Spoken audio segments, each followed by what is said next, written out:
Oh, hi Justin, I can hear you.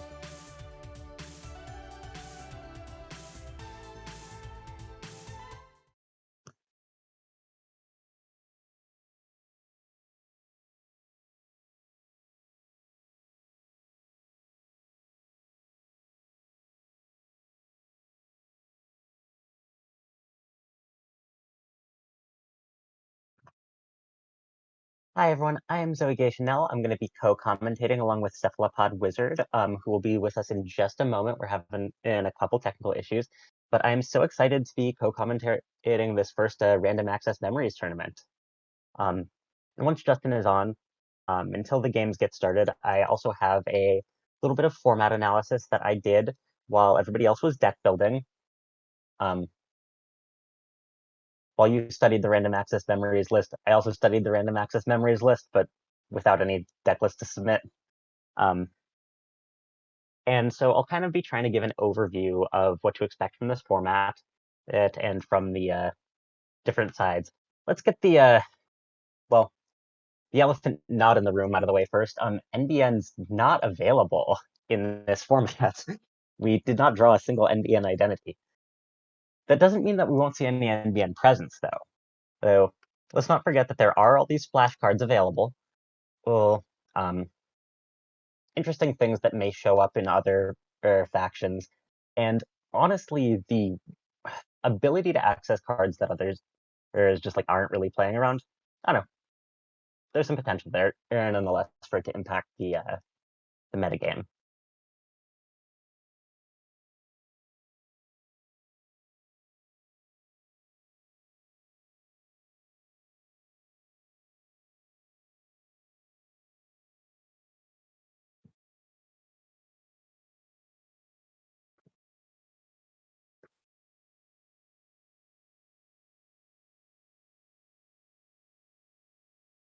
So some of the other interesting things to note about this format. So on the runner side, icebreakers are bonkers, like just ridiculous. Like on the like for fractors, we've got Lamb and I guess Gauss if you want to play Gauss. Um, but for killers, we have Begalter and MK Ultra and Switchblade. For decoders, we have Amina and Black Orchestra, Cyber Cypher and Angolo, and an Inversificator. Code Gates are going to have it rough this format. Um, Additionally, there is a lot of AI and AI adjacent tools in this format that you should be aware of. Atman is worth noting, although of course without Data Sucker in the format, you're going to have a little bit more. You're going to have less versatility with it, but it's still a powerful tool. Um, there's also Grappling Hook and Kongomato for your pirate needs. Um, and yeah, that just sets basically every faction up with at least access to like pretty strong breakers. There's like you would have a I can give you a default suite for criminal pretty easily. I can I don't know. I assume Anarch just plays Black Orchestra and MK Ultra, splashes a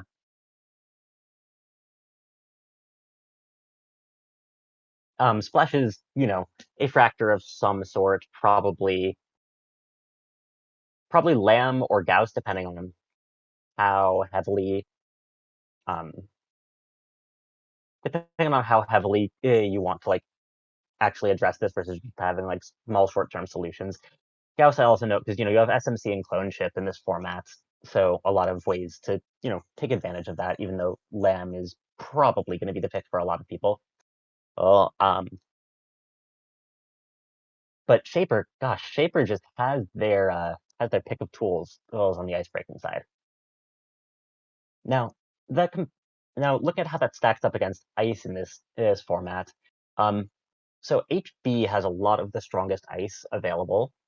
Um, they have access to,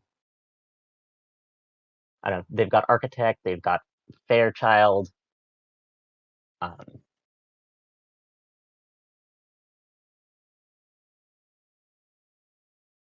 Looking back down the list, yeah, they also have or sorry, Fairchild 3 to clarify. They also have Fairchild, but that's a little bit less exciting.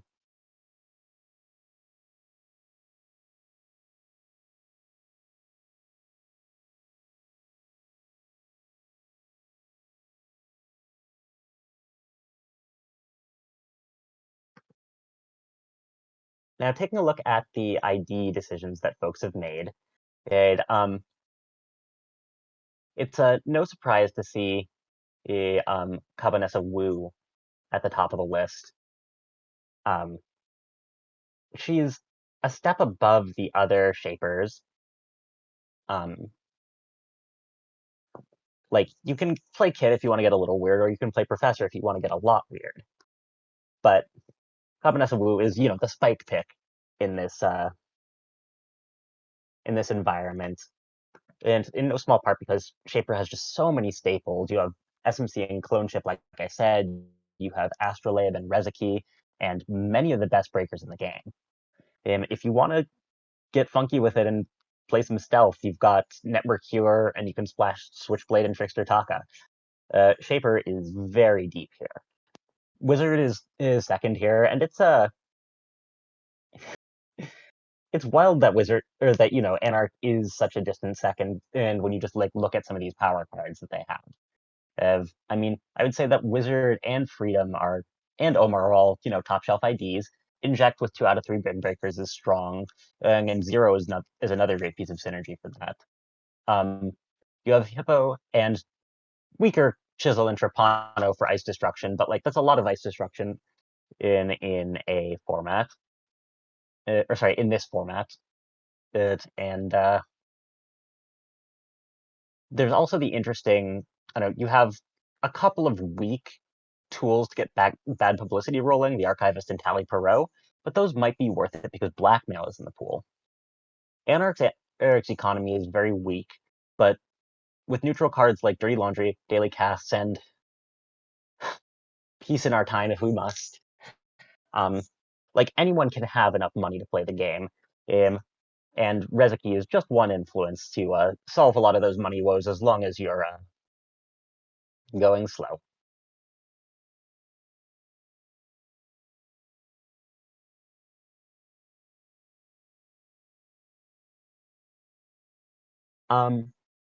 Criminal. We have 3 criminals in this tournament, 2 Asmakashra and 1 Ken Tenma. All the criminal IDs are kind of second tier, but they're all viable with, I don't know, except for Silhouette. The highs are high, but the power falls off really fast. The highs include Aaron Marone, Pad Tap, Tapworm, and then you get to just normal good cards like Class Act, Legwork, Credit Kiting, and Sec Testing. So you have good infection economy and a couple good infection breakers, but the reasons to be here fall off very quickly.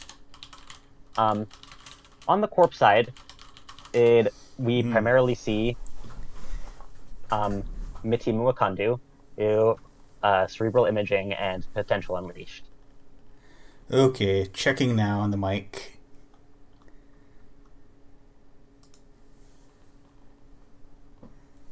Okay, it sounds like the mic works now.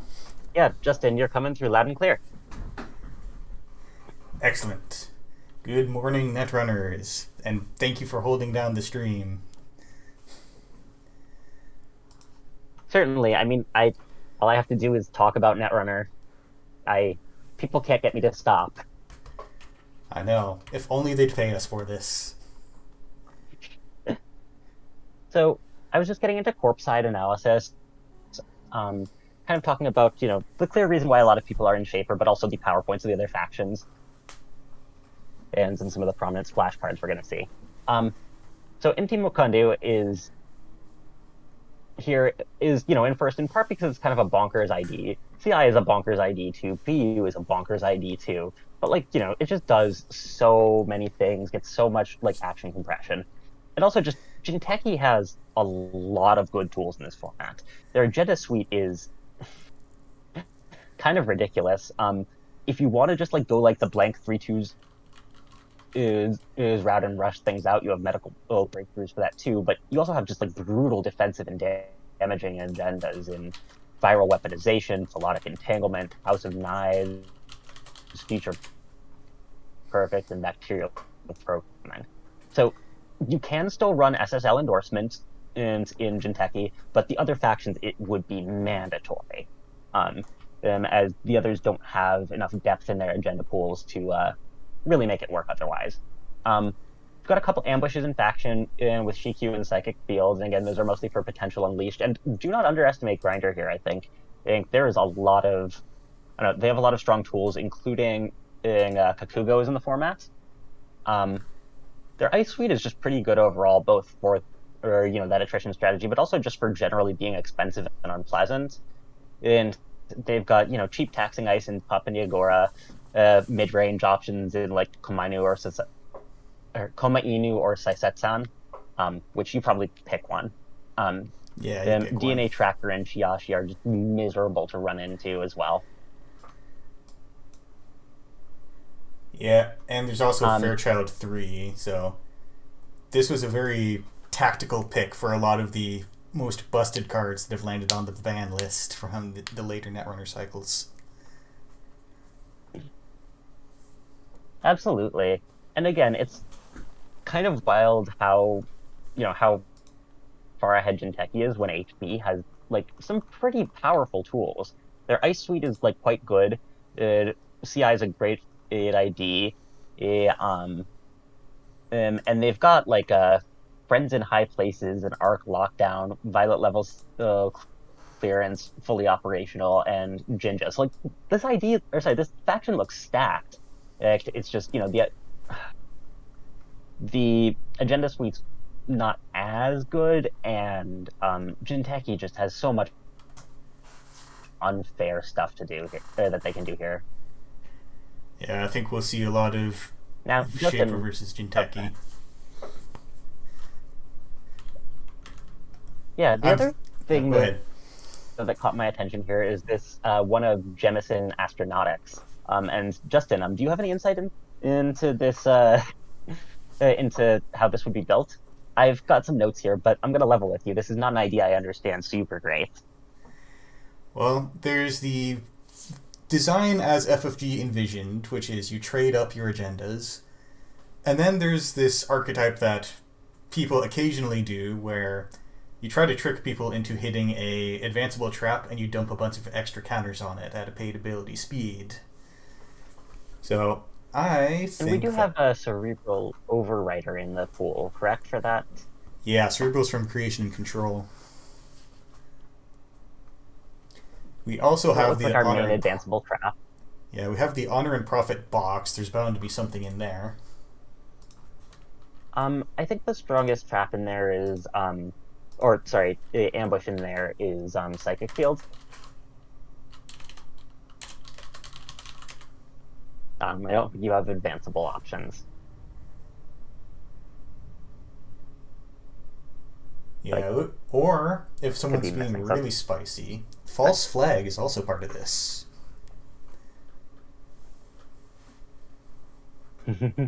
It sure is. Um, Wayland's interesting because they sure have a lot of they have half their tag and bag kit, but not so much the tag part. And so, like, if they do want to kill people, it's probably going to just be looking to do so incidentally. They have Red Planet Couriers, which is sick as hell, but you do have to play it fair because there's no biotic in the format. So taking a look, I do see that we have Boom. That was also a quick little custom, or the tactical pack picker has gifted us with both Jemison, maybe into government, into false flag, and then Boom. So I'm gonna take a guess And that there's that's also what's a going on. high profile target for tag punishment as well.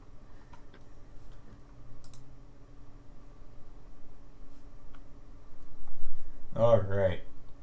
So round one, is that starting soon? I think we're supposed to start that at 10.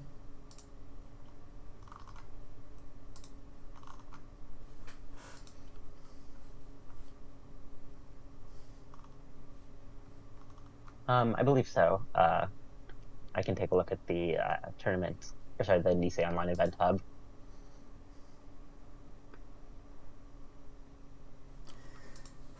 And I don't know if you covered runners, but when I look at the runners, one thing that really strikes me is Cabanessa has Scavenge because we've got both Creation and Control and Cabanessa, and both of the really good Shaper breakers out of the Kitara cycle. But That's a good ex- point. You have Compile as another cute little combo piece for or that if you want to do stuff mid run also. but there's no sure Or gamble in sorry, this format, which is what I was hoping for the whole time since this was announced. yeah, no sure gamble, no hedge fund. So economy is probably going to vary a bit more from faction to faction. So hmm, does anyone have any really good economy? Daily casts came from Creation and Control, but we might So be seeing some strong really. econ pieces on the corp side. Oh yeah, this is the other thing is Brian Stinson's in this format, and HB does have like a decent number of transactions. Oh wow, the whole ban list just showed up to the party.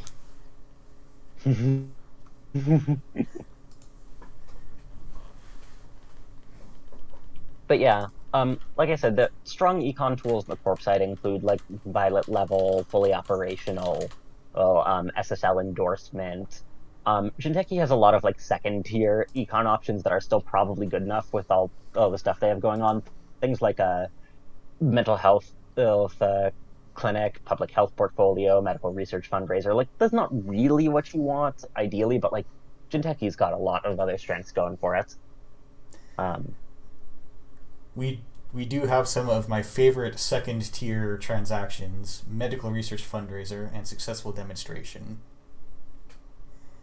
Oh gosh, I completely forgot about successful demonstration. So one other thing that's really worth noting here is on the econ side, like runners already got it a little bit rough in some respects, but they're also going to have to worry about scarcity of resources, is which any and all corps may be running. And so while runner has some of the econ standards, or it's like a dirty laundry, daily quest, pad tap, uh, so, and Rezagy, some of those will be made less effective by the frequent availability of scarcity. Oh, the other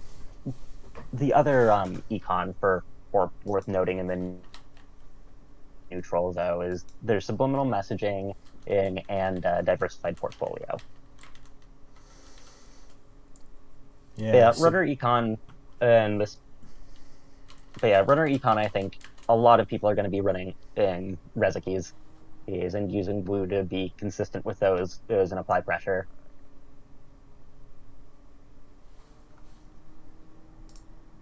Okay. Also, we still have 10 more minutes of deck list submissions. So I think the next round will be starting at like, well, no sooner than 20 after. sounds about right. I'm also looking at the currents list, and the runner has one good current, but I don't know if interdiction is quite the same as scarcity of resources, so maybe that just sticks sometimes. Yeah, I mean, I think it's entirely possible that runners run interdiction just because they expect to see scarcity of resources is in like every game. But also, I'm sure that there are some people who just because of the sheer amount of information processing and deck building that you have to do, I'm sure that there are some people who are like smacking themselves on the forehead now, realizing they don't have like a counter current. Yeah, 45 minutes will get you if you haven't played with currents in a year. Yeah.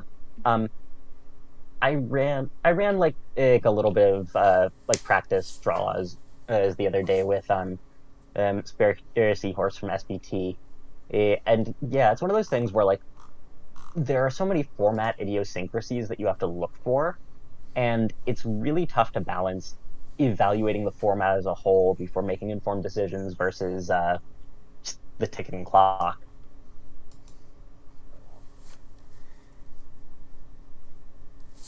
So how much clicking for So, credits do you think we'll see here? um, I think that both sides have options enough that clicking for credits will be, a bad sign. Hmm. And that is kind of like the metric of, I don't know, econ strength in a format is how much it sucks to be clicking for credits, as well as just like action efficacy and power level in general. Oh, we do have credit kiting. That'll be interesting if anyone tries to go for that and disregard tags. Yeah, it's a fun one. You get to drop like kind of Mina for free or whatever. Although again, we don't have a ton of criminals in our pool, but we do have three of them. And if you're not expecting that, I mean, I'm assuming that nobody except for maybe that Jemison is going to be packing tag punishments. That One other thing that leapt out to me is one person is playing Kumalo. And yes, your personal favorite. my personal favorite, I don't know if they're going to be brave enough to run my second personal favorite, Musazi, but there were two viruses that just tick up over time. We've got Tripano Yeah, I and there we go. And Plague, sort of. yeah, I think Musazi is definitely more like defensible in this context. Like it, it is a run-based enabler that you've got here, and I don't know, just accumulating those counters fast seems like valuable, especially for things like disrupting CI. Mm-hmm. Now, CI does not have the tools to do the thing CI has traditionally done. Like, we're not going to see CI scoring an entire 7 points in one round. Nah, we're gonna see them get rich and draw a lot of cards, and those things are, those things are, as it turns out, good to do in and of themselves. Yeah, you have the traditional HB thing. Just be good at the game.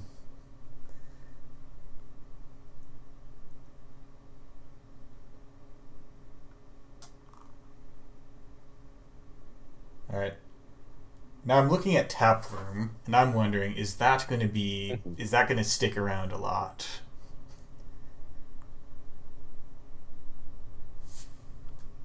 Will the corpse let that be just one That's a credit per turn, good or question. I feel like if you're CI, like you can't let a Taform live. Like your plan just gives that card so much value.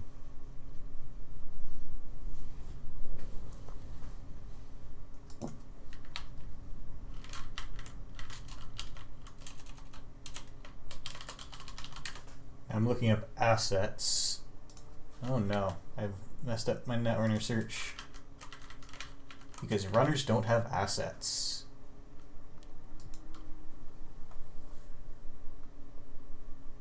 Okay, I'm looking and I see some Um, stuff. Daily Quest is money, and that makes me think that, well, okay, but there's no NBN.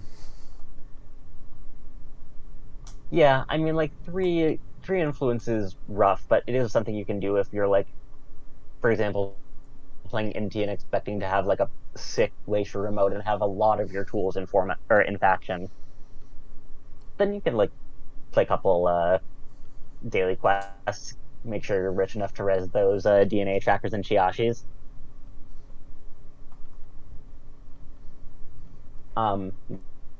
See, other asset economy. The cheap splash is tiered subscription, and Hmm. so it's not that great. Grendel Refinery is not a good card. It's like Yeah, NGO without the things that make NGO good. but Roughneck Repair Squad is a single influence splash though that can give you at least like a button to hammer for money, and counter if anybody is trying to do the blackmail thing. speaking of, not like NGO Front. We do have NGO Front. We do have NGO front, and that will add some like uncertainty to a lot of these things because like I don't know, the bluffing options that NGO front open up in this game are I think wider than a lot of the other advanceable. I mean, this isn't even an ambush, but a lot of I don't know, NVO front's existence in the format makes the entire mix-up game so much more interesting. Yeah, it's going to be. Someone is going to swing and whiff on an NGO Front, and that'll probably be the end of the game, especially if they go through some monstrous Yeah, heists. probably through some yeah, probably through some Jinteki Hell Remote, maybe losing cards to Kakugo or paying through Shiashi.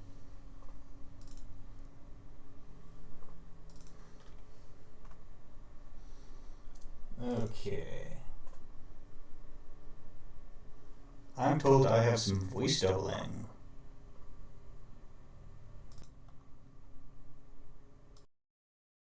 Okay. Let's see if this works any better. I'll make sure I'll try to hope I haven't muted myself entirely. Okay, yes, I did have multiple sources set to this.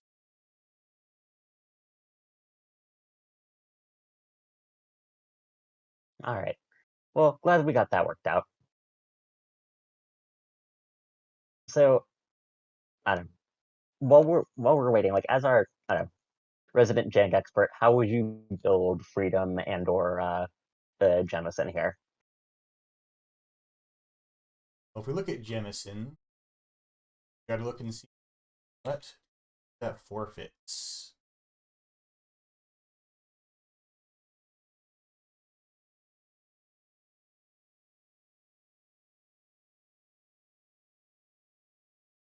So, divested trust forfeits, as does Oberth Protocol.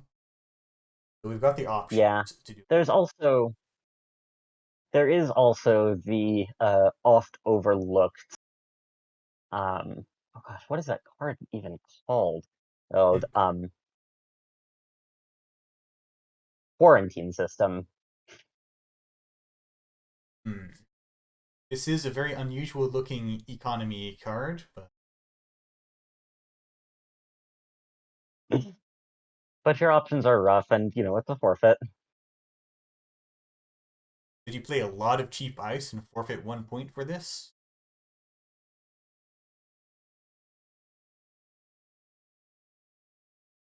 That's a good question. I don't know. I'm not sure how good this is, but this was honestly, I was just excited to have remembered one. I I think this is too jank for me. If the Jemison deck is running Oh quarantine my gosh. system, then I shall bow down to their superior jank. I'm looking at Oberth Protocol. That does something. It sure does. Is that's your fast advance engine, right? Is your fast advance. Let's take a look at what the gen got in here, especially for. Actually, we'll just. Well, Project Atlas is our yeah, Project Atlas is going to be our power card. Um, and then you have like SDS drone deployment is like a well, it's okay. I It would don't be a think lot Atlas better in a is in format here. without so many bin breakers and clone chips. Oh no, there it is. Tactical, what lies ahead pick. Project Atlas. Yeah, it falls off a little after that. Vulcan cover up. Maybe this is the combo to try to kill someone. Roughneck Repair Squad is in there. Try to mitigate some deck submission finish. Great. I'm Oh, so excited to see what people have come up with. oh, someone wrote the wrong ID. I'll bet they can do Judge. it quick. Yeah, I'm sure. This is, this isn't Worlds or anything. This is a fun event that we, want to make sure everybody can participate in. Not Stakes that are Worlds is not low. also a fun event that we would like everyone to participate in. Hmm.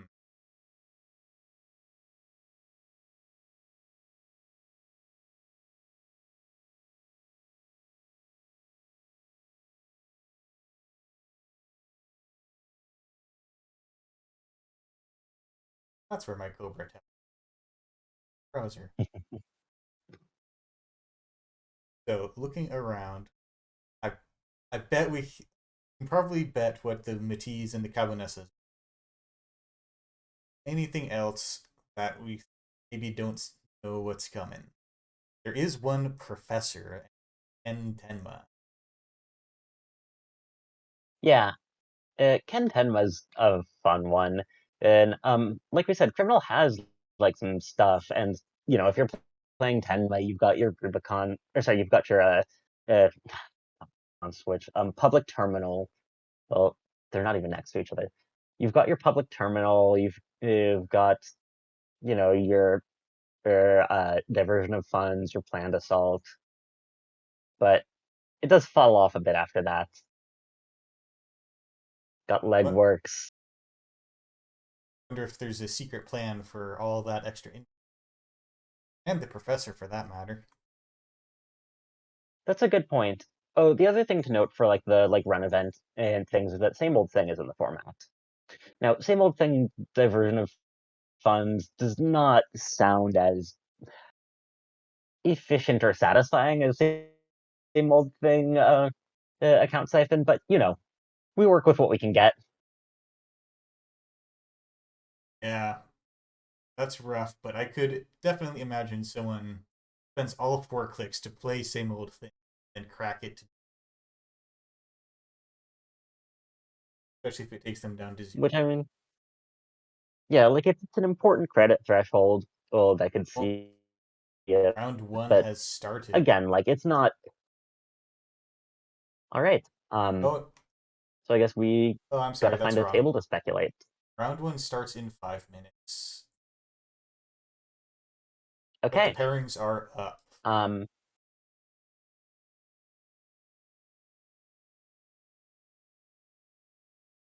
okay. Do any of these games stand out to you as ones that would be ideal to speculate?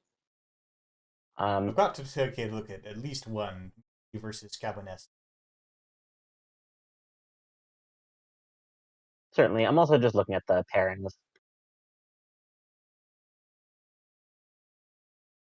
The random access Cobra link went away on me for.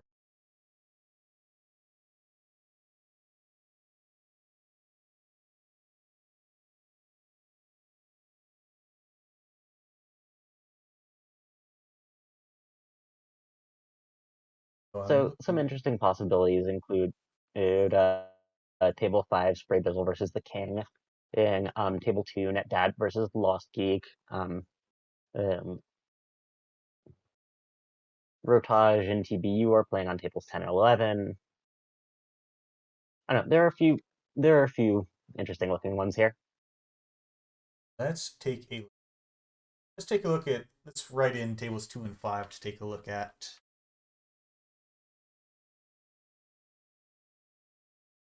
Okay.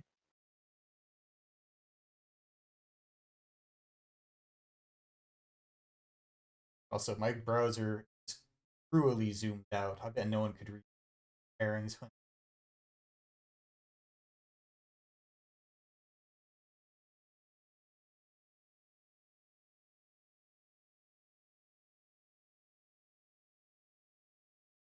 Okay, tournament.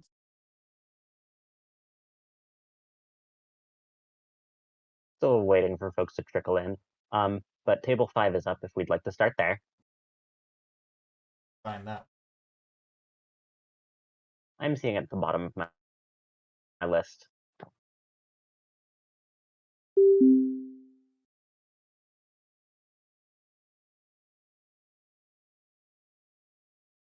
Oh no, I joined as a Player, that's not right. Oh no.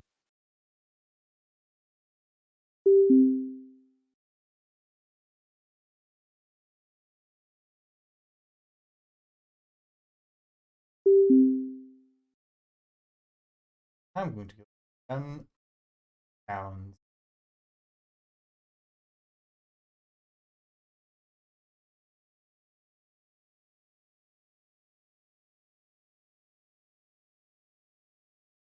Refresh my browser.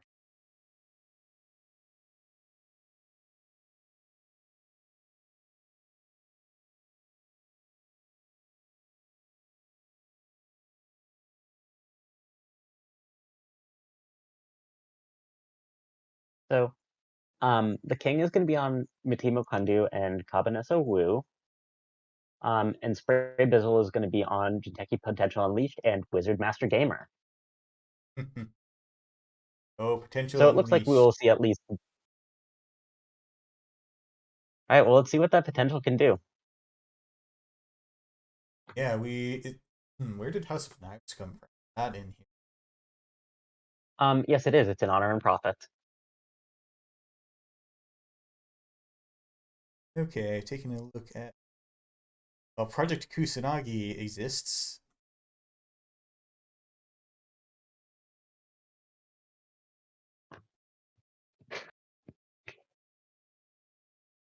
I'll give you this. I didn't think of that one. Theoretically, kills with Komainu, but I'm gonna bet that doesn't happen. All right, and we have the Okay, thumbs so up to stream this game. okay, we've got yeah, we do have Sting and House of Knives. In the agendas, Potential Unleashed has option. Yeah, no, they've got some stuff. If all else fails, you've got SSL and Dorset.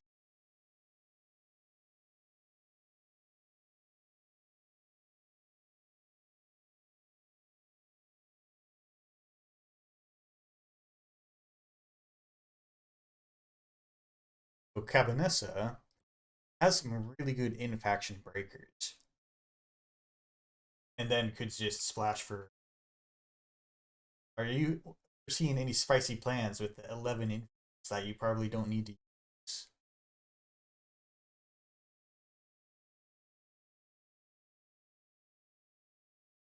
That's a good question. And but I'm gonna need to step away for just a second. Hopefully we'll be back before the game kicks off. Right? Luck.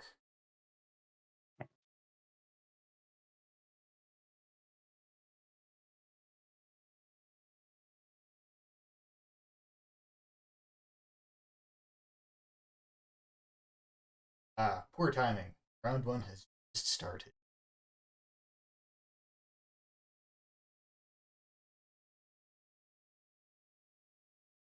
From the corporation.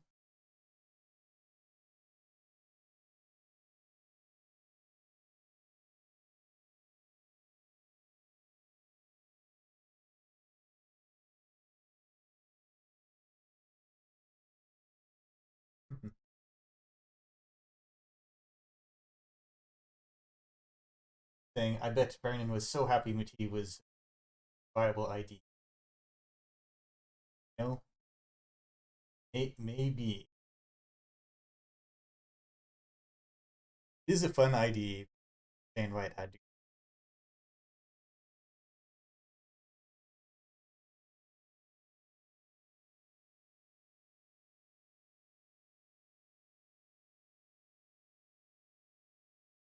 Starting off with the blue level clearance.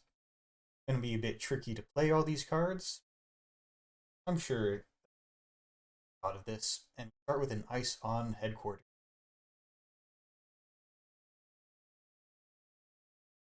I think Shaper probably has something they can do.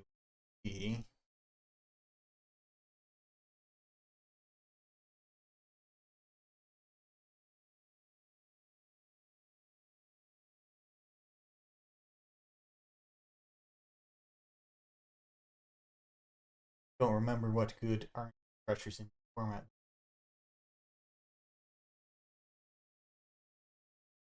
From out of hand, we have Rozeki and self-modifying code to work around the Avanessa Wu clause.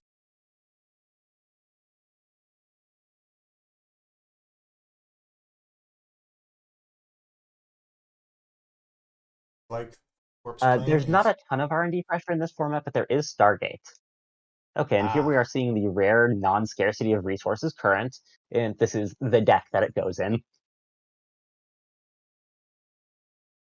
yeah. I wonder if it also seems like it's not that hard to play around. There's no snare. There's I don't think there's any good giant net damage traps. It's probably to combo with a cerebral over if that manages it. I think that definitely has potential. Also, um, I don't know, one hand size can potentially make the difference in some just chipping away. At least if you're trying to like time this out. You're right. Entanglement is in the card pool. Yeah. It's from Also, a show of H. force is in the card pool, and that can do some damage. Clone ships coming down. Original vintage version Simul ship.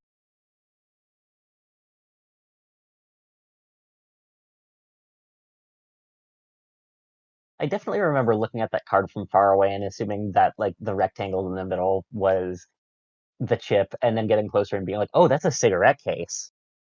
Those chips are so small. All They right, are and very small.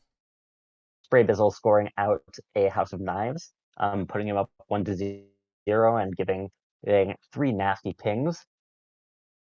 Six All of which cards will already also going take the top away. part of the stack with them. No check on what that remote price was of modifying code, but I guess only had a Yeah, the couple of king is sitting on credits. 3 credits, 2 credits before. And there is, I guess, your first question about clicking for credits. And here comes Aaron Marone, one of the power cards from Criminal. Even without the tags, like the draw here is Yeah, nuts. whole ban list is here, and now I feel foolish about predicting tag plan error. Yeah, no, the Maybe tagging tools really aren't there to begin with, and the counter is something that you just play anyway.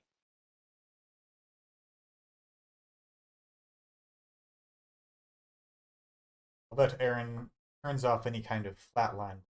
It's gonna have to be a grind out plan or honest scoring, or has a lot of ice coming already.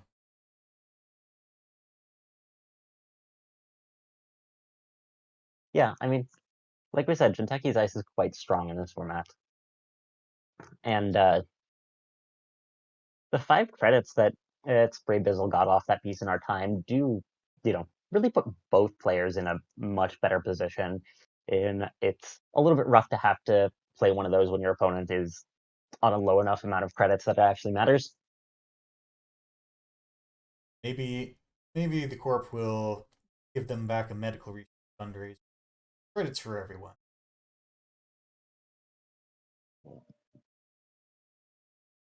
Okay, we're clearing the enforced curfew. Yeah, we don't see any non-ice cards yet, but We don't see any economy yet from the corp. They started the game with a blue level clearance.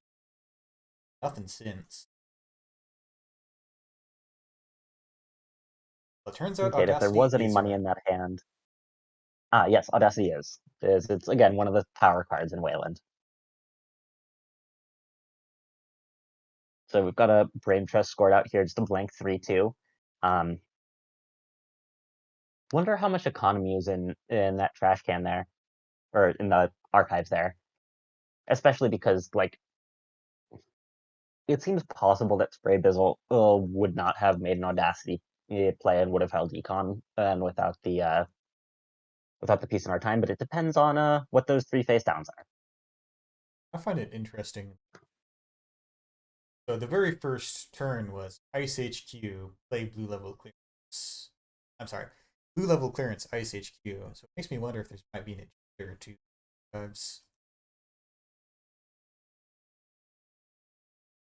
If so, that's a pretty brave play. We only have distract the masses as ways to um, control our agenda flow, and I gotta tell you, that's not a great card. And well, it gives the runner money, is the main drawback to it. Okay, I'm hearing sometimes probably my mic does not say the whole sentence, so I'll take a look at the settings.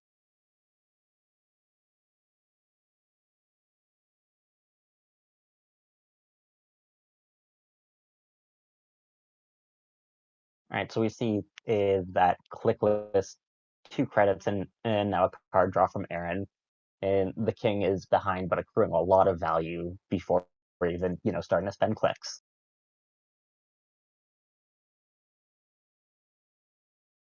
The Brain Trust also cleared the interdiction, but that's probably not going to be terribly relevant in this matchup anyway.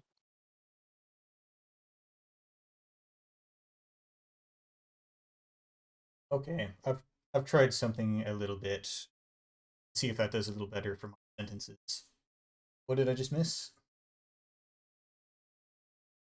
Oh, I was just talking about the amount of passive value that the king is accruing before even taking any clicks here with the 2 credits strip off Rizeki and the clickless Aaron Maron draw. I And here think we've we got some more have. drip with a daily cast. So we're seeing a lot of clicking for credits, a lot of setting up here.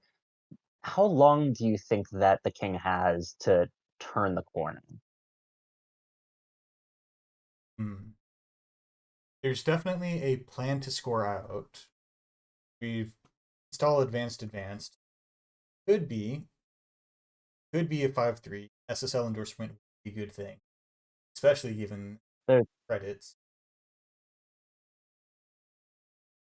they do also potentially run Future Perfect and or what's it called, bacterial programming in the 5-3 slot as well. So there are a lot of things this could be, not to mention an NGO, which it looks like that's maybe what the king is betting on, and deciding to at least go one more turn before or trying to turn the corner and go on the offensive. And by going on the offensive, I'm assuming that that probably means clone shipping in an SMC and getting your Lamb or Angolo going to just flatten out the to make all ice the same. I do note that Levy Lab Access is in this format. So if you're running one It or is. two of those, you probably can't grind you out. Yeah, Levy not necessarily having its engine piece role here, but definitely it has like a lot of strength as a tech card. And oh, here comes Cipher. Now that's a card. What do you think? Is that drawback going to be relevant in this matchup with enhanced curfew? I That's feel an like it's excellent not. question. Probably not. It was already not a drawback when the Oh, card was brief. yeah, yeah. No, I don't think this scenario is going to change that much. So we've got power card here going. Um, However, there is a. This is probably too many credits to be worth it, but Atman does. If you bring in Atman at 0, you can have a stiffer. Got a little femme fatale assembly required. yeah, I think part of that is also like, okay, so if we're thinking about that, then like how many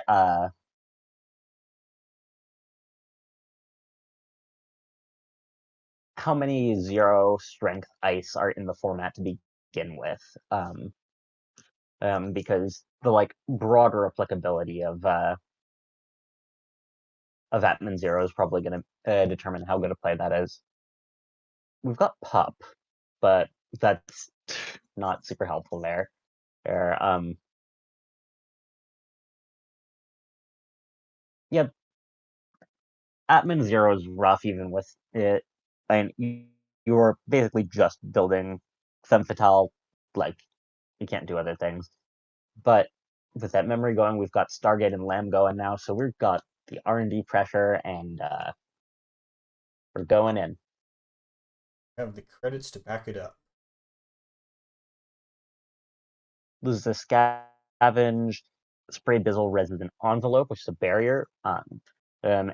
Lamb's gonna chew through that for 5 credits, just as it chews through most anything for 5 credits. Up, Jay but Cipher they're gonna says use Cipher save 3 instead. credits. Get through it for 2. Yeah. No, and Cipher Lamb is pretty effective because the boosting ratio is clunky and expensive for Lamb as opposed to Angolo, which does pretty well boosting subroutines. All right, and we have a Brain Trust thrown into the trash. 2 econ cards sitting on the top of Spray Bizzle's deck, which are not exactly what he wants to see right now. Side And note, for go ahead. I never realized Cipher was only one in. That is wild. Yeah, it's stupid. Sorry, not to. There are probably more polite ways is to describe that, but yeah, this card, this card is a choice, and if rumor correct is correct, a corporate choice that devs knew better than. So I feel for them. Yeah. It definitely sends a message. Uh, and we got a Sting and a Brain Trust instead of agenda. So Sting was the agenda that got dumped with Audacity. Fair enough. And that did ping a little damage uh off Cabanessa, who's lost Flame Out and direct access to it. Those are some interesting cards. Flame Out, I mean, in a format without Stim Hack, like Flameout is just the more fun stim hack. That was slightly not powerful, and also yeah. looks like We've tiered also lost the direct subscription. access, which doesn't do much in this matchup. I think it's mostly for Mati. Yeah, direct access would be a. That's going to be actually. I bet a lot of people are going to about Mati. Everyone should about Mati.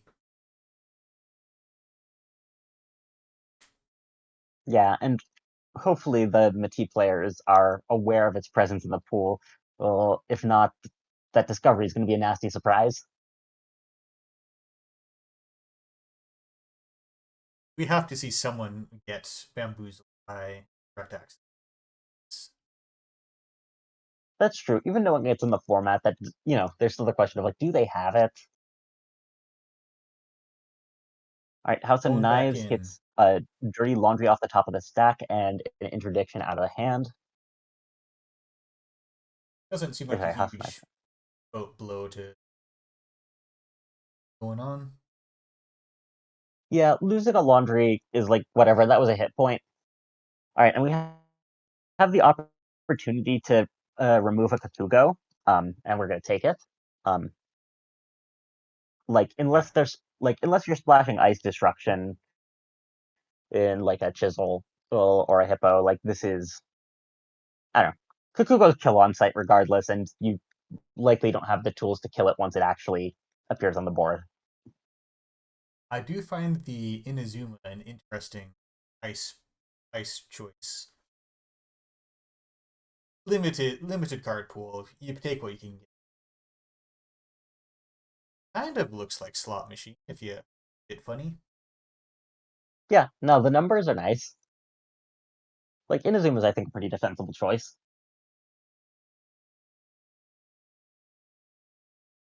Brave Brizzle drawing up through the cards through the cards that we've seen to draw a mystery card, and then double icing R&D to protect from the Stargate threat.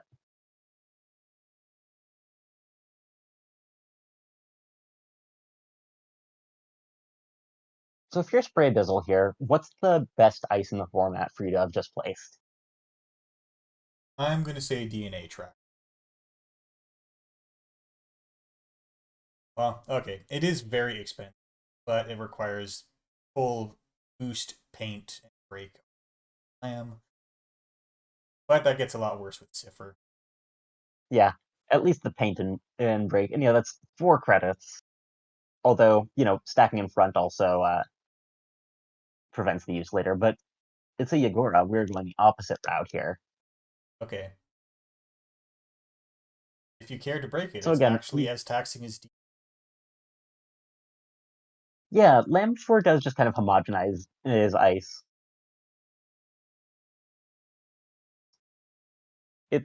And this is the big downside of that.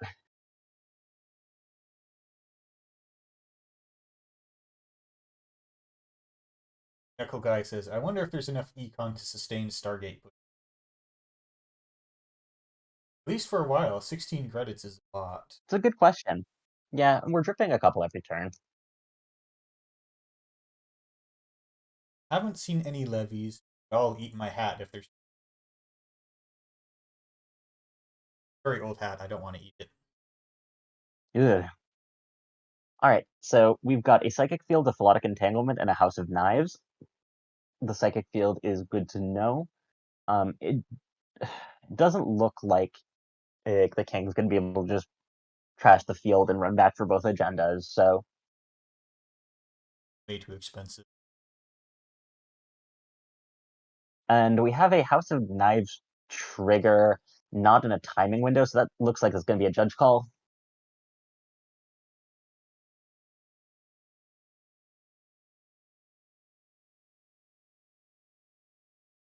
Or just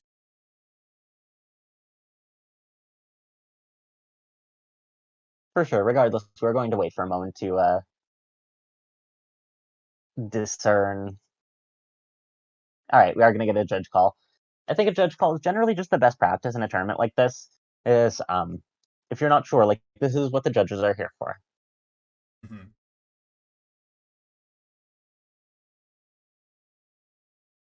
While the judge call is happening, you want to hop to another table or hang out and see Yeah. if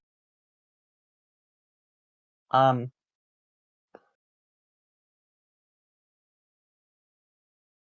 Well, let me take.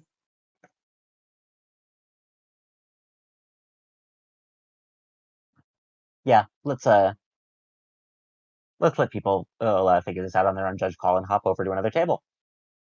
I'll check back on this in a few minutes. Okay. So in the meantime, table 2, Lost Geek versus NetDad is another Shaper versus Jinteki. Let's take a look. All right, so it looks like we're pretty far in the late game here. NetDad is playing Matimo Kandu. And we've got like a pretty stacked, like 3 eyes from Moat with a Lethea protecting a daily quest, and NetDad is on 5 points. Lost Geek is behind on points, but has a brutal rig out of triple Rezeki, Bagalter, and Lamb, with a Cipher going, and professional contacts in case dripping 3 credits a turn isn't enough. That is incredible. But it looks like Matisse gotten away. For ice, and is that a manual ice install? Um,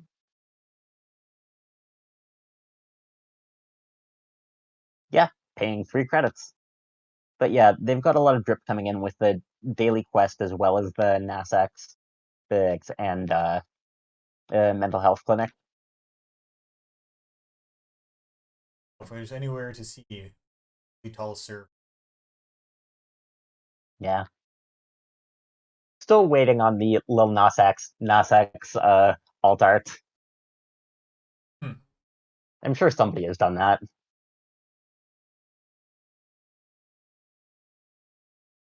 All right, and we are hitting a Koma Inu. Right, looks like this is pretty doable to get through. I have to paint once. IP block. Probably just So if we're trace the painting IP block. here, let's see if we have anything that we're potentially clone shipping to deal with the DNA tracker. Or I guess we There's could just... Fuchsia. Okay. Okay, we're gonna chisel Cipher it down.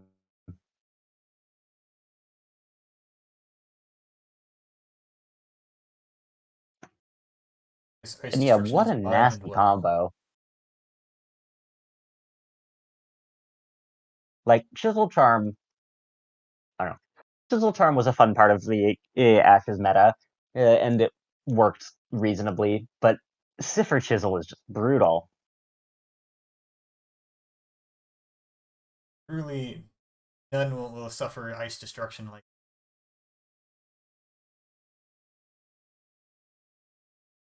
Okay, we've got an MT install.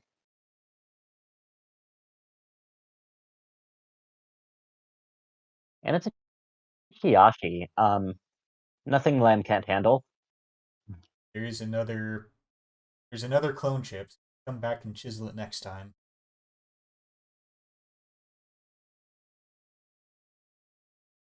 Yeah, looks like that can make this sustainable, even though that was a pretty expensive run.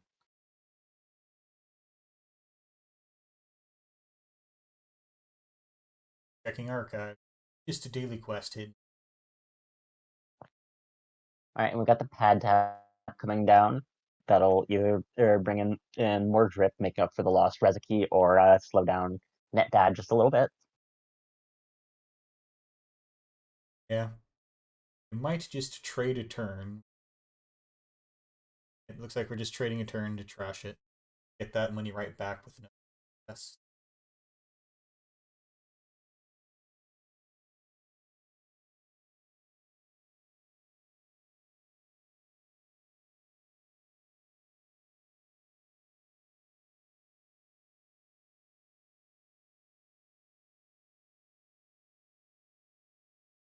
Okay, Lost Geek growing up.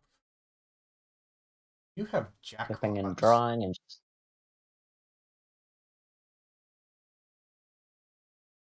all right, Drawing we and got a same old install. thing down. Targets for that include Khashuk.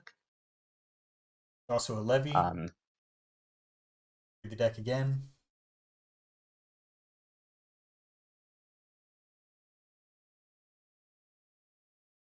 are we Khashuk 5 here? We got Proco, we got Cipher. Hmm. I don't know. There's no good number here, it looks like. A couple of twos, a couple of threes.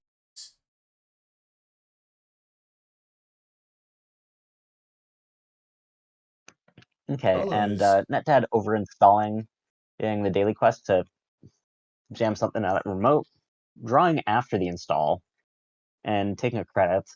Um,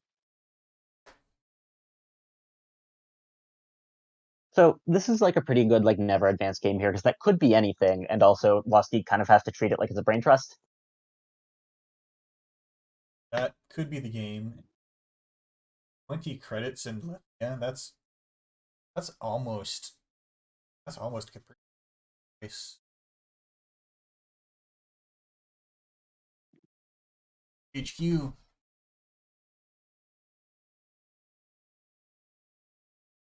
That's a really good ice to have right now. Well, okay. All it does is eat the alter trigger, but I bet you would have wanted that for the. That is why Yagura is going to Big fire. pardon? Yeah. I'm saying that Yagura, really cheap, does. I was anticipating it eating the Galter, but I think Lasky can But make the it's right code game. call to say those 2 credits would be better spent.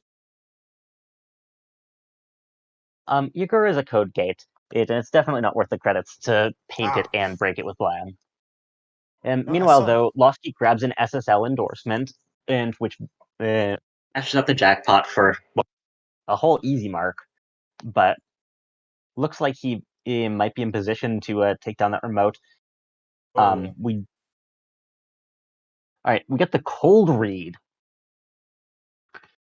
and and since Lisea Master. extends the run but doesn't end it, running last click is okay. Um, there is the question of what that other upgrade would be.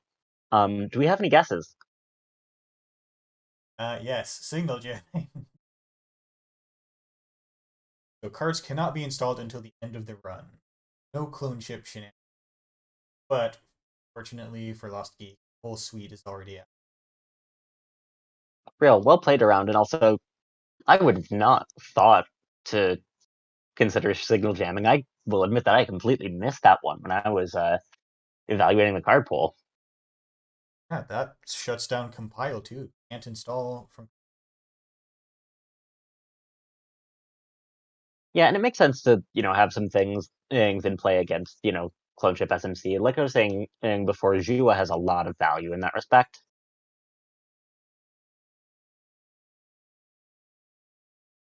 Looks like we're gonna pass at least the first dice. Second dice is a Yagura. Okay. That's not gonna fire because you need to possibly get through Kakugo.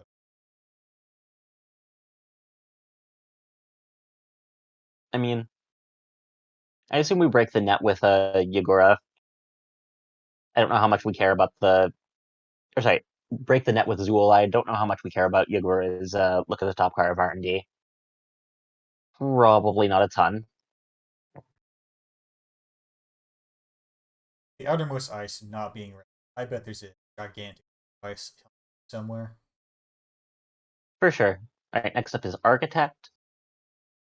Will be 2 with Begalter, but it will also eat the Begalter trigger, so if we have to encounter more sentries in the future, Begalter will be less efficient. All right, and paid through using the cold read money, turning it into real money. That's quite nice. And here we have a DNA tracker. Here's the big one. Yep. So that's 8 with Zool. Well, 9 with Lamb, but this is probably what we use the Cipher on. It is unfortunate that we can't clone chip chisel that, but good play by NetDad with the signal jamming. No Or, sorry. jamming, best it ever will be. Well, not to disparage Signal Jam. It is doing exactly what. All right, and NetDad scoops it up. Okay. Is Yeah, with 23 credits remaining, Lost Geek could make this through again here fairly yeah, Ciphers doesn't persist realistically. beyond the encounter. Like that was. Yeah. Good swing, grabbing the 3 points out of H. Get to game. Yeah, Lost Geek rallies from behind. Okay. Let's check out. And meanwhile, back on table 5, the game is back underway. They, folks received a time extension in and also at Stargate Run, the King trashed a Philotic, which he later ran archives to pick up. Since then, Spray Bizzle has just raised an NGO front and popped it. And we're building out the remote. The King is in the lead, 5 points to 3. And we have an install advance in the remote.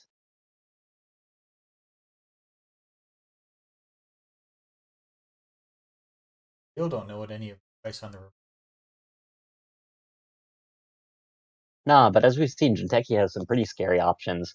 One of the Kakugos has already been removed, but I assume that if you can get your hands on those, you're going to try to drag the runner through those as much as you possibly can.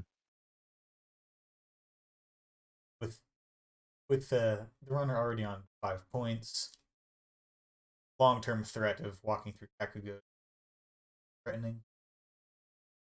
Yeah, no, it's mostly just a way to make like mix-ups in the remote more punishing. Drawing with Marone, powerful card.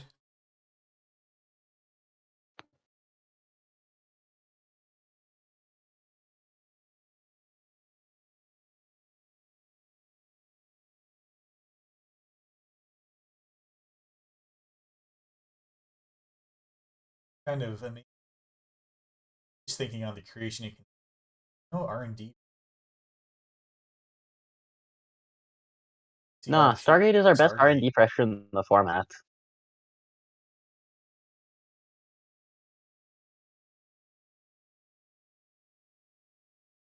Okay, and it looks like we're gonna see if we can. It looks like the king is gonna see if he can just win here before even thinking about that remote. And in order to make sure that the Yagura doesn't screw up the Stargate, we are spending a 4 to break it with Lamb. Odds aren't bad.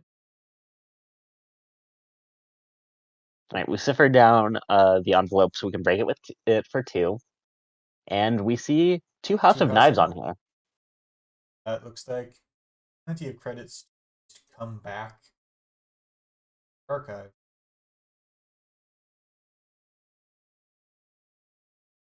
The problem with that is the Yagura being able to put House of Knives on the bottom of R&D if the king runs through again. Where do you? Yagura lets the first subroutine in puts the top card of R&D on the bottom potentially, and Lem has already been used. So Already been used. Okay, one of the two commentators is very yeah, hard so to hear. Spray Bizzle lives to fight another day. Is that me who's hard to hear, or is Zoe hard to hear? It might be me. I'll try to get closer to my mic.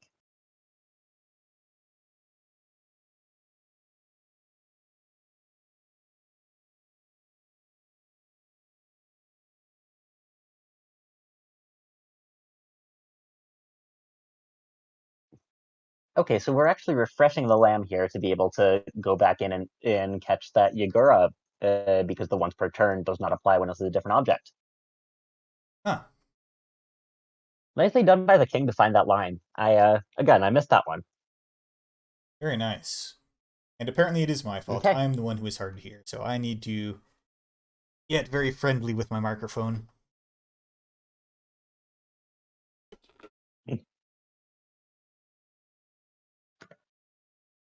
Okay, so we can watch the other half of that match. I think I want to do that. Uh, See that wizard in action. Table 5. Yeah, table 5.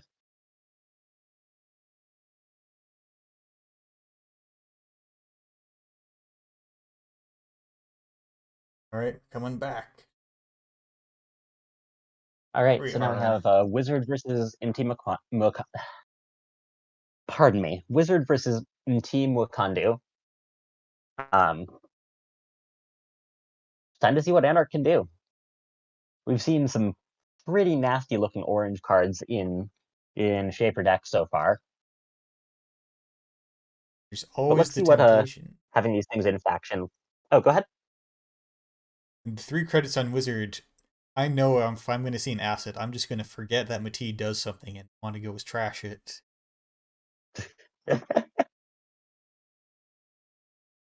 So you're saying the ID might be a little bit of a liability in that respect?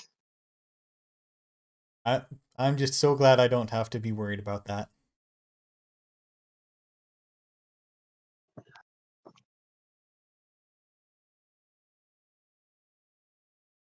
The Wizard in the past, for a long time, Wizard wasn't very good because assets weren't very good. But eventually assets became good, and Wizard became part of the basis for a Hate Bears deck. You think that might be what's Um, going on here? for those who are unfamiliar with that term, basically it's a fair deck that makes the opponent play fair too. Um, and yeah, it's funny because I don't know, perhaps showing our age as Netrunner players here, but yeah, like I started in Spin Cycle, and Wizard was I don't know, the first deck I played was Wizard, because a player who likes jank handed in the their fun stuff with no expectation that Wizard was going to really do much, and then they printed good assets. But I don't know, in the grand scheme of things, I think Wizard has been good for longer than he's been bad.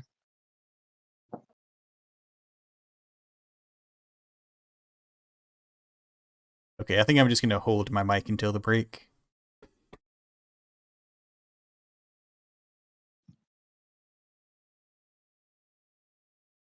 All right, so Spray Bizzle opening with a Dirty Laundry on R&D. Bet we see something get installed here. I mean, it might be that Spray Bizzle is trying to bait the install to make the remotes vulnerable. That's true. There's only 4 credits on the corpse side, although that might be an NGO front. This could be pop NGO and to install a DNA tracker.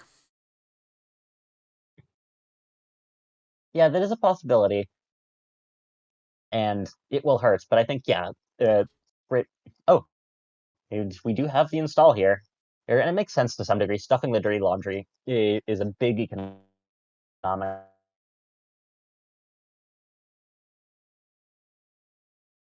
I think I may have just lost you.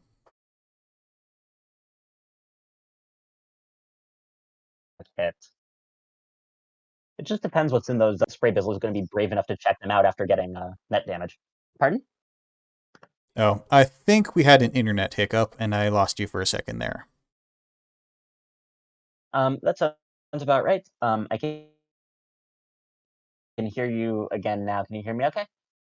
I can hear you okay. It's cutting out a little bit. Oh, okay. Here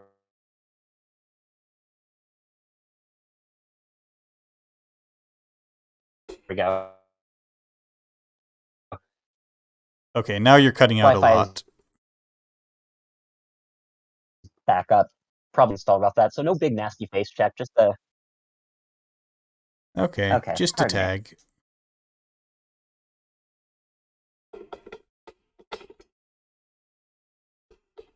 Okay, I'm gonna Okay, try so yeah, to. we saw a small punish with the IP block install there, not the blowout that you feared, despite that NGO front being available. Well, Resing has prompted Spray Bizzle to run it.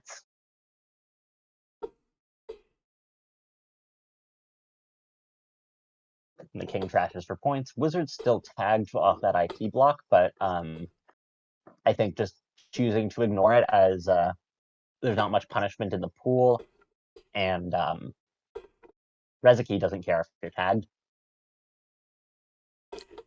Yeah, Jinteki as a whole probably doesn't care if you're tagged. And we're clicking the For Roughneck sure. Repair Squad. Just getting our money problems resolved for at least a couple turns. Spray Bizzle, meanwhile, drawing up. I feel like if I'm him, I want some burst economy, but I'm also very afraid to play another Dirty Laundry after getting bitten like that last time. All right, so we see a Fencer Fueno played down to address these assets as an attack removed so that the Fencer can survive. Honestly, ending the run on Dirty Laundry might have been the roughest punish imaginable.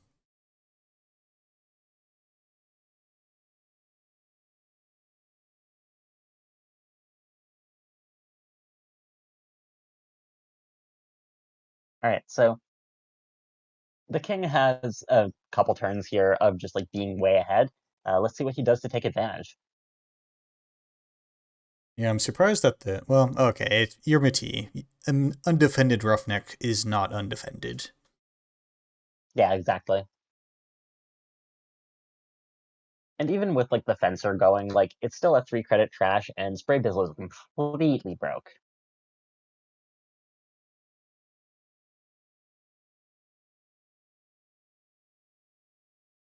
I wonder if Fencer He's selling Fueno's ice the gonna. old-fashioned way. I wonder if Fencer's gonna get to the 3 credits and demand some kind of action. You think you're ready to run in 3 credits in this situation? It looks like we're running on 1. Um, like Fencer on top of Wizard is a lot, honestly. Okay, no Mati. Now it looks like they're prepared to concede that at having made himself economically stable and seeing Wizard still, not particularly. Yeah, if your economy is solid, you don't want to spend your entire turn clicking an econ asset. Yeah, it's also possible that the king is trying to save an empty install to counteract a run on HQ if there's like agendas in there.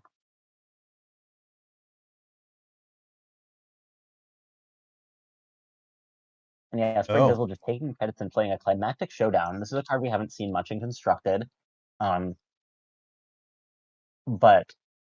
when your turn begins, you remove this from the game and choose a server that the corp has ice in front of. If the corp doesn't, the corp can choose to trash the ice. If not, you get like multi-access for either central server. Oh, but we got a Gila Hands Arcology scored out here. Another reason probably why the king didn't care so much about losing the Roughneck Repair Squad is we have another click-intensive economy option here. why can't I spend all these clicks? All right, so Climactic Showdown pops, forcing the king to choose between losing the IP block and enabling 3-card access on either HQ or R&D.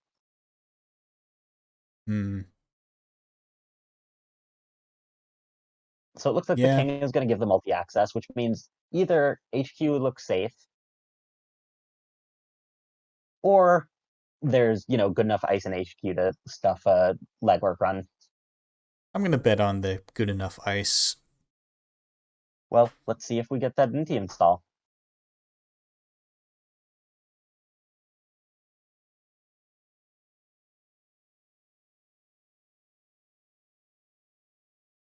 Yep, there we go. Good is a One of my relative favorite pop punk concept. bands making an appearance in Pup. At least one net damage is Jokes going to for hit. jokes for no one. But yeah, at least one of those net damage is going to be unavoidable here.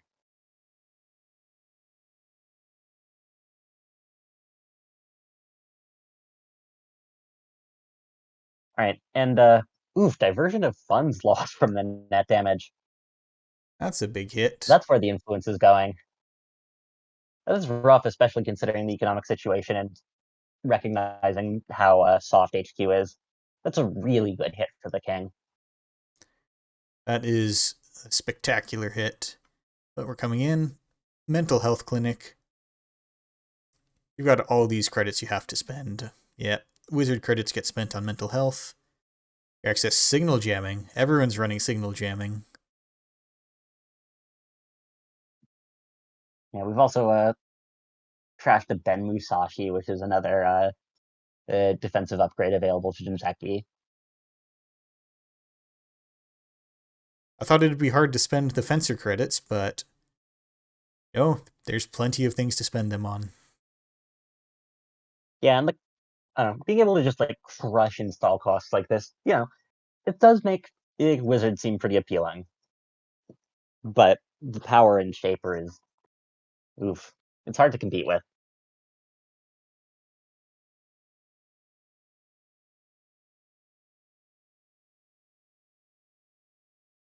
So if we're wizard, how many imps do you think we run?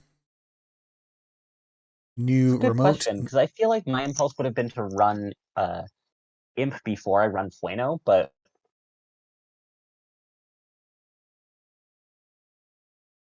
I don't know. I suppose it depends on how much you need to disrupt the corp on things that don't have a trash cost. Right. Dirty laundry into archives.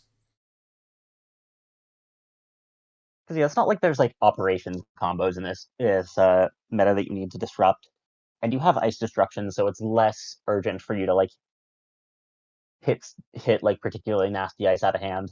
And all right, and we have an install to stuff this dirty laundry, and again, it's an IP block, and it's gonna tag Spray Bizzle and shut this down. Just a brutal tempo hit, and that's twice now. That's got to sting. P block's a Well, really good maybe not. I card. suppose sting goes in the PU decks, but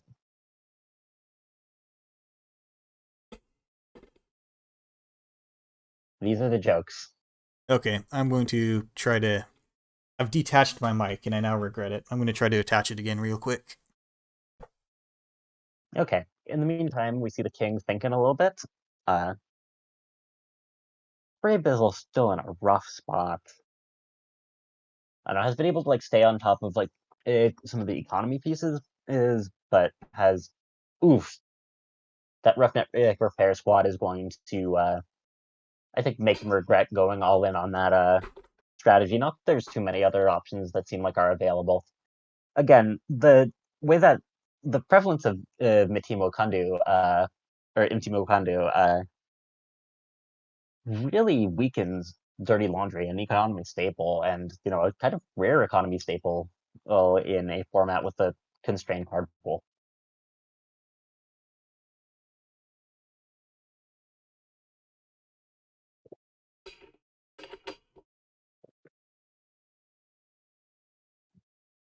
And I think one of the marks of good deck building that we're seeing here, honestly, is the prevalence of so many like frankly mediocre economy cards. Just recognizing that sometimes you have to bite the bullet in order to hit the appropriate ratio of money in your deck is important, especially in a format like this where you have to construct on the fly, and there are all of these shiny things that oh, but I want to play the ban list card, not the mediocre thing that will keep me able to res the ban list card.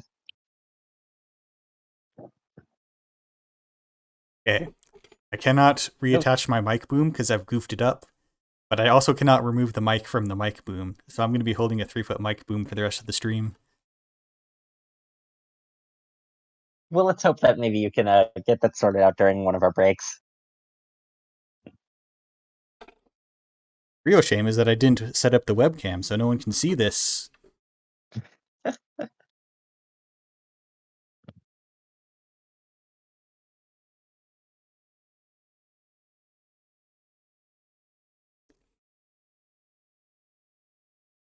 So Spray Bizzle drawing up, also in the awkward position of the Fencer Fueno being full. But we do drop a Lamb. And yeah, just trash Fueno. Okay, so we have at least a little bit of a pressure tool here. We have a way through that IP block for 5 credits. Beating the trace is probably easier, and 3 and 5 credits both feel like a fortune if you're Spray Bizzle right now.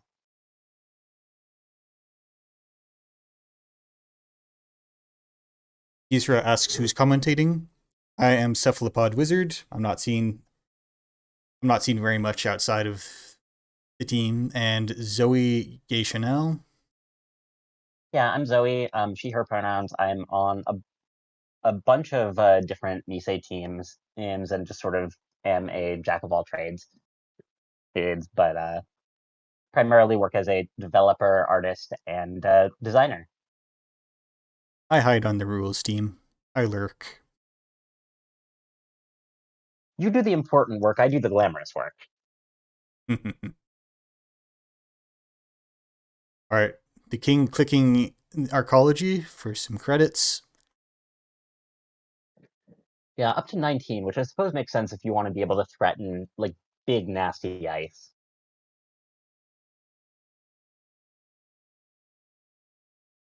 Let's see what he's gonna do with that third click, because as otherwise we'd have roughneck. Okay, manual ice install. Yeah. I bet Wizard Hate Bears would run direct access, especially in Muti format.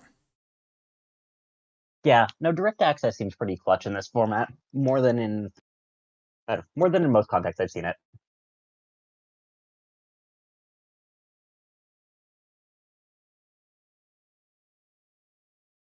And yeah, Spray Bizzle just clicking for credits. Or sorry, drawing and clicking for credits. All right, we dump an Imp, a Black Orchestra, and a Cipher. Or I have to assume that the Cipher is a duplicate if this is what's going on here. Maybe this is a play of I don't have enough credits for that. But with only 1 point scored, you could hold on to a Cipher for the long game. Yeah, I mean, I feel like it's just a pretty important component er, of your approach, especially with the clunky boosting on now both of the breakers that we've seen. But it could be that we just need to rip through things too fast. In the meantime, the king's gonna jam, install advance advance. And it looks like I don't know. I don't love Brave Bizzle's chances of being able to get through a potentially 3 ice remote after the Mitsimo Kandu trigger. Or it means that Second Century will fire. And while we don't have anything quite as terrifying as a non-C to worry about in this format, there are still Saisatsans and Komet Inus that can slice you up. And hippos, which feels like if you're running Cipher, you're probably running 3 chisels, and you're probably running for hippo because you need to destroy even more ice. Yeah, and I mean I think that's the way that Spray Bizzle wins this game here. Here is just by forcing beefy ice reses and punishing them immediately. Like the King's on 16 credits is a healthy amount of money, but if you get your DNA tracker blown the hell up, um, half your money's gone and you've got not much to show for it.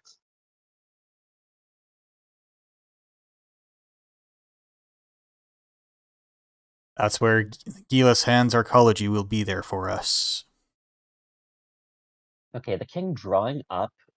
It looks like that's probably not an agenda then, unless we're just letting it stew, letting it marinate.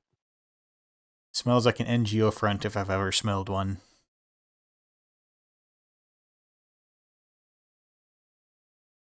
In my experience, all the cardboard smells the same. Depends how long you've been letting it marinate. Oof. And the deck box, it's like casks on a fine wine. The deck box really does contribute to the flavor. All right. Well, your nose was correct. That was an NGO front, and so we have draw, pop the NGO, and install.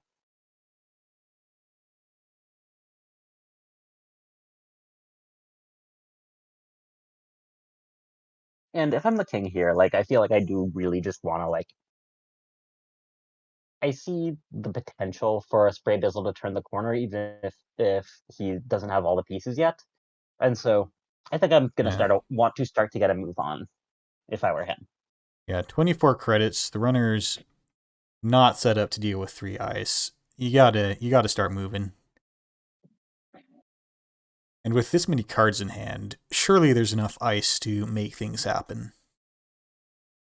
Yeah, I mean, ideally, I feel like this is an agenda jam, but honestly, the wait between in these clicks makes me a lot less certain. And there are a fair number of defensive upgrades that could be as well. Again, we've got our Ben Musashi's, our gosh, what was that card called again? The one that everybody's running that I didn't expect, the neutral upgrade. Signal jamming. Signal jamming, yeah. All right, so we've got the double install here. And there are a bunch of 3-1s or 3-2s that this could be representing.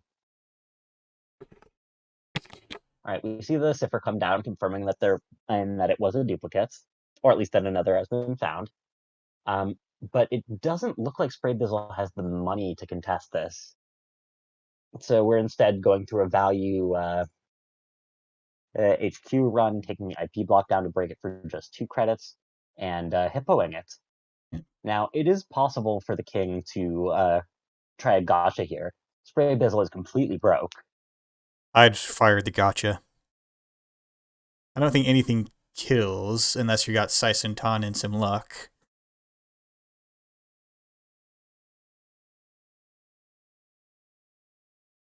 Also, good news. I've gotten rid of the mic boom, and I don't think anyone heard anything. Okay, glad to hear it. All right, so we have Jack out and take credits. Spray Bizzle doesn't want to find out what that is. That's fair. All right, and we have another Helahan scored. I feel like if you're the king, this isn't your ideal. So, I don't know. Presumably trying to press the advantage here and just scoring out what you can draw. I wonder what the agenda suite is, because 1-pointers makes me think that you're going for 2 3-pointers and then a 1-pointer. But then scoring the extra 1-pointer really doesn't help you win if that's what you're doing. Yeah, and I feel like it is tough to guess with Kentucky because they have the most viable agendas of any faction here. Here enough that there are several possible suites.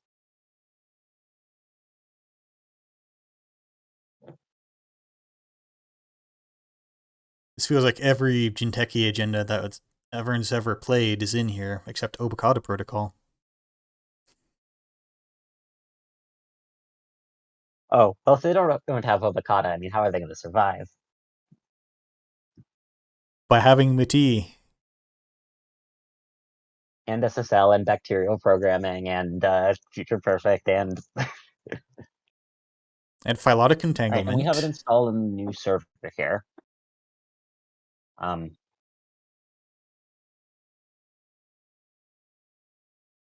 and it's hard to imagine that that's an economy asset with the current state of things and Wizard's power still going. But again, just like Spray Bizzle's kind of behind, and we have the possibility of another scary ice here. Right, Mental Health Clinic. I bet that goes down. Yep, Yep, Wizard and it's credits gone. trash. And no fighting over the remote. Yeah, Spray Bizzle falling further behind, although the two Rezekis do point to positive results if the game runs long enough, and with the King scoring out two Helahan's Arcologies, it seems clear that he's not able to close it out as quickly as he would otherwise like. So we see the mandatory draw and then multiple clicks to draw. Yeah, it looks like we're really digging. And we get another ice in front of R&D. Nothing jammed, and two cards are going to be discarded. All the agendas in the bottom half of the deck.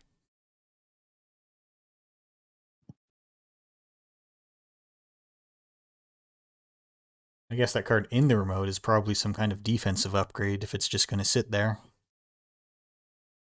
Yeah, again, signal jamming and Ben Musashi seem likely.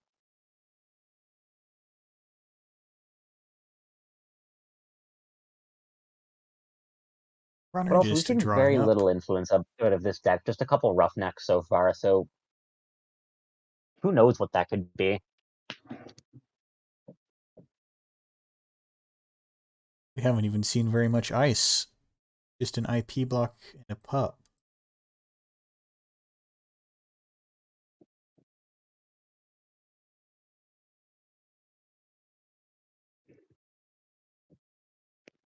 Maybe the influence was spent on Fairchild's.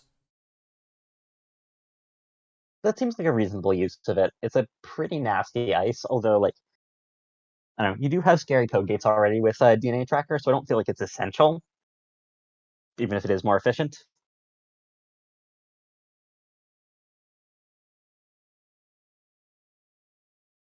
Okay, Okay, we have a discarding. Stargate and a Morningstar discarded. No way that Morningstar is going to be, was going to hit the table. That's a lot of money. We don't have retrieval. No, it's only clone chip, not retrieval run, right? Yeah. So the Stargate was probably one of the win conditions here, but we've already got a double ice R&D going on. Like, this is just looking like, I don't know, it's looking like the King's game to lose. But the longer he lets it goes, the more likely it is to slip away.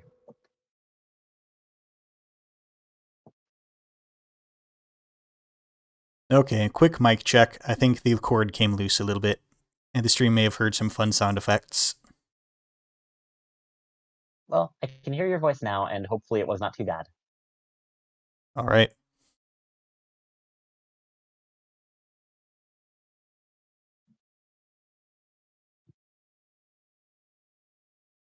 Audio is King fine. doing his turn That's after good. Subliminal, and we're going to jam.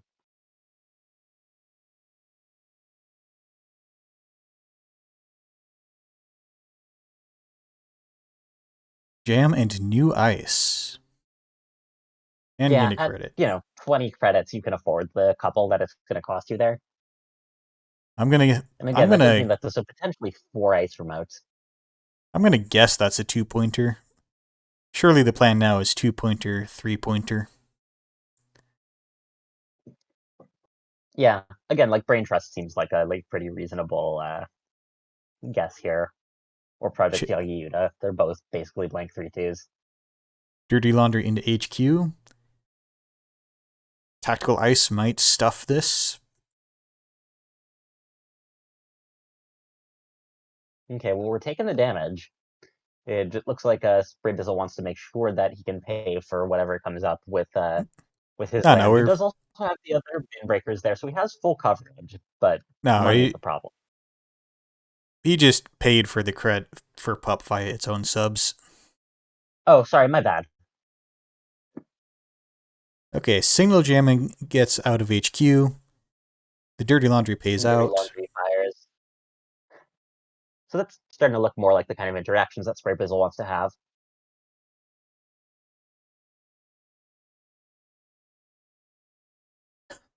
All And the right, doof. we're calling the bluff. If no ice is coming down, we'll try again. I mean, even if the ice comes down, like, we're draining money.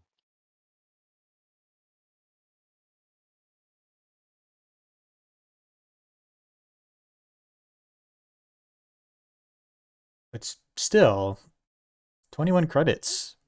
This is a mere rounding error. Yeah, no, for sure. And the king not using the Mati there, not overcommitting and compounding the credit loss, just, shrugging it off and scoring out a Yagi like you said, a 3-pointer, bringing us up to 4. So now any install advance is just must check for Spray Bizzle. And 14 credits is a lot better, but it might not be enough. Now, see how Oh, much money can be Lethea gained is the this other turn. possibility for that upgrade there in faction. Yeah, with the signal jammings still in HQ, I'm betting on something that makes the run harder instead of just trying to stop Shaper Tricks. Hemorrhage. Now this is some proper wizard play. So running HQ lets you build up virus counters, and then you can click and spend 2 to make the corp trash 1 card from HQ. I feel like this is probably too slow.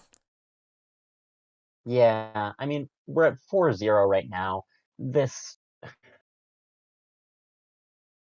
I don't there's potential for this to Luxac a win, but like it seems really difficult. The Corp has just like too much control over stuff, and if they don't want to hold something, they can just jam it in a remote.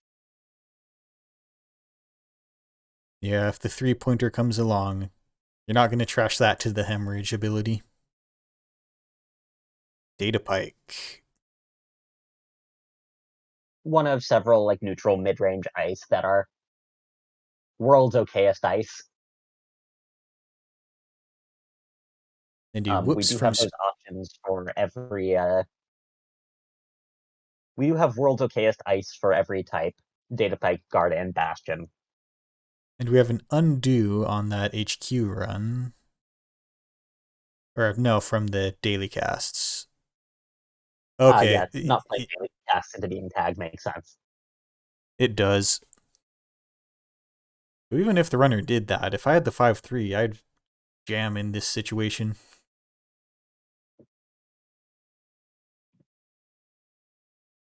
And of course, you don't play to that assumption if you're the runner.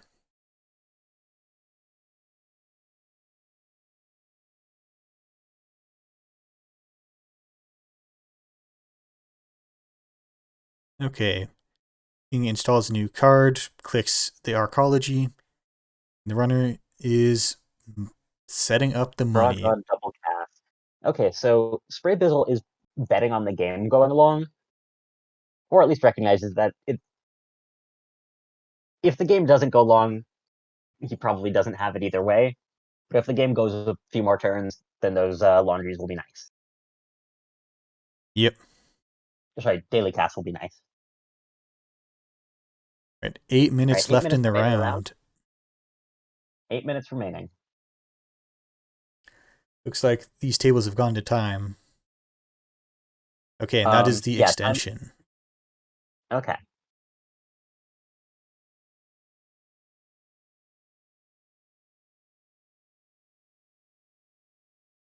All right, the king protects HQ, double advances a card in server 3, and it is do or die for Spray Bizzle now. And daily casts leaves you down 1 credit. All this old school Anarch, and you're just praying for a stim hack that will never come.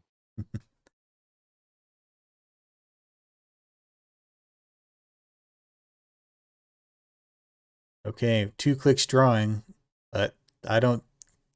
Stim hack's the only draw that really helps you here. Checking I mean, Stim Hack archives. is not in the format. That's why I'm saying we'll never come. Like, the closest we Yeah. upset is Flame Out, and that's not going to be it. So, Mm-hmm. I guess looking for archives, hoping there's something.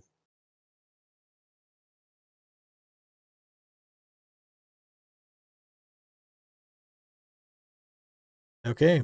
No Mati. Nothing in archives.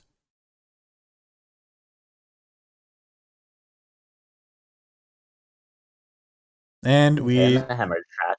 This we is send a probably game, though. message. Yeah, send a message. Trash something from HQ.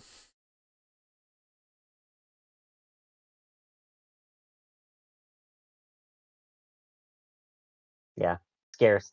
Or,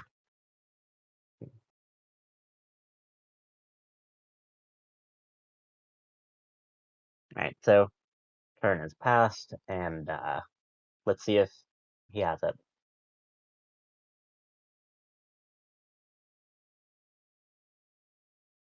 No, looks like it was the NGO.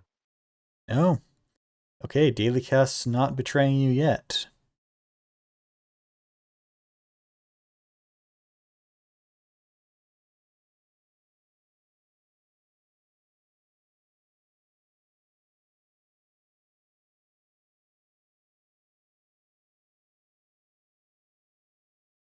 Right. 1 card drawn.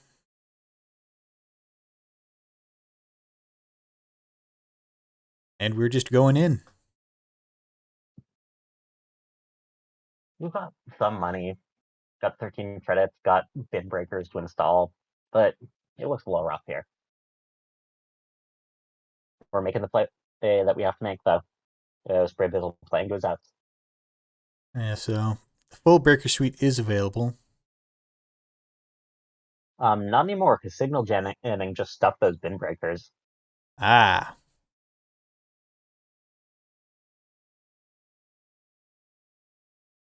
Well, at least this is what you have 2 more clicks for. Signal jamming is so good this time. Cool to see that Yeah, everyone breakout hit, realized it.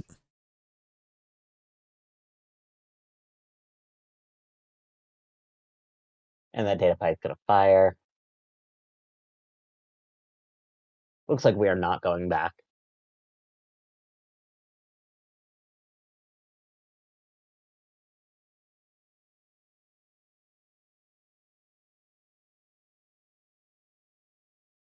Hitting an IP block, paying through for 2 and a cipher.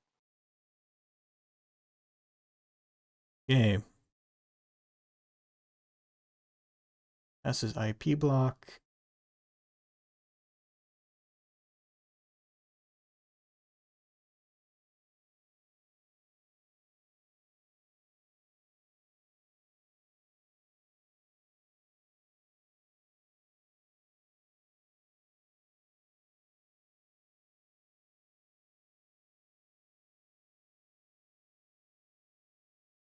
Right, no res on this ice. It's fair. There's no 7-point agendas in the game.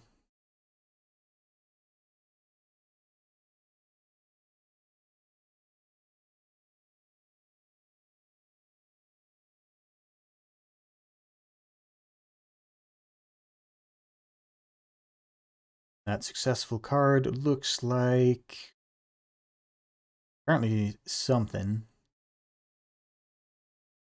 Okay, that card looks like it was nothing. Now we're going to come check HQ.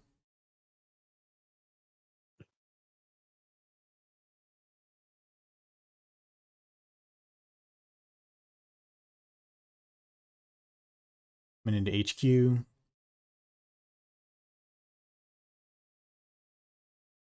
Also no Mati. Access guard.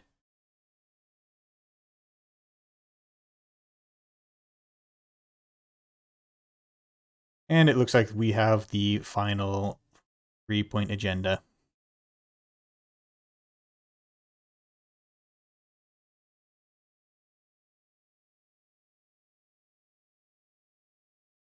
All right. So the Corp takes the game, King finishing out with an SSL endorsement. All right, we've got a few minutes between rounds, and Perkamas is going to take over for me for commentary for round two. I will be back later. This has been exciting. This has been an exciting game so far, or sorry, an exciting tournament so far, and I would love to see what beautiful, unexpected madness comes up in the next few games. Yeah, I'm looking at the standings, and we do see a lot of Matee and Shaper at the top. I'm also seeing that a couple of sweeps happened with Cerebral Imaging and As McCaffrey. So I want to take a look at those in round two. I'm going All to right, send us excited to to. see this. Go Excited to ahead. see that as deck. All right. I'm going to send us to a break screen for a couple of minutes, and we'll come back a little bit before the round starts. Bye, y'all.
Hello.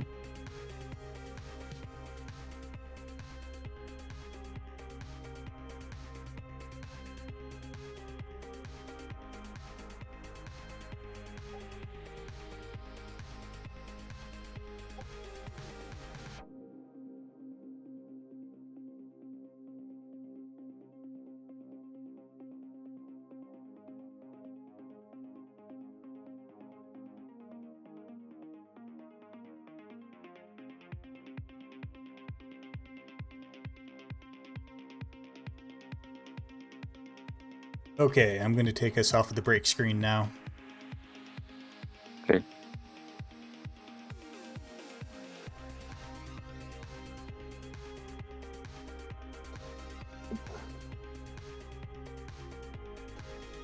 All right, everyone. I have found a solution for the microphone, and we have with us Perkamas on commentary for round two. Why don't you introduce yourself? Hello, I'm Percomis, also known as Peter, member of the NWE team, and I placed fifth at Last Worlds. So, what's your solution to the microphone situation? I'm curious. I have found, you know what is in the rough shape of a mic stand?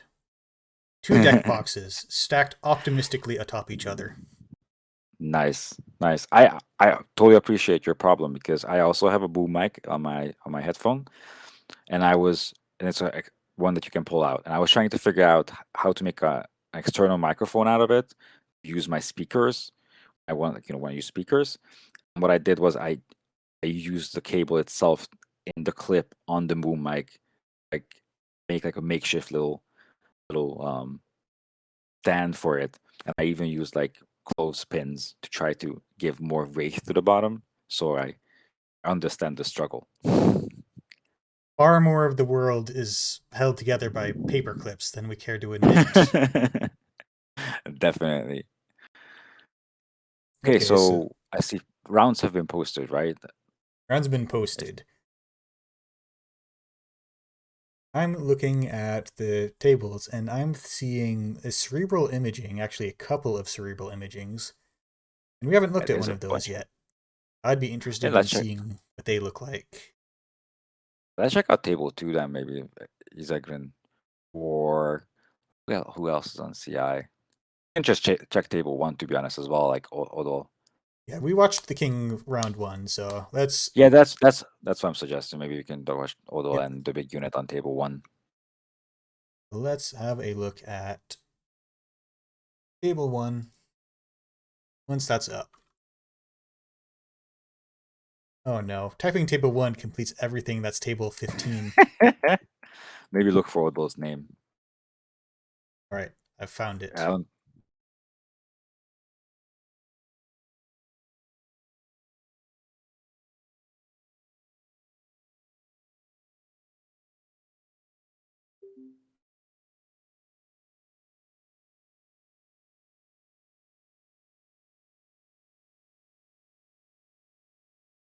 so I've been mostly judging round one. I haven't watched a lot of the games.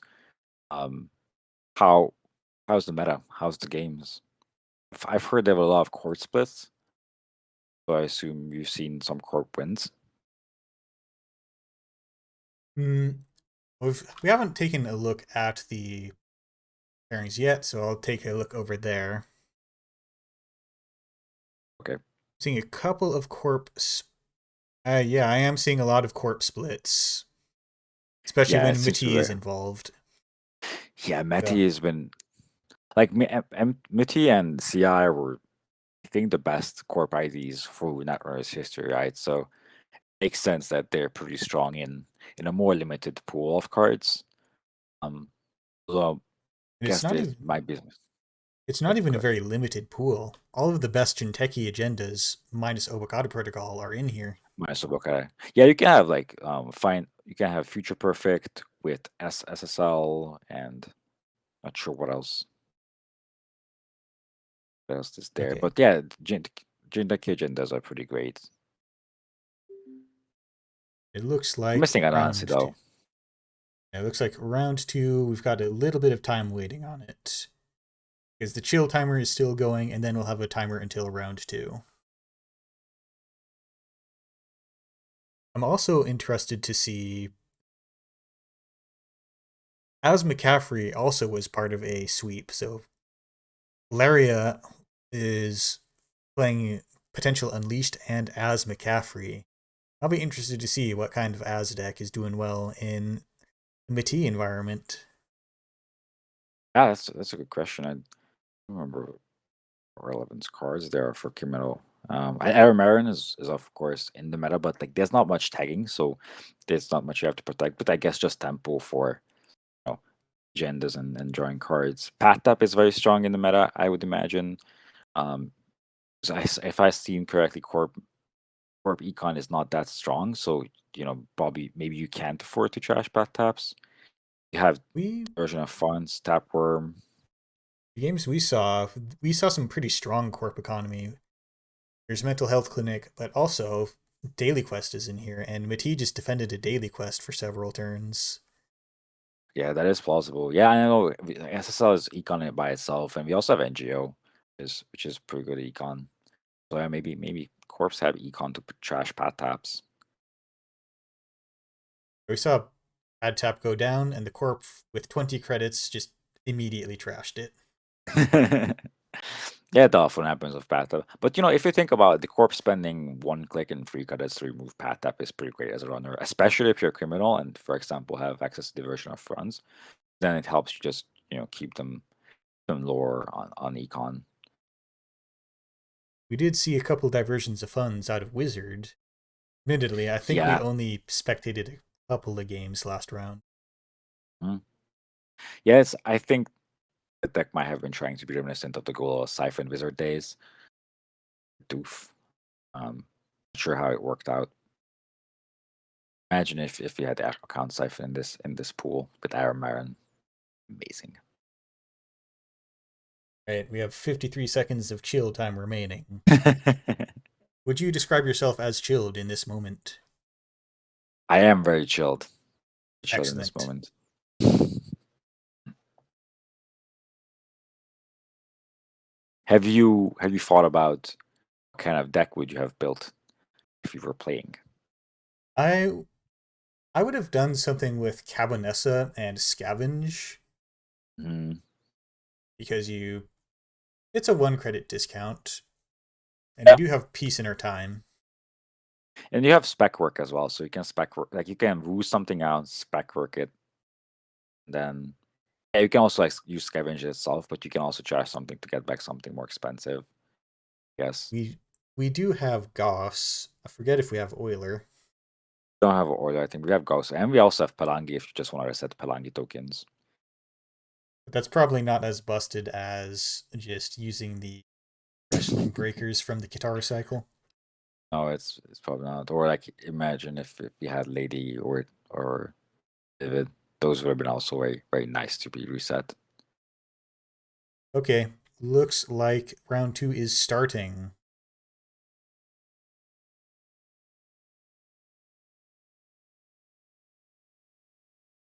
Awesome. We're starting off with Wu against Miti. If I understand correctly, this is the staple of the meta right now. We did get the Shaper and the Jinteki big boxes. Not sure what the other factions were on those boxes. HB and Anarch.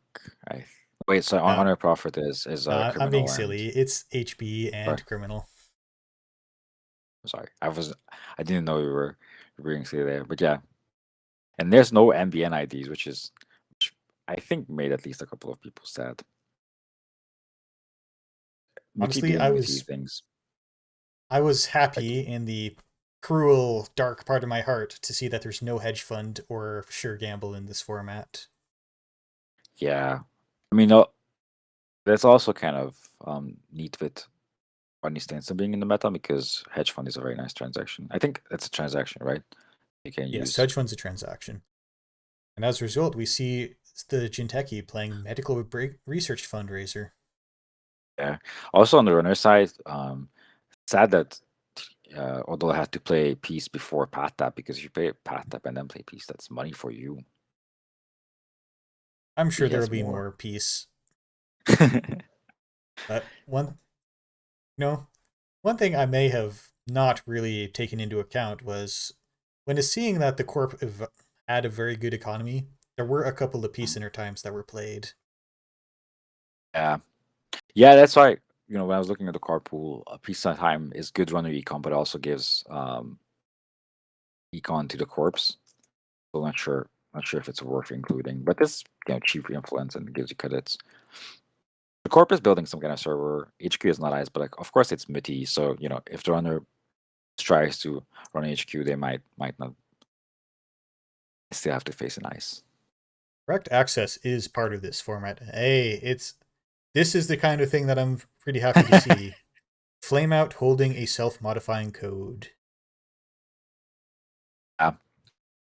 I'm only use for the 2 credits of the use, not the install, but 2 credits are 2 credits. There'll be more chances. But this is the Shaper tricks we're here for, right? Wing out an SMC onto Flameout to get your Rizeki. Excellent. All right, and the corp is going for install advance. NGO front is in this format. This could be a ruse, or it could be a very ambitious first agenda. I think I saw NGO in the format. Did you say Yeah. it's in the format? Yeah, so NGO it is could be in the NGO. format. Yeah. This pack picker did a precision job in taking all the best cards from Kitara. Yes. Got And you also have Diversion, Future Proof. Yeah, Diversion. Muti, NGO front, Bacterial, everything. What I've noticed as fresh off playing Adam as Worlds is that you have Logic Bomb, Emergent Creativity, and Find the Truth, but not Adam, sadly. Yeah. So we Fun do see cards. similar thing come down. So we see similar thing come down, which kind of I assume the runner plays Levy. Yeah, we saw a couple of those hitting the discard pile. No one actually played a Levy, though. Yeah, I mean, Levy is one good just recurring strong cards if you need to, but also if you assume that there will have net damage happening, which from the card pool is a safe assumption to be honest, then just including a Levy and a same old thing into your deck, if you have evens you want to recur it same old thing anyhow, is I think it's just an easy step with Shapers. There are It's a triple couple. advance in the remote. There are a couple potential unleashed lists in this tournament. And when I Yeah. first saw them, I thought, oh no, they have all the good tools. And then I saw that Levy was in the format, and I thought, oh no, they can't power through 2 levies. Yeah, potentially now. So I wonder what's in the remote. So it's definitely not NGO because it's triple advance. I don't think we have Wonder any what funny. We don't have any perhaps 6/2s. I have 6/2s. Not We for have advanceable. Jinteki. Well, speaking of Find the Truth, Which was a very good card. Deep on influence, but otherwise a very strong card. I wonder what server one that you wouldn't score last turn. Well, we speculated about False Flag. Yeah, that was my first thought as well. That's the only advanceable trap in the format, right? Reverse the Oh yeah, no. reverse the cards. It's rough. You're gonna lose 10 credits. Runner Driftfoot's 3 credits per turn plus has path tap. So now what? Nice archives. Interesting. Direct access is in this format. Will it let you get a surprise No Muti this turn? But this is Yeah, some direct access. this is some Direct- suspiciously honest ice installation. Yeah, I mean maybe the big unit expects more runs on HQ or R&D, and then just putting down the ice on archives. Why not? Okay. Without And we're withdrawing a little more Flameout credits to bring a second Rizeki online, and this looks like it might be an all Angolo rig. But we also find out that the runner is running Cyber Solutions mem chip from Find the Truth. you have to get that memory, right? You do, but for what? Lamb? Well, I assume so. We have Angle, so Inversificator is probably not in the deck, and yeah, maybe Lamb is your choice. Bayer Baker, although we saw reject from the runner, so could be also Gauss. But also just having free Rezekis in a bunch of programs, I would imagine. It does look like we're playing a 20-minute no rush game. Yeah, those Rezekis will pay off big time, to be honest.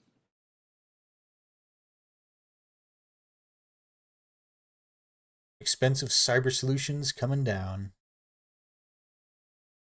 But with the runner not running, subliminal messaging keeps coming back.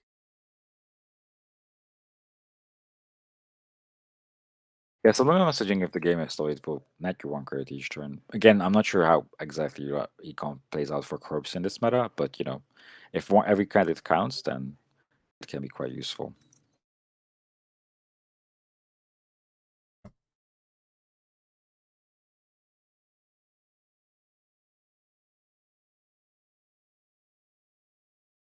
Okay.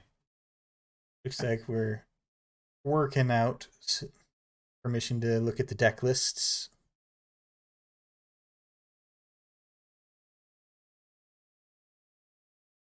Just a bit of sequencing from the runners is there.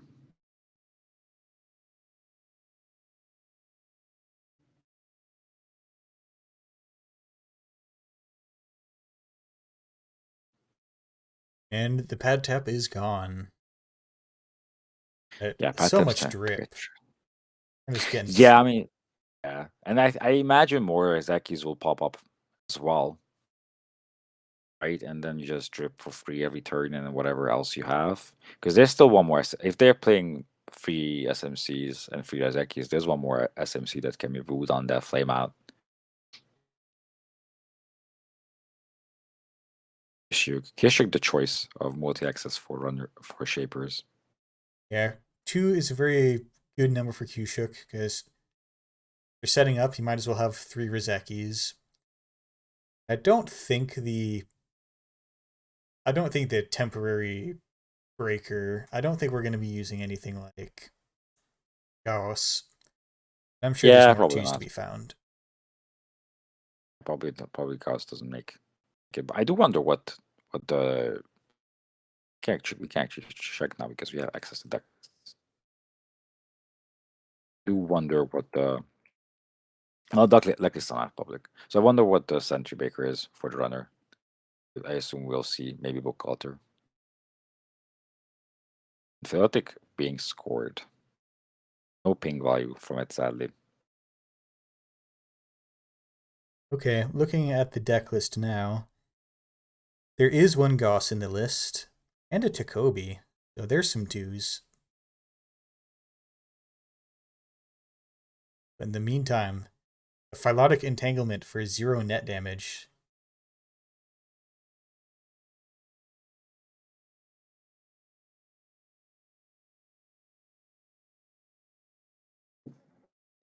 And the runner brings down another self-modifying code.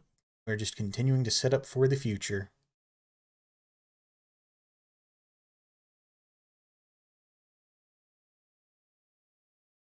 And Cold Read as well. Money for days. This does look a little bit like,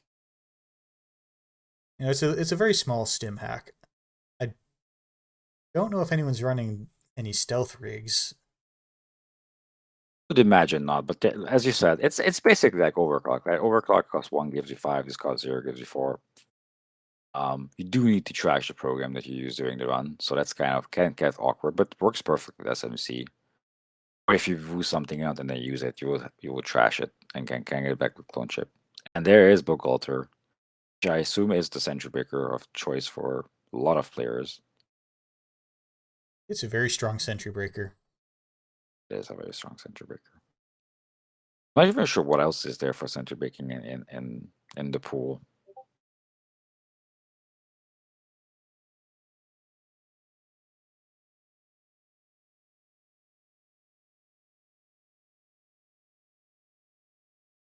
Just NGO from HQ. Okay. But did they Another. trash anything on Cold Read? No, I guess you didn't use Bagalter.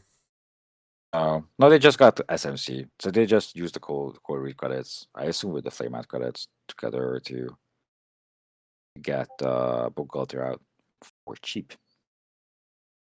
Cheap is the best price. But It is indeed. The money accumulation continues. I do want to point out that there was no MIT install on their HQ run, right? No, there was So not. Corp might not have more ice in HQ. We did just play it all out. Well, we played a lot of ice. Who knows if it's all. Yeah, no, I'm just wondering if there's no ice in HQ, that might mean there's agendas there. Ah, there's a piece of ice. So I assume that was a top deck ice because maybe last time the video just popped it out. There's Bogal throughout, so Celestin is not that Yeah, you're pretty scary safe. anymore. Yeah, it's just always like, when it's kind of similar to when you're at Resonancy. It's like, ooh, big scary sentry. And the corp is Now the down to 2 corp, credits. yeah, corp's poor right now. Mind game. I love this ice, but it costs money for some reason. Yeah, the side games. It's one of the many weird Jinteki ice that has side games on it. Nice. Okay, the runner drawing Aaron and Takobi, getting a whole bunch of twos down, and Aaron comes down in time to see all the agendas get scored. Yeah, Aramar, such a strong card. But yeah, Takobi and Aramar on both twos. That's a very good call. Also Flame Out as well. So and Rosecki's. So building up to that Kishuk. Blue Yeah, level clearance in MT. Yeah, 2 influence for that. I guess you have a full suite of stuff in faction. We're checking That is fair. archives envelope. This will be a bit annoying to break, so we're gonna Just bounce. just bounce. Makes sense if Odo doesn't care about the cards in his hand, it's probably cheaper than just angling through it for no good reason. Yeah, Odo loses an Astrolabe, but one was already Ooh. down. Ooh. Okay, Kishuk happening. So we have 5 twos on board. So yeah, so this is Kishuk for maximum value, and the corp is on 2 credits, which is not really scary.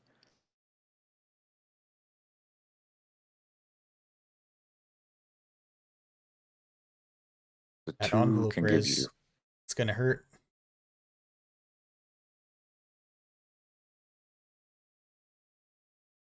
the envelope Yagura. cost 4. We're seeing a bunch So of Yagura. Yagura. Yeah, it's cheap. It's a cheap code gate you can res. It's always and it's something that you have to break, not usually for the net damage but for the filter on R&D. We got through that one, and there's Kishuk Force. Ooh, and there's Miti, probably just for value, unless it's another Yagura or Pup. Oh, it's a mind game. Of course, Oh, it's a mind game. I forgot about the mind game. I don't think you let that fire. Not when you're staking a Q-Shook on it. Yeah, but it costs all your credits. I mean, I guess both of you are broke. Could have taken the 50-50 because the corp only had 1 credit. Okay. Looks like no agendas. No agenda. Successful demonstration as econ. Wow. Okay, corp econ is actually seller, and then you can't charge to reverse accounts. So yeah, there was no agenda in there. It's very unfortunate. Yeah, 5 is a pretty strong Q-Shook. Yeah, but thing is, both runner and corp are poor now, and runner has 2 Rezekis going on. But they did make they did make that run on archives, enabling the successful demonstration. Yeah, wasn't played often. Wasn't played often successfully. Now is the time. The corp has gold on their hands. We're gonna sell this envelope to everyone. Definitely.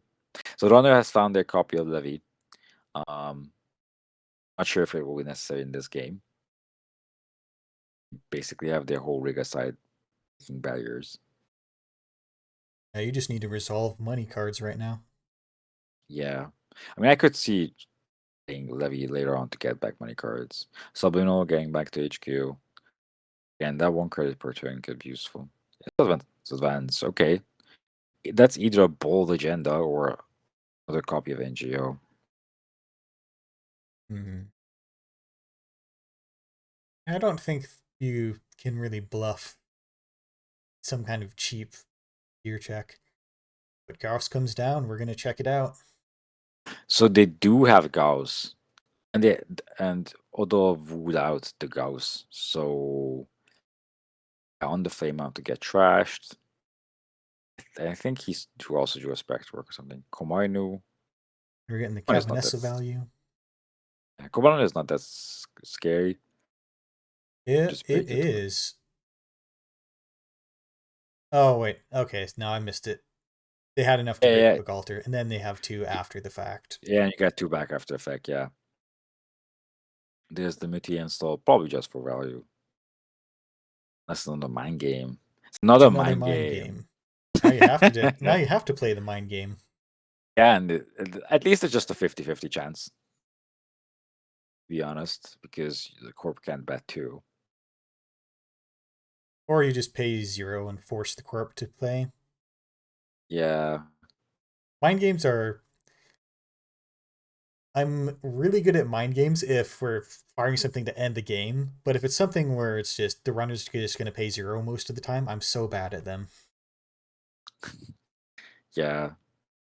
Hey, so So we're gonna see the bounce, and I would imagine HQ. it looks like Odal did choose 0 just to make the corp pay 1. Yeah, that is absolutely fair enough. And we bounce to HQ. Now they have to put back installed cards to jack out. And same old thing goes back. Fair enough. Yeah, that's absolutely fair enough. Now spec work on the ghosts. Rejig in the hand, so that the ghost will be hosting for a while.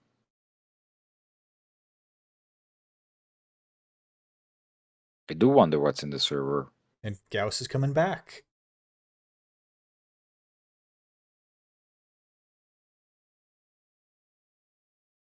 Interesting to install Gauss back immediately. Yeah, doesn't seem like you have to do that. Especially with clone chip, because it's not like Simon chip. Maybe although it's used to how Simon chip works, that you need to use it on the turn.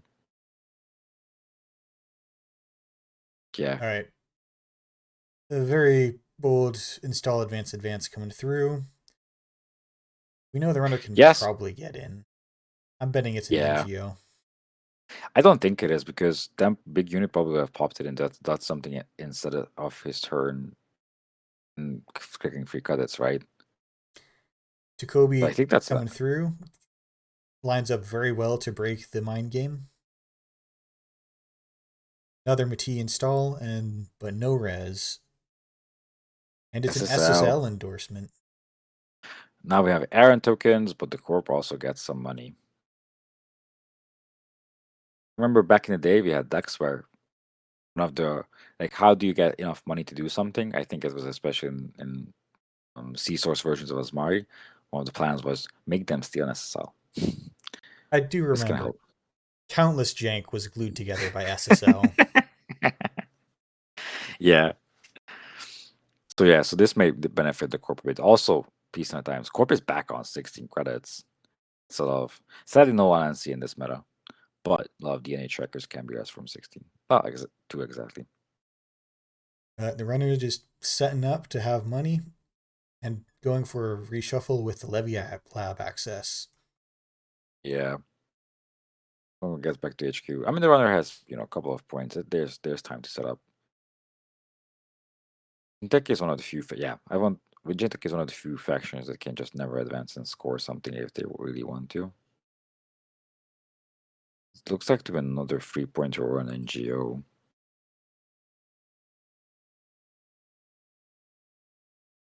What do you think? Do you think it's an agenda or an NGO? It's got to be an agenda. You've got Mati, you've Yeah. got 18 credits. It feels like a place to score, right? It makes me wish that Tread Lightly was in this format. Yeah, although to be honest, there's not a lot of defensive upgrades. I think there's like Ash, and that's kind of it. So protecting the scoring remote is not that trivial, and if it's just ice, then you can just break those, as will happen shortly. Lethea's in this format, which looks a lot better when you have one of these remotes. Yeah. Kugo. I was for a second thinking of Obokata, but Obokata is of course not in the format. Yeah. Jinteki could have been at almost full power if it was. Yes. You're right. That could be doing some work with Angolo. That's his envelope. Okay, envelope. You get through that not too badly. Yeah, Get again, Jacoby and Takobi pulling Gauss. this right. Oh, and I forgot, we are on a cold read run. Oh, New that is ice true. coming in, and it's So that another means envelope. so cold read means that Odova will have to charge one of the programs used, right? So then goes Takobi, Gauss, and Golo. Imagine that with Gauss. Okay, another Or SSL Countess. endorsement. On the one hand, you're Yeah. so rich. On the other hand, they have 6 points. That is true. And also, to be honest, that Darimore has a lot of ice. All of them are quite breakable. Especially if you get Gauss on the turn, then the envelopes don't do much. To be honest. And yeah, free draws from Iron Baron. I love that value. And a pad tap. Yeah, this looks pretty rough for the Corp in this scenario. Runners on 6 points. They just need to touch one agenda and they can win.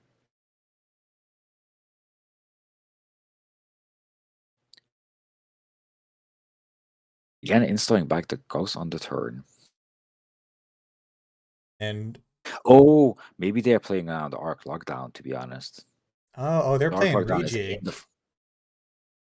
the Arc Lockdown is in the format, so maybe reinstalling Ghost immediately with Clone Chip plays around that. Another install advance. Having just seen rejig, a fresh flame out, and the ability to move Gauss onto it, which breaks most of the things on this server. Is this the NGO front? Could be an NGO, could be that big unit's hand wasn't that great, and he's just pushing an agenda, trying to slide off as an NGO. So, Dequexive says, as a startup player, I'm surprised how many runner cards I'm recognizing. And there's a lot of cards that are good. Bagalter is a crazy sentry breaker, and Rizeki also very Yes. strong if the games go long. Although checking HQ. Can respect, not need, like, if you run the remote, it's an investment, right? Saying that that's definitely an NGO. So if you don't want to take the chances, you can check out HQ, maybe get the points there, and if the corp scores a 3-pointer on 5, which is not end of the world.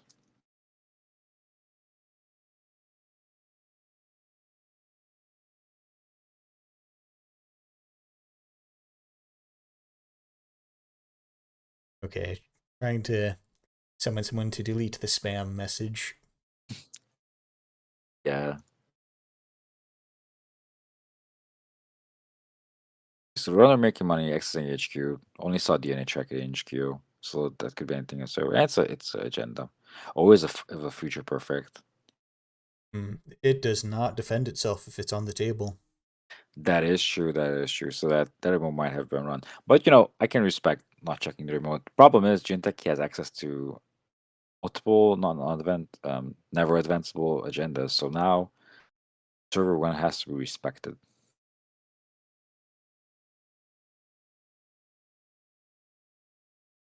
And again, doing the free Iron Baron draws.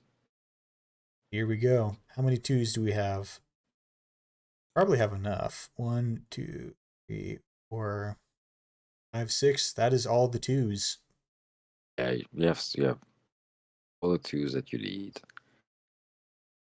So, Yushuk, we're going to come in, reveal 6 cards, and access one of them.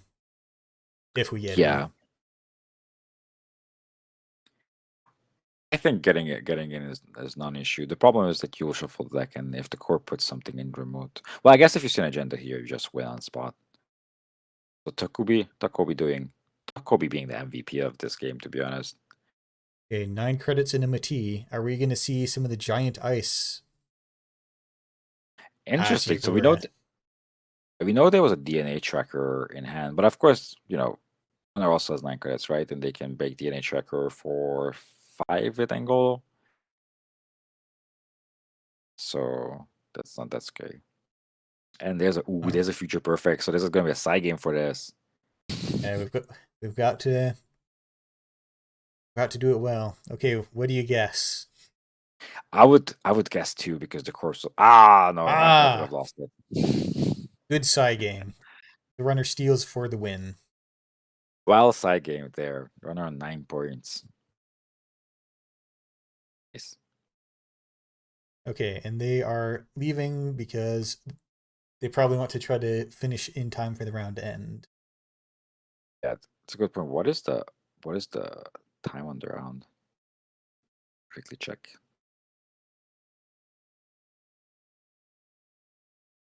It's 36 minutes left around. That seems like ample enough time to finish Yeah, out the that'll be game. fine. So So was now the other watch half the of this? Was the other half of this the As game? No, but we can look for the As game if you want to. This was CI versus Wu. You can find the As if you want. Okay, we can do that again. That's table 5. No, it's not table 5. Which table are you at? Well, I was just table 1, but I left the game. We can go table 1 because I wanted to see the CI, but we can just try to find Osmar, but not Osmar. Oz. Okay, so we've got a different corp this time. Table 1.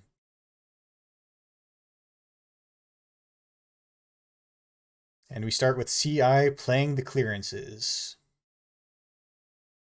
That's what CI does. Been a while since I've seen CI being played. We'll read with SMC for a value.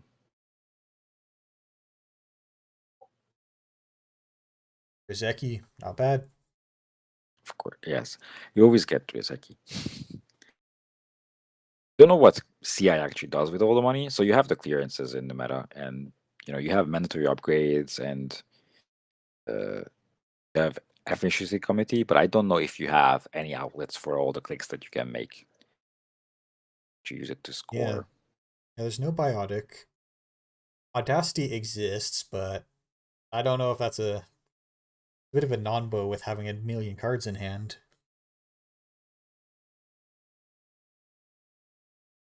Yeah. Upgrade in Runner, R&D. yeah, upgrade. Nice on R&D. So the of course is Oh, yes.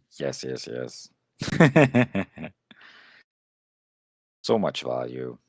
forgot about Stinson. Not These sure if you've have packs. Go ahead. yeah, have you played in the 2017 meta where Brian Stinson in CI was actually a very strong deck, and I think deck also had Sandberg, at least some versions. I have played Was in that, though not at any tournaments. okay. It was a strong deck. They had more transactions and you had access to more cards than this particular version. But Brian Stinson and the clearances work very well together. Yeah, and Runner you also has had 2 path taps. IPO at the time, so you had just click gain 13 sometimes. Yeah. We also had hedge fund will also just gain 9. So much value. Well, we're above the Stinson threshold, and there is an active scarcity of resources. Fortunately, everyone's on the Rizeki train, so Yeah. you'll only be hurt moderately. Yeah. Units still might have Proco, for example, and that's always awkward to play for like daily casts. So it's scarcity is gonna probably get some value at least, but Rizekis will do some work. 3 phase down cards in archives. We haven't seen much in the way of the current battle because normally it just hasn't mattered that much because it's been doing interdiction versus enforced curfew, and you say, okay, that doesn't do very much, but if you're trying to play daily casts, scarcity of resources is going to be a real problem. Definitely. Ooh, Hagen will trash one of those Rizekis, but also the corp goes down to 4, and that's one of the sad things about CI. If you spend money, then your hand size will get reduced. I hope. Oh, Hope R&D can be still protected. Fancy high places, okay, and oh my god, architect. these packs. Yeah, I mean those 3 cards next to each other, right? And next to Barney Stinson in a CI, yeah, a lot of strong cards.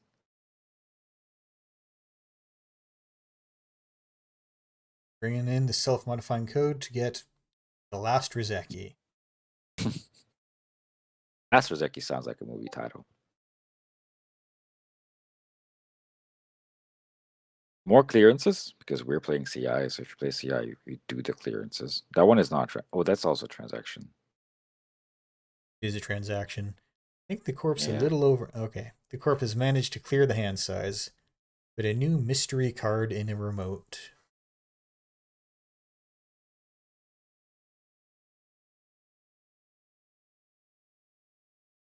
Jinja. Jinja makes perfect sense with the clearances. Do you To run a trash trash. it? Well, that's a good question, right? Because you don't want to give them Jinja, but if you trash it, you give them Stinson value. You probably don't. Yeah, but I think the Jinja, runners. Sorry. Jinja gets out of control so quickly. And then you'll Yeah, say, how do I deal with 5 ice? that is true. That is definitely true. A good question because there's a blue level in the bin, so that could have been played if they trash. So maybe there's no ice on the Ginger still. So maybe this is the turn they go trash Ginger and go back up to 6. It looks like the corp didn't have any clearances to play, so clicking for credits and the Jinja stays where it is. It Sad Ginger turn. looks like the big unit is having the same idea we do about Jinja. Has to go. Yeah, I mean clear Odal's handed is not ideal right now, but it can get better very easily. So getting rid of the Ginger now is a good idea.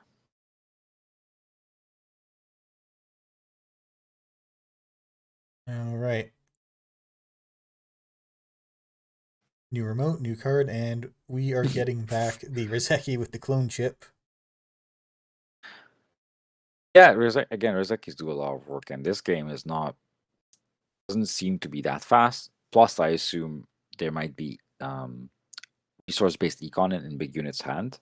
So just getting back Rezeki to get yourself some kind of econ, and you don't have to put down the resources is probably necessary in this game. Corp's drawn more than 15. I think they've drawn 20 cards. They should have at least 6 points in hand by now. Most likely, yeah. Maybe even server 2 is an agenda, to be honest.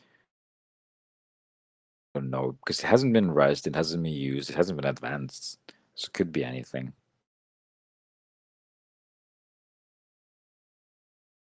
He's making money. Yeah, you kind of don't pay attention to Rizeki when it gives you 1 credit, but when your turn starts and you get 3 credits, There's the it's Sephir. incredible. But I do wonder. The one thing I wonder about with Sephir is if a big unit include a chisel in the deck. Well, if there's a time for chisel, it's right now. Definitely is. And it looks like we might be trying to work out some timing.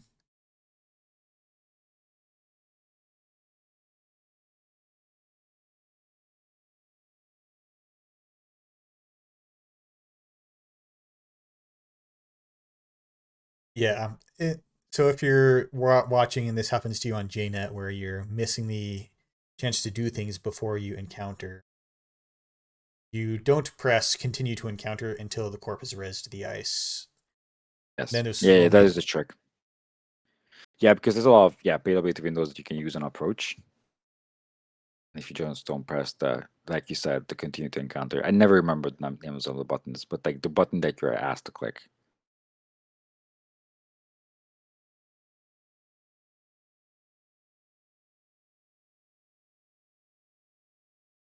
Not this is the point to install.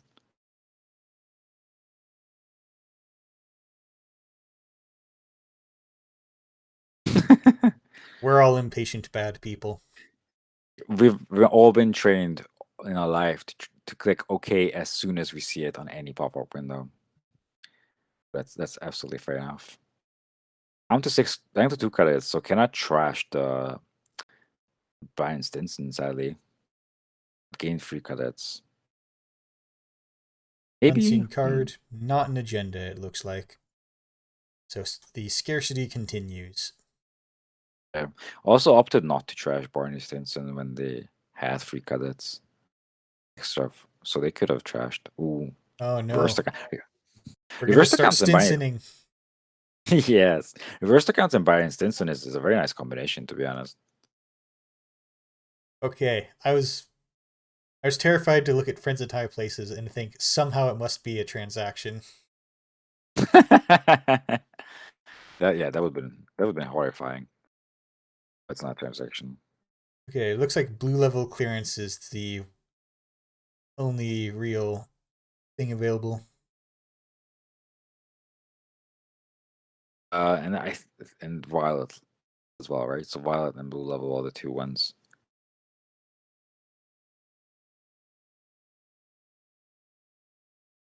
Blue level clearance isn't. Well, okay, it's a hedge fund plus, but yeah. Again, violet level clearance is also in the format, which is a pretty strong one to play.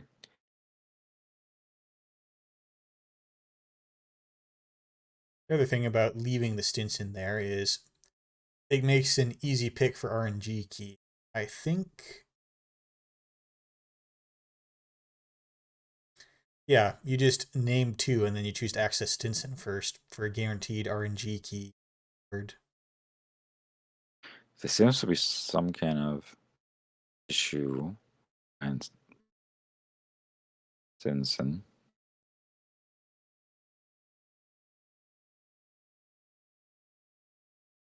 Okay. Well, the runner definitely has fewer than 6.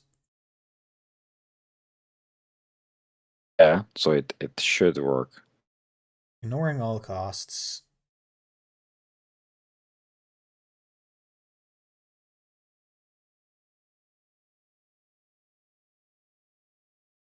Oh, it does not seem to work.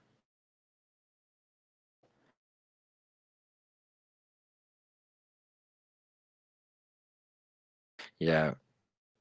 Maybe JNet is trying to spend the extra click. Yeah. But so from Twitch, Kaneko Guy says additional cost, but Stinson says ignore all costs. Yeah, so you don't need to. So if JNet is trying to make you pay the click cost, then that sounds like that's not correct. Yeah. So, based on per rules, back in the day, we did pay a lot of ultraviolet clearance with Stinson for just 1 click. You don't actually need to. FTG. FG, yes. So there was a manual. Blue. Yep. We can fix game state. Yeah. Some of these older cards might have been broken in the past, with no one noticing because no one actually plays Brian Stinson and blue level clearance together in any of the formats, I would imagine. There's a chance that it doesn't want to work together. Checking So R&D. Yeah. You're getting the guaranteed payout from accessing Stinson. I do wonder if we're trashing Stinson. We're not. He's Big Unit is not trashing Stinson right now. Trashes reversed accounts from the deck. I mean, Stinson guarantees that you get RNG key payouts. I'd leave it if you can guarantee you don't go below 5. That is true. Maybe the value that Odell gets from Brian Stinson isn't that big at this point.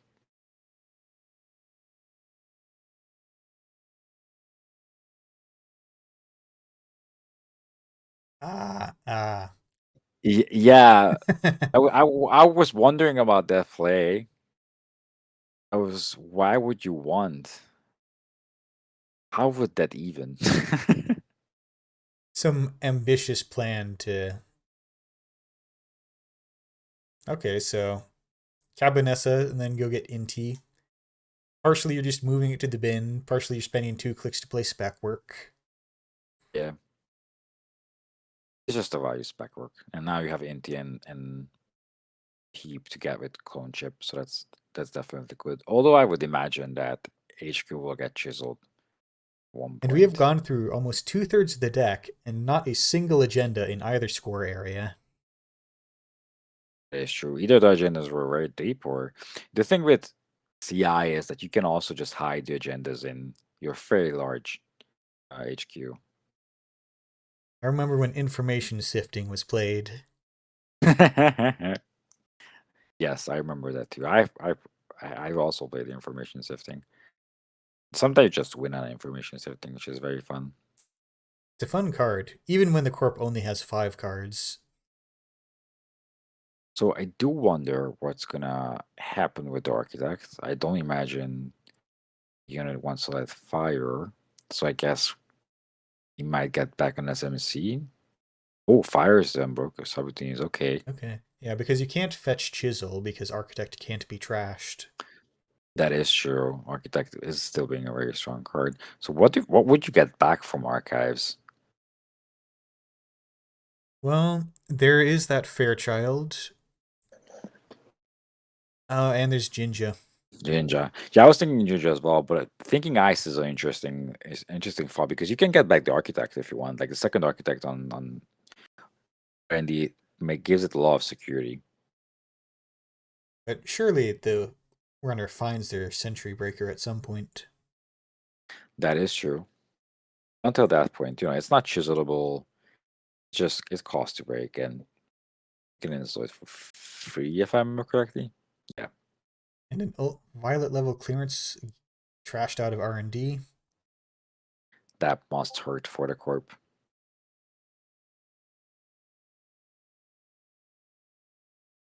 At the same time, there's 16 cards left. I feel like decking might be the win condition here. I mean, that is definitely doable with clearances being played. So Odo has to be conscious about the number of cards left in his deck.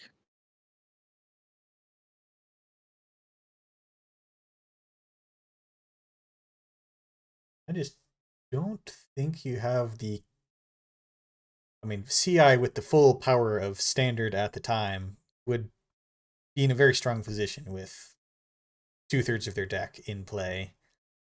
But I don't know if you have the tools to finish off the game just by having tons of cards. Yeah, that is true. So this meta doesn't have the classic finishers of biotics or using FCOM tokens with shipment from Sansan, things like that. So Or those are not in the reconstruction meta. contract. Yeah. So you don't have any like combo outs that you would collect cards in the hand for. And I'm not even sure what kind of agenda suit you would play in HB. Maybe if you can manage to score mandatory upgrades somehow. I remember motioning out mandatory upgrades was a thing back in the day, but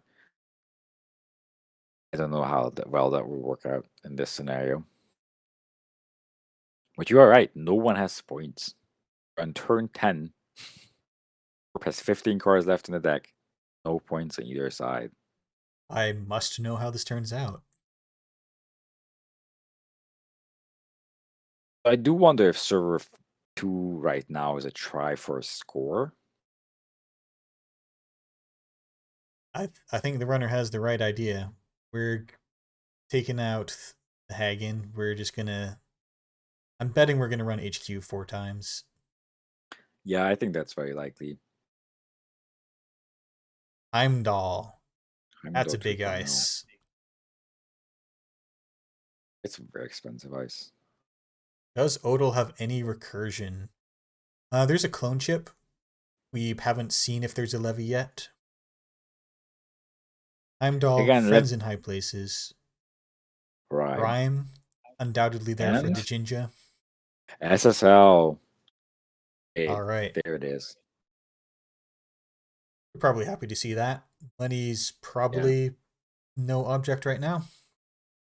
I would be surprised if the big unit doesn't play Levy, to be honest, because it's so easy to include any shaper deck, and if you're playing clone chips and chisel and Zephyr, you probably want to get back your clone chips. New ice on So HQ. yeah, ice on HQ, ice on the remote, another card in the remote. So there's one more upgrade in the remote. Again, Ash is in the format, so one of those cards might be an Ash just to protect the score.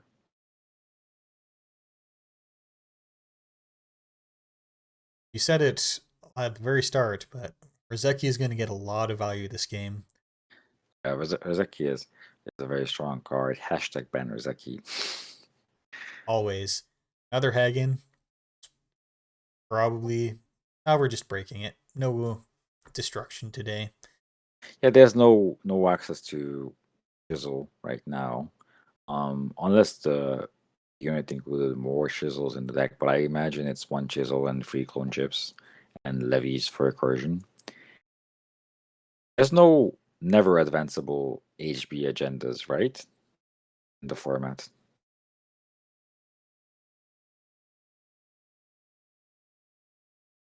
All right. SSL paying off.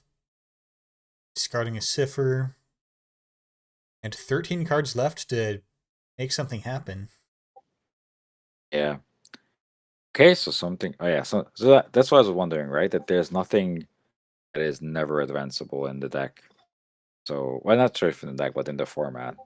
But that is advanced, so that's most likely an agenda. Yeah, you can't sit at 13 cards and try to play NGO front games. That is true. And the runner is a But to bit be limited. If they only have the paint once, should they come across different ice types. yeah,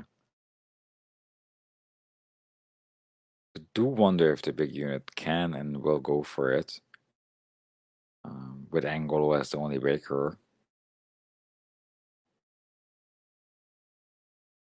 Going in, nothing but an Angolo. Yeah, maybe it's fine, right? Because big unit saw a rhyme on HQ, also saw what was the big one? It was a big ice. Heimdall 2.0. Heimdall. So clicks get you through Heimdall. Oh, there's a surveyor. Now Heimdall cannot be read, so you just angle the surveyor, and then the last card is not a barrier that has Enderon on it. That's his. Oh, did Cipher.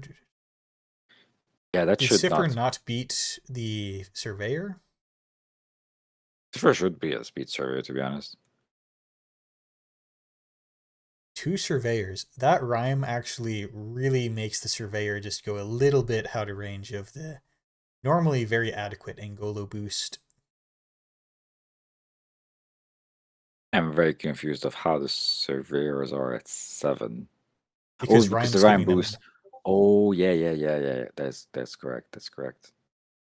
I thought Rhyme's not a very good outside res, but it turns out It works very nicely with Cipher. Sorry, with surveyor. now we're tracing. But runner pays through the trace and gets an SSL endorsement. Interesting choice not to res dash. That just make the runner spend a bit more. But Yeah, I guess you're your also, CI. So yeah, your CI. You're probably already destined to discard and have a hand that's full of agendas.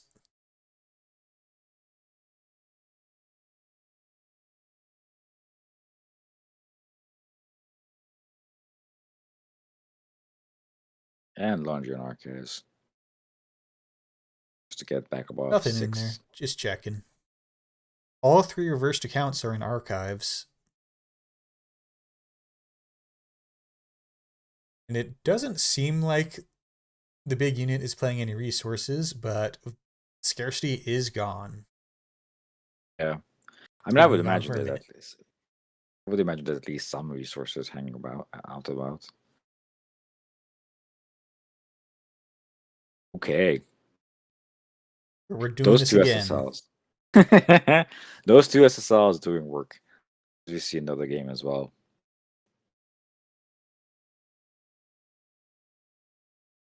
So That SSL did, or that Gingergrid did reveal that this Outermost Ice is a Fairchild, so that's a known 5 more credits on break this server. yes, that is true. Also, that as you mentioned, all 3 reversed accounts are in archive, so that can be reversed accounts. Might be an NGO though, because we've only seen one NGO so far. Surveyors are tough to beat.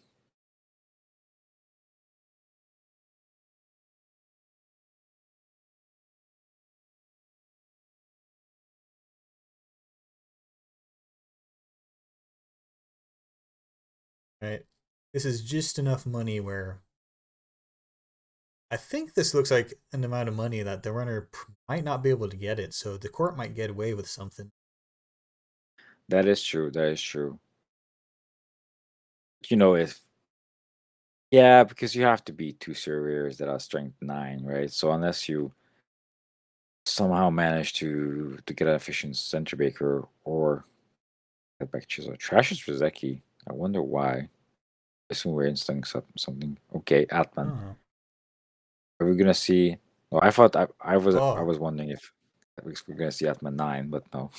Oh, my prediction. Atman 0 with Cipher. That's a good combo. He did it back in the day with Kate and Data Suckers. So yeah, Atman breaks Architect and R&D. They get a rebate from RNG Keith seeing Stinson. 12 cards. I think you just try to crash your way to victory. Yeah.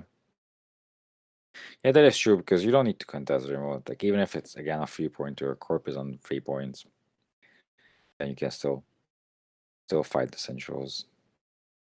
Yeah, the corp has to, at the very least, the corp has to spend a whole turn advancing this 5-3, a whole 2 more turns advancing another 5-3. They're still not close to winning. And you can lock Yes, R&D during that time. that is true. Also, you can check HQ if you want to. Atman 0 is just breaking anything. Yeah, and then Odo scores the third SSL, so 3 SSLs taken down in this game.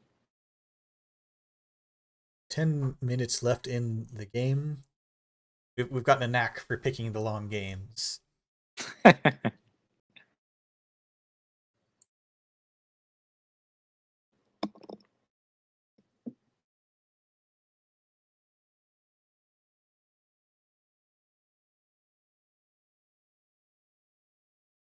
Okay, so 10 minutes on the clock, but again, runner is on 6 points, right? So just need to find a single agenda.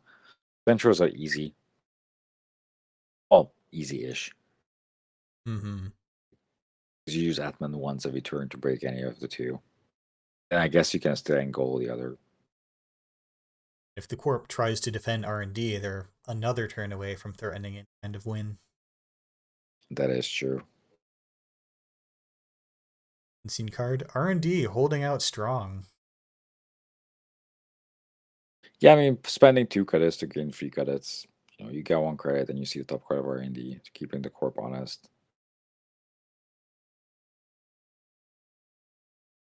I wonder if there's any more tricks. I'd be wanting to start getting rid of Hagen right now. Yeah, you definitely want to get back your clone chips or your chisel somehow. You'd be you said scavengers in the format, right? You'd be sacrificing something to get back a Scavenger's chisel or creation of HQ. control, and there is a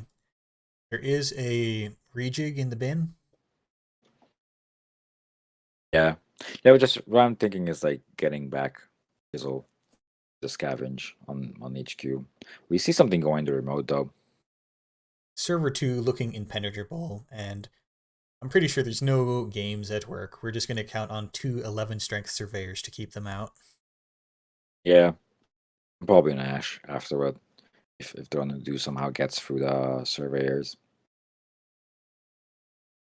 I mean, if you're desperate and have the money for it, you can always rejig Atman to the appropriate surveyor size. I don't have 11 credits for Atman 11. Not right now. Maybe somehow.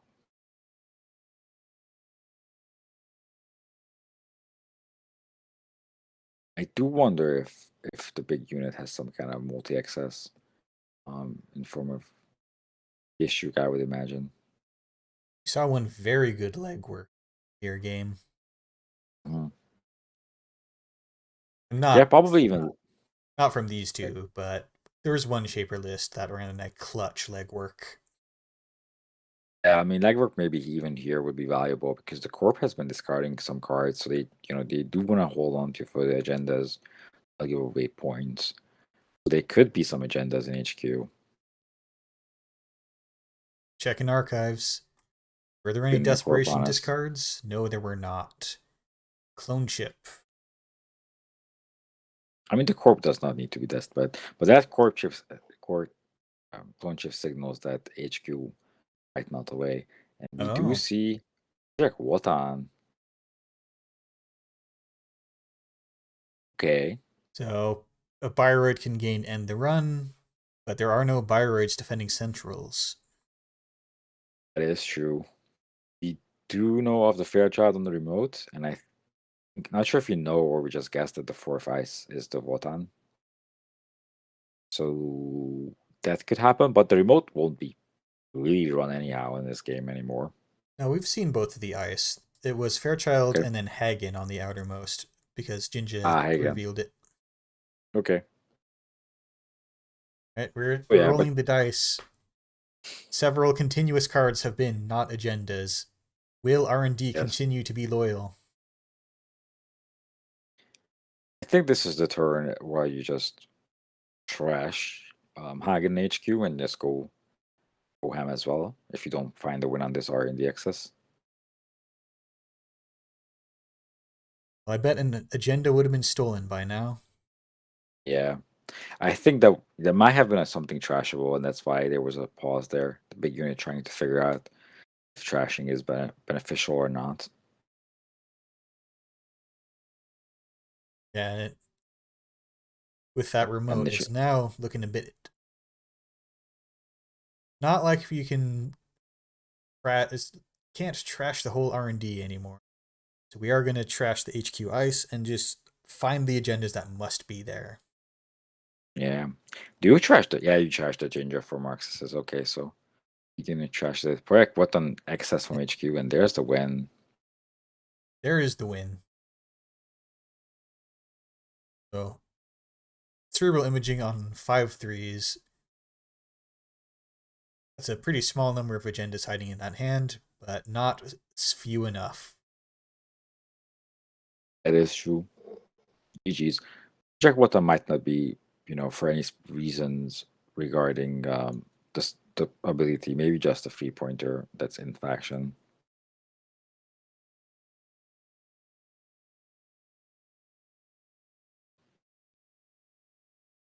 Do we want to check out any of the other rounds for the rest of the 10 minutes of Let's see if there's anything still going. It looks Table like 9?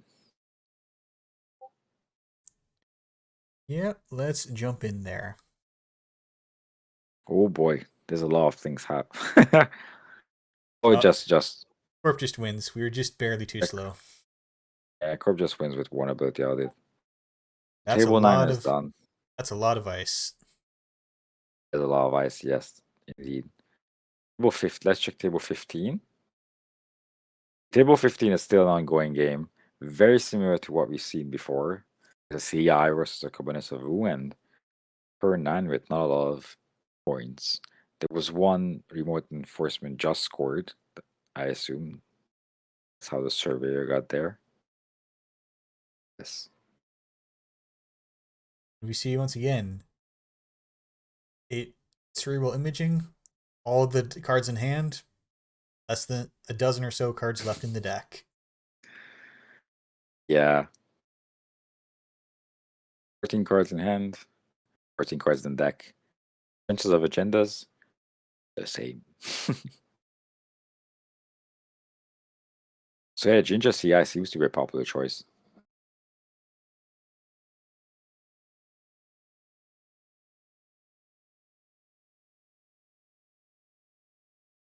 Triple Roseki's definitely holding down the fort against these corps with this outrageous amount of ice.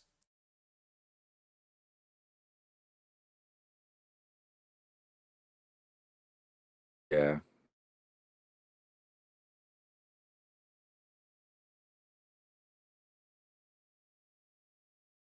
All right, we're Doing checking out archives. archives. Again, gotta keep the corpse honest. Got to reduce their hand size too. That is exactly true. It's less than a minute on the clock, maybe. This might end up being a timed win unless there's good rip out of HQ. Or if the core, for whatever reason, banned anything, but that's not the case. See, Buyer would work who in the deck. That's interesting. That is an interesting choice. I don't imagine this being used for scoring, but maybe just getting a bit of value.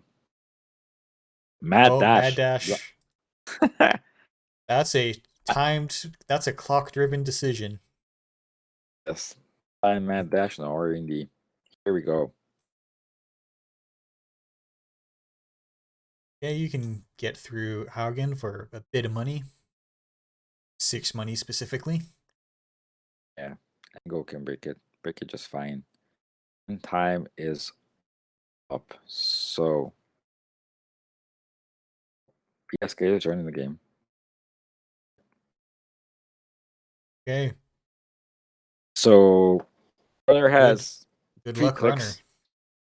Yeah, runner has 3 clicks to find points. Corp, I don't imagine can fast advance anything, so There might be an points are audacity.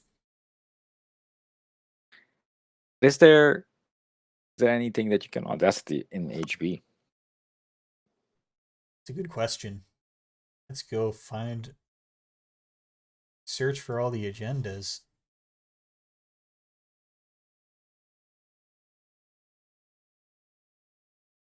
There's a Gilas Hans Arcology. You could fast advance that. I mean, you could also fast advance the Director Hospital project if you really wanted to. Well, it depends on how many points the runner finds, right? Because if they go up to 3 points and you can fast advance 1 pointer, maybe that does something that ties you up.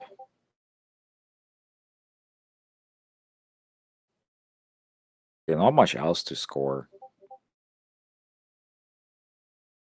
Going through Hagen. See what we access.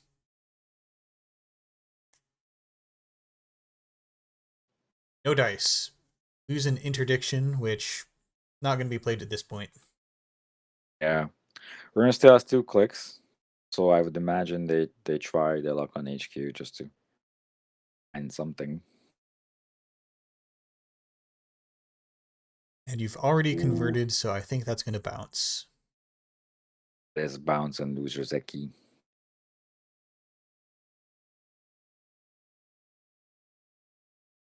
At times. That does look like that's the game locked up for the Corp on a timed win. That is true. Looking at the runner's heap, they are on lamb for breaking barriers. Uh-oh. My lights just flickered. I hope that's not going to come back to haunt me.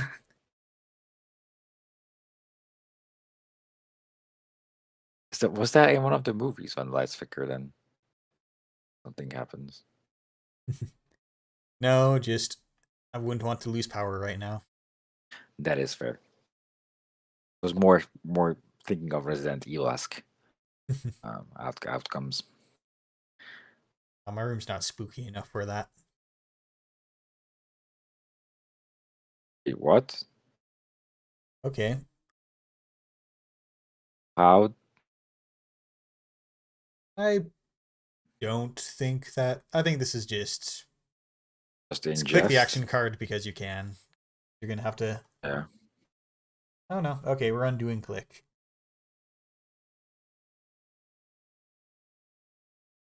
I guess he thought he had one more click after the lamb install. Yeah. Don't know what that was.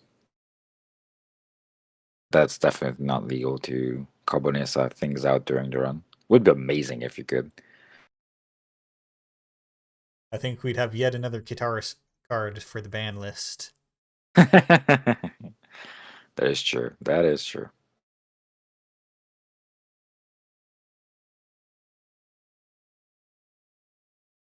Yeah, I don't think the runner can do anything in this scenario. So, Corp has this in the books. You'd have to have something like Inside Job, but I don't think that's in the format. That is. I don't think that's in the format. But yeah, not much to do. Okay. Okay, runner sets clicks to -0. So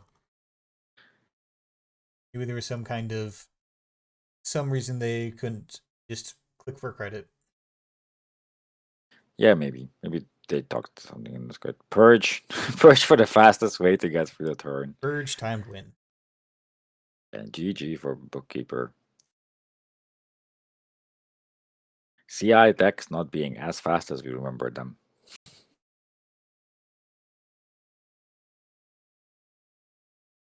So that was a round. I don't think there's any more games going on. And as far as I remember, there's going to be a 10-minute break after this round, if I saw correctly. There will be a 10-minute break. So I'll bring up the standings right now. Looks like we have 6 decks on 9, or 6 players on 9 points. And as McCaffrey is on 9 points, I really want to see that game next round. And we also have a lot of the powerful identities in here. We have Cerebral Imaging and Carbonessa and Mati kind of dominating the top spots. There's Omar. Just main deck Omar on rank 2. There is main deck. Love it. Love it. We've got to watch one of those next. Yeah, we will try to catch. So I think what we should do next round, jump into the Oz game to see if the Oz matchup is on. If not, maybe check out the Omar game. We'll see next round. But definitely I'm curious about both the Oz and the Omar list because they're doing good. Okay, with that in mind, I think we'll take a 5-minute break on commentary, and we'll come back just before the start of the next round. I need to sip some water. All right. Good luck with your power. Oh, it rarely goes out. See you. See you. See you in a bit.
Okay.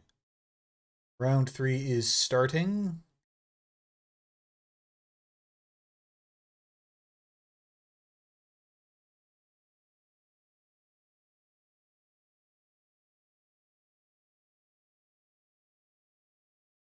Let's take a look at the pairings.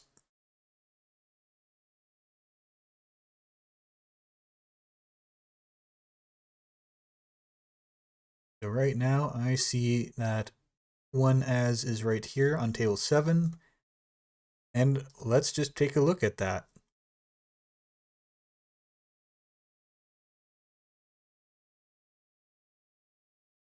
Are the tables up yet? The tables are up. Table 7. Ah, there's no space between. Yep, this is the As McCaffrey deck. Maybe. It's at least that pair of players.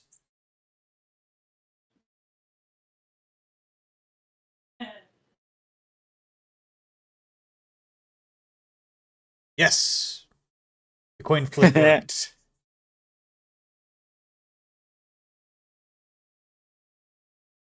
So we might see Doofs being fired off against CI, which was always a bane of CI.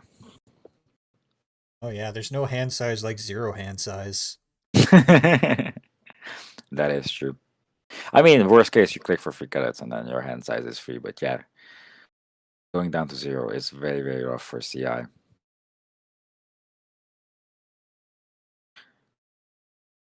So the game is on the way with an install advance. Yeah, an NGO pop. You can't afford to leave it there as CI. No, because you'd end up having 3 hand size. Runner just decides to take a look, see if there's any agendas to be found. Stinson. Oh yeah, the one was for Centrals. Always is a good card. However, unfortunately, there's no one-click operations that seem like a good candidate, but you could play a transaction, Stinson, play it again. Yeah, you can still do it with level clearance or something. That's that It's not quite Calvin. the same as play 2 hedge funds. Yeah, that's not. Yeah, that is true. And we're playing Calvin. So I do wonder that I think the corp kept the hand, but there's no ice to be seen yet. So 0 respect to diversion of funds.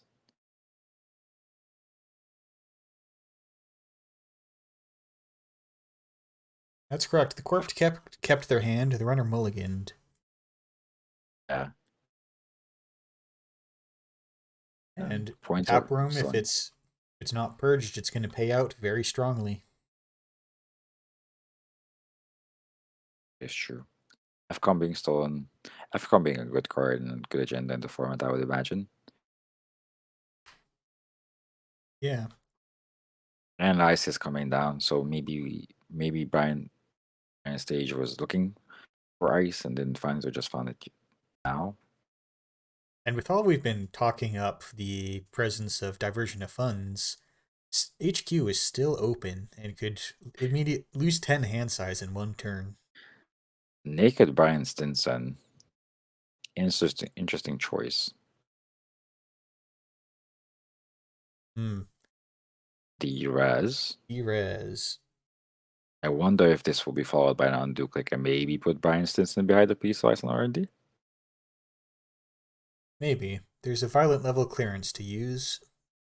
That is one of the better payouts for Stinson because you get 8.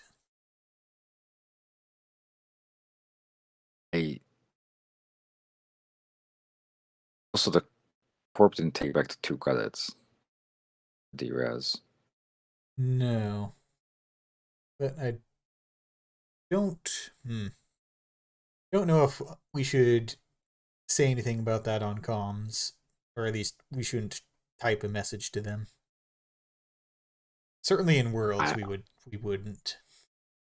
Yeah. Culture comes, I guess, they're respecting Architect, and there's the Purge.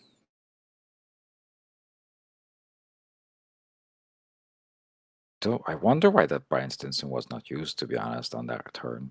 Seems like a appropriate time, right? Because I think the runner was on 6, and Brian is 6, fewer than 6. Okay, maybe I remember it's 6 or Lex, but no, it's less than 6. It's less than 6. Although I thought my memory's not very Architect. good. I thought they were at 3 when the Stinson was played. I just checked. They finished their turn on 6. Got it exactly. Okay. So you could not use the So Stinson.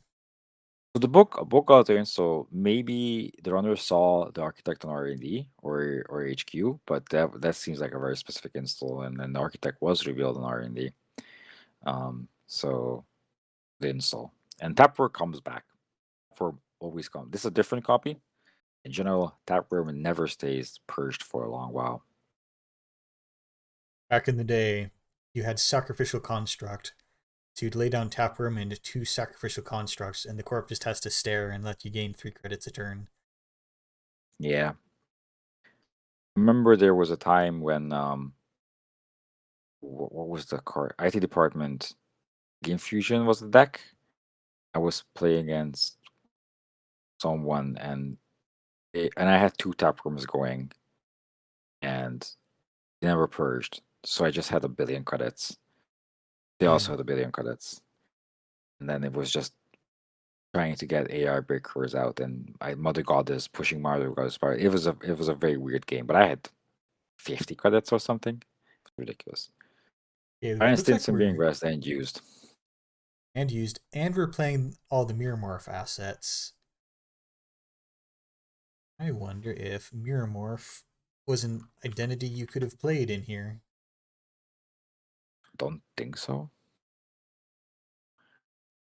But to be fair, they work well with friends, and I think fully operational is in the pool as well. So if the Byron stage finds eyes and plays fully operational, that could Oh. be a thing. No, Mirror Morph was And part of Downfall, so it is an option that could have been picked. Okay. Operation is not transaction. That makes me very sad.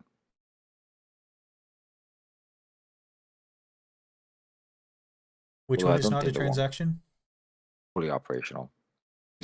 Fully operational is in the pool, and if you go a bit wide and just find some ice, then it's a legit card you can play. Just fully operational into Brian Stinson fully operational sounds like something I would love to see.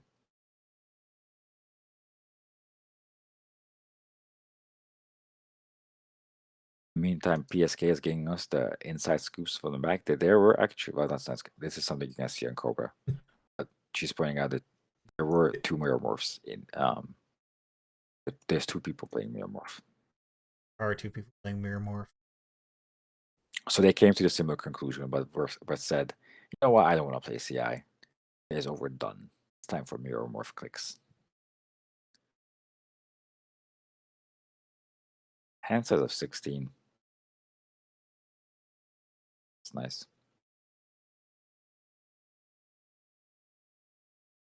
Yeah, you could hold your entire agenda suite in hand. I remember back when CI was legal and we played a lot in paper. I had one of those big Magic the Gathering life counter dice to keep track of the number of cards in my hand, so I don't have to recount them at the end of every turn. Embezzle, Right.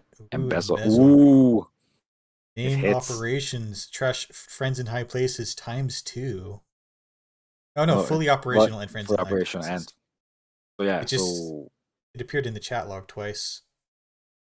Did they play 2 embezzles?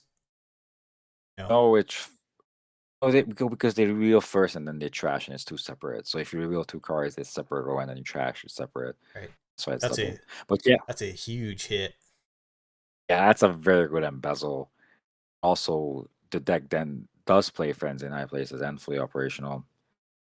Both are good purple cards. This is a very asset heavy deck. And then just casually goes back for SL. That turn was very painful for the corp. Lost fully operational friends in high places and an agenda. And this means the runner is basically on game point. Unless the corp runs 1-pointers. And we haven't even been doofed yet. Yeah, the blatant disregard for doof on the HQ is and it's not, and the corp is not getting doofed. So questioning what's going on. Where's the doofs? Where's the ice? We paid for blood in this tournament. And we see flip switches from the runner. I'm betting that's there for Mati. For when you encounter the Uh, Chiyashi.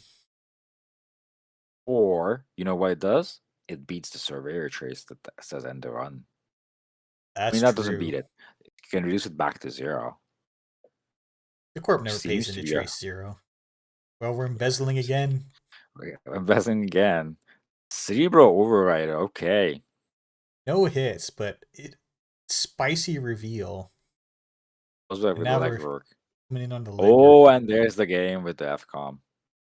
Okay.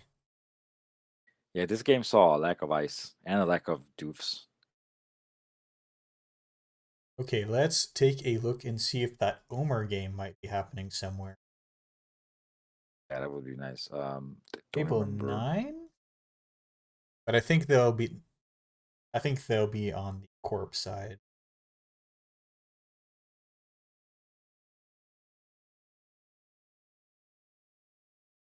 At table 9. So they're currently playing the H- flip side, which is HB versus Lat.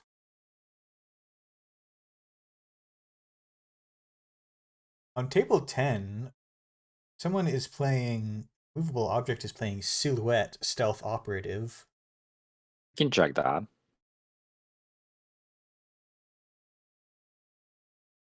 Always happy to see the spicy IDs. Right, into table 10.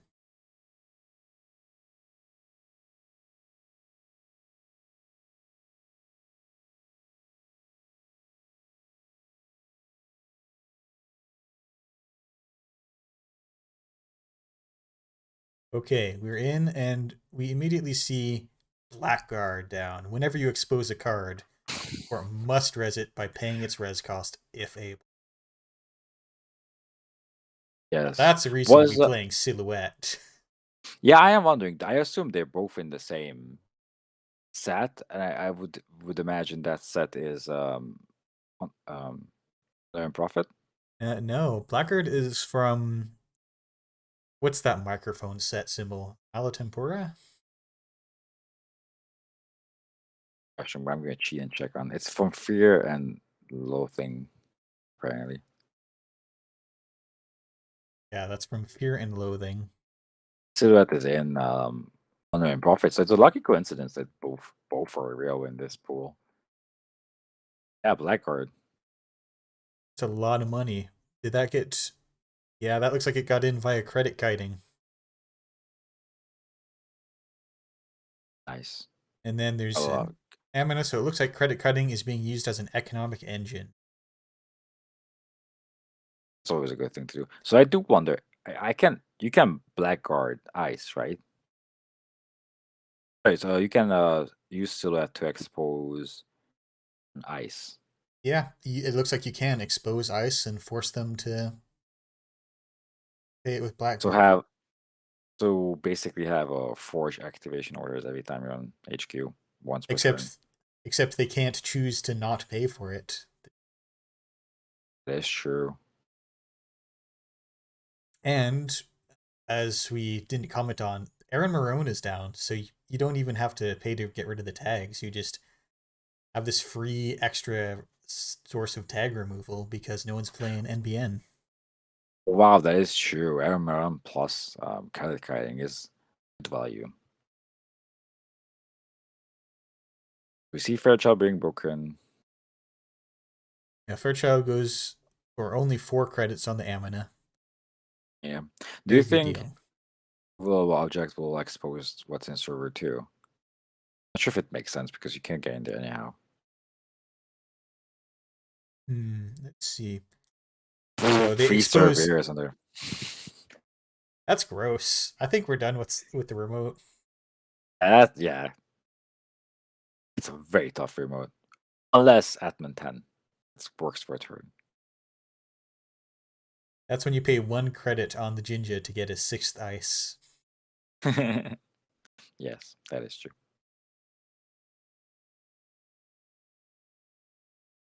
And I'm ready for draws. But yeah, you're like that remote is never gonna get touched again.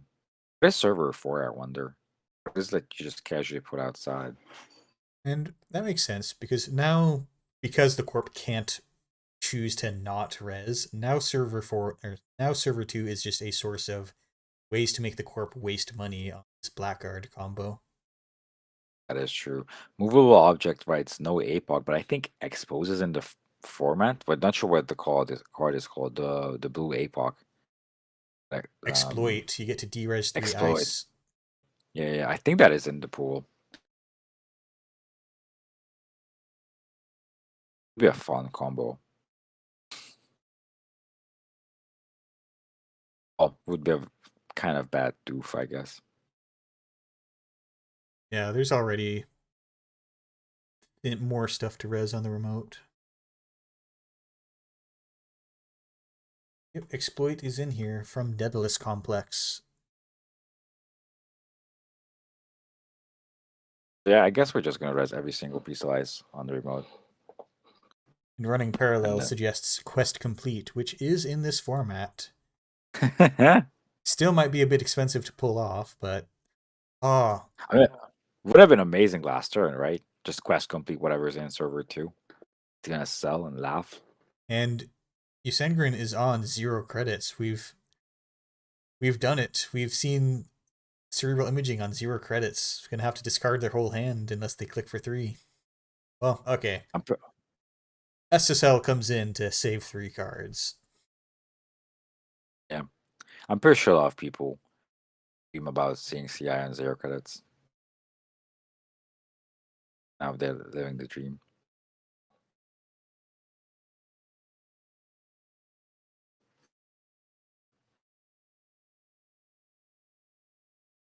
Okay. What's in the runner's heap? I wonder if there's anything. Tapeworms, lambs, Mina, addiction. Instant advancement, yeah, that has to be an NGO. And it's getting popped right away. Mm-hmm. What is server 4? Like, what is that you couldn't put in the remote? Right? Maybe a Stinson that you... No. So Stinson is an upgrade, right? So you put in the server. A Stinson goes in the super server.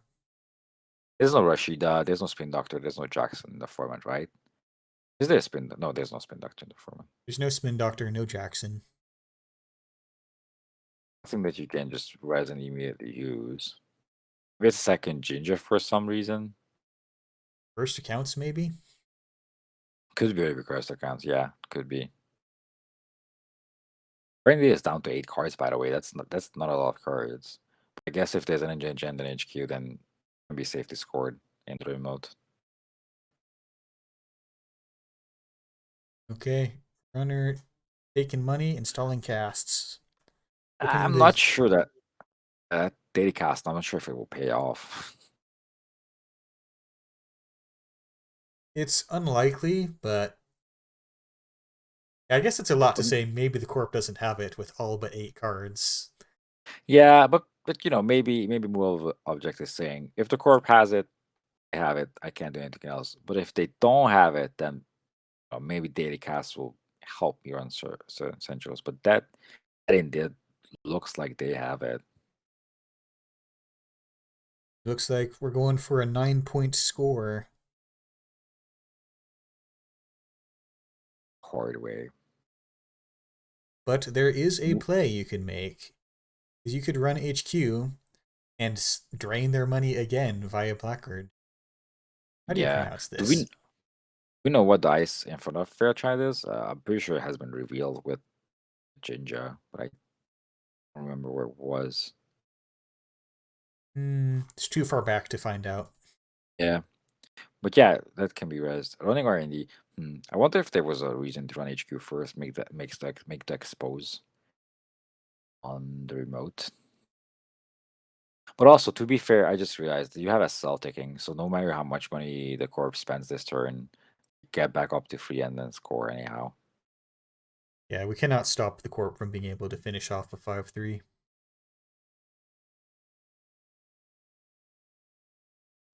Okay, Hey, nice grab.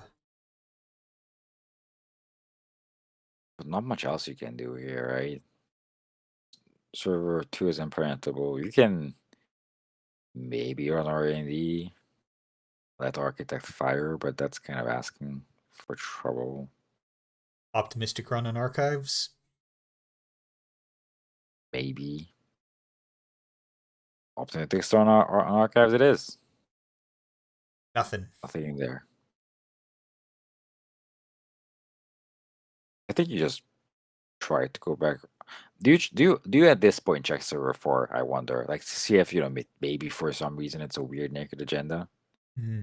Well, Architect fires all, so Oh, that is actually clever because there's Architect can defend R&D by installing an agenda if you see it on top, but there's nowhere to put it. yeah, yeah, that's a good point. I was thinking the same thing, that leaving one click that makes sense in that regard.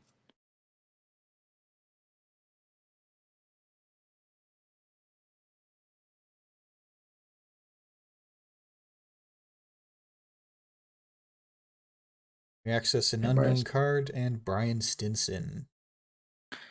I was no agenda on top of R&D.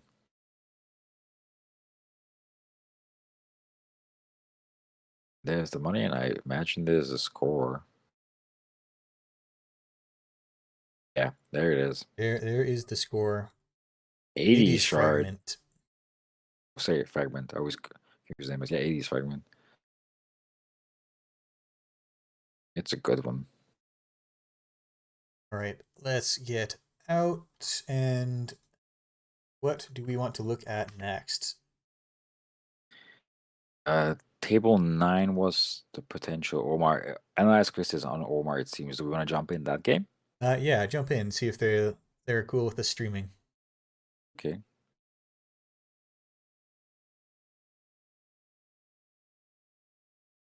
Oh, table 9 just disappeared. Oh, analyze quizzes after game. Wait. They just die? Oh. Yeah, they die to your size then. Okay. Oh, Um. well, I guess we're not going to watch Omar this round. Sad times, sad times. There's one more there. So I see a wizard on table 15. Sanjay. Have you seen Sanjay play? Was that the wizard deck that you watched last round, or last round? Sorry, but then Don't remember. Okay, I see 3 wizards at the...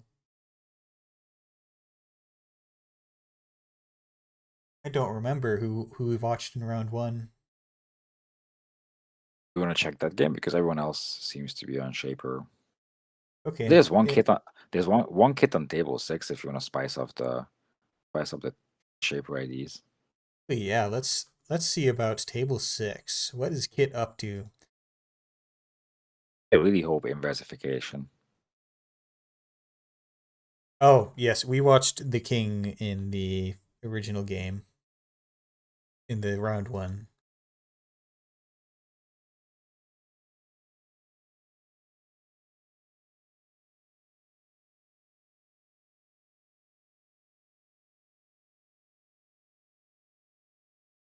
Oh, game is over. Sad times. Oh, because there's agenda in remote. There's an agenda in the remote that I'm going to guess they can't get in.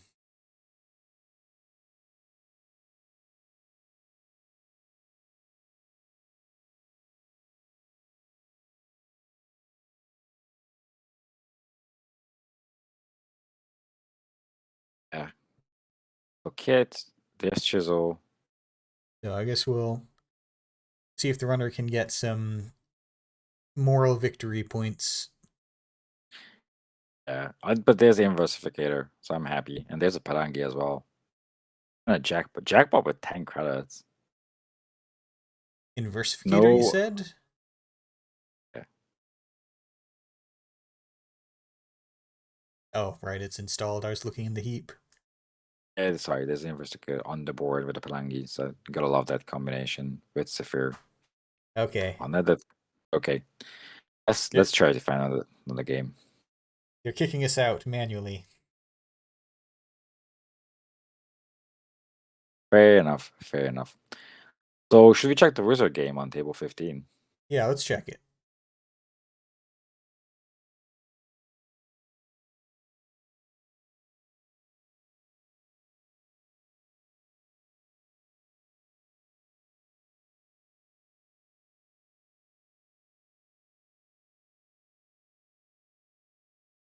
Awesome. This game Right. seems to be still ongoing. Yep, one agenda for the corp and a massive board state for everyone. Yeah, we see Zephyr being the star of the show, this meta. We're also seeing There- and Zero. there's a morning star. There is the Morning Star. Sanjay Morning took the Star choice. Lamb. That's an interesting combination. I guess Morningstar has very good values, and you can just lamp some. So basically, you can bake anything for not anything, but anything up to strength 5 for free credits with the combo. That remote looks very vulnerable. 1 credit for each IP block. Yes, IP block is a good ice, but not against Morningstar. Need to install though. Jeez. Also loving the Zero. Yeah. I don't know how much people are playing that these days, but in the brief moment where you could use Zero and Clan Vengeance, that was a big deal. That intro was also also the fact that the format has levy and there's same old thing as well. Probably it's good in that regard. There's out of deck. I do wonder if they run levy. Don't seem to. Not that I can tell. Also, just notice that the hands are open, and sure if we should stay around. And I do see in the heap a Q coherence chip, which if any of your programs go away, you lose your plus MU, but it is 0 cost plus MU, which not a lot of that has been. That is true. I do wonder, should we stick around for the game because the hands are open? I'm not sure if we should. Oh, that is true. Maybe I could put some kind of blocker on the stream. We should probably just not spectate. I should just not spectate. Yeah. Unfortunate because it seemed to be an interesting game. Let's go check out. Okay. Yeah, I've already left. Yeah, there's the C's of Cities and Carbonesas and CIs. Checking if there's any. We can watch one of them. Yeah. Have you watched Lost Geek play yet? As the person who What was Lost pushing Geek this play? tournament. I think I might have. He's on Wu. I assume CI. I think we have watched. Don't remember too well if we've watched Lost Geek, but we have watched the big unit, definitely. But, let's jump in. Let's watch table 2. Okay.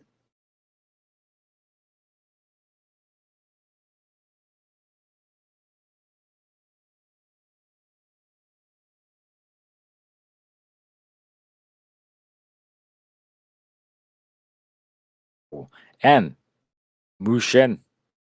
We are seeing Mushin played. That's exciting.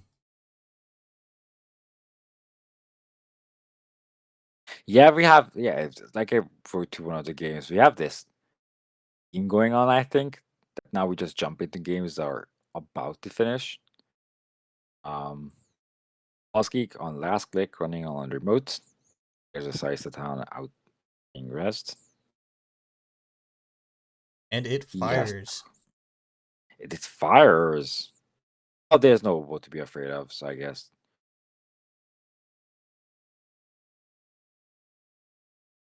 I mean, I guess technically. Oh. We lost. So there was only one event in hand, so not going to flatline. And And it was another a Saisentan. Oh no. now this one has to be broken. So yeah, that being used. You keep going? Yes.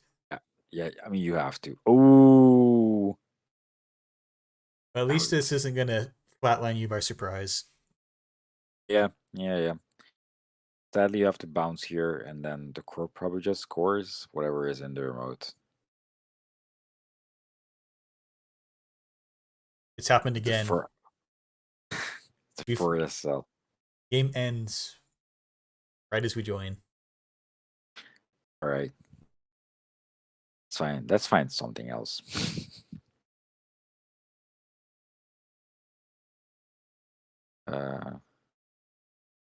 Is a Ken Tem on table 8? Do you want to check that? Absolutely. I'm gonna jump in and see if the game. Okay, the game is barely started. It's turn 2. Magnificent.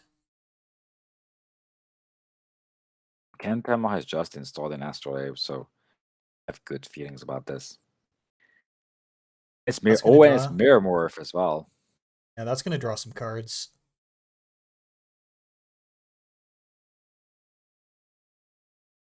That's the hardest part of being Ken, is drawing cards.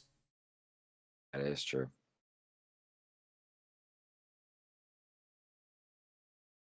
So yeah, Mirror Morph yes Ken.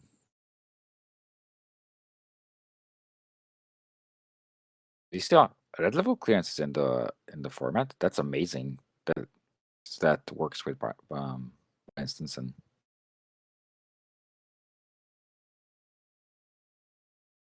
You're not getting much out of the ignoring all costs, but Mirrormorph is not a pretty decent card.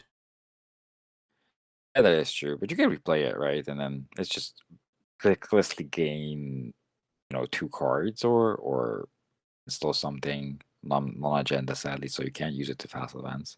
Maybe you can combo it with Irory Work Crew to somehow combo score something. I don't know if that's a thing.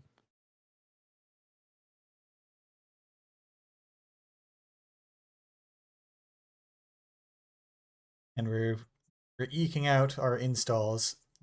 Mirrormorph has a very tough time getting all those initial ice they need installed whilst also trying to trigger identity. That is true. Mirror Morph is always off thinking on how to sequence your turns to get that Mirror Morph value, which I guess usually in the early game is a plus credit. We see an envelope being rezzed. And Ken loses a levy, which is a bummer, but I bet there's more. There's an architect, which can be broken. All is fine. And I guess this is one reason to play Mirror Morph instead of CI, that you can just red ice and not worry about your hand size due to having low credits.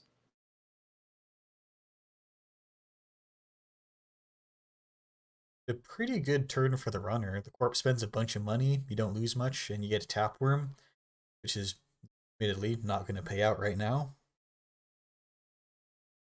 That is true. Advancing something in the remote.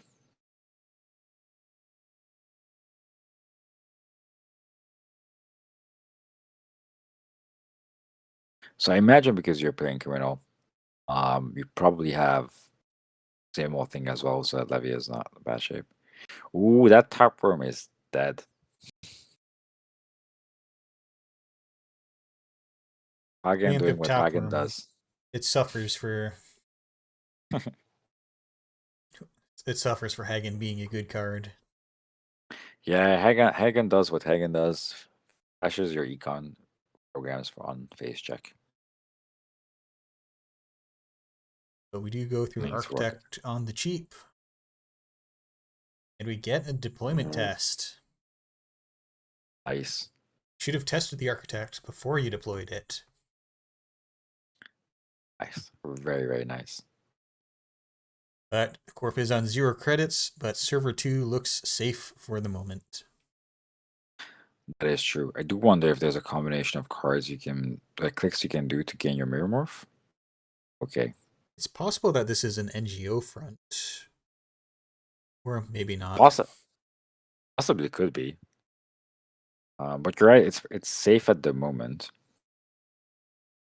I mean, if it's a 4 to advance agenda next turn, Alec can go credit advance if he wants to. And we do see security testing coming down and naming no card at the start of the turn. I remember when someone asked, can you name a card that doesn't exist? Can you name something that just doesn't exist? There's some tricky rules question that I think led to... No, I'm sorry. I'm thinking of Asmiri EdTech, where someone doesn't want to trigger it, so they name identity or something. Okay, yeah, I was confused for a second there about security testing. No, I was confused too. see- Security testing is a May. So server 2 is triple advanced now. I do wonder what it could be. Maybe an SSL? What if it's mandatory Right. upgrades? Ooh, that would be amazing, but then it cannot be scored next turn, sadly. I would love to see a mandatory upgrades being scored. What if this is the magnificent hidden subliminal messaging for the clickless 1 credit and your mirror morph, so you might play it anyways. Maybe. Maybe a cerebral writer as well in their mode. There's blue level clearance. A bit of an econ for the corp. Hector Haas's pet project. Nice. We're building a new remote.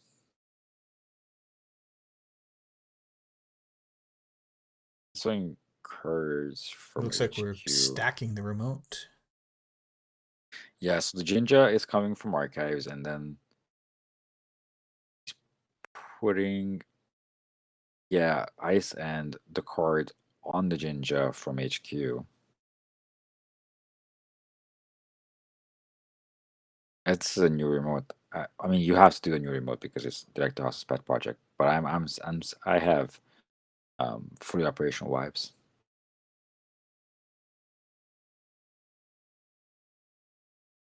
We see nano etching matrix.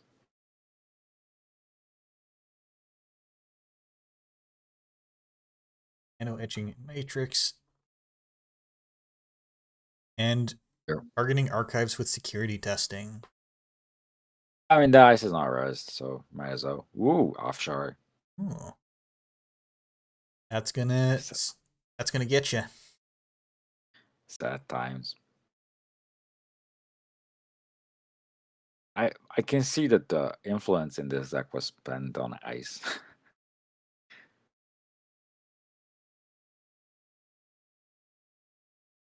If you're playing Mirrormorph.deck, you do end up with all those clickable assets, which leaves you with a lot of influence.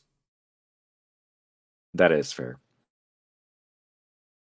And like you don't expect envelope in HP a lot of times, so can be useful.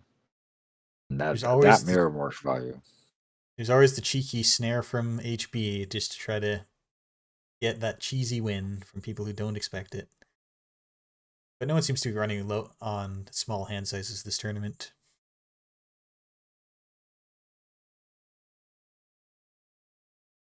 Also, a snare I don't think is in this format. So it's not. I'm pretty sure a lot of Jin deck players out there are sad because of that, but Snare is not in the pool.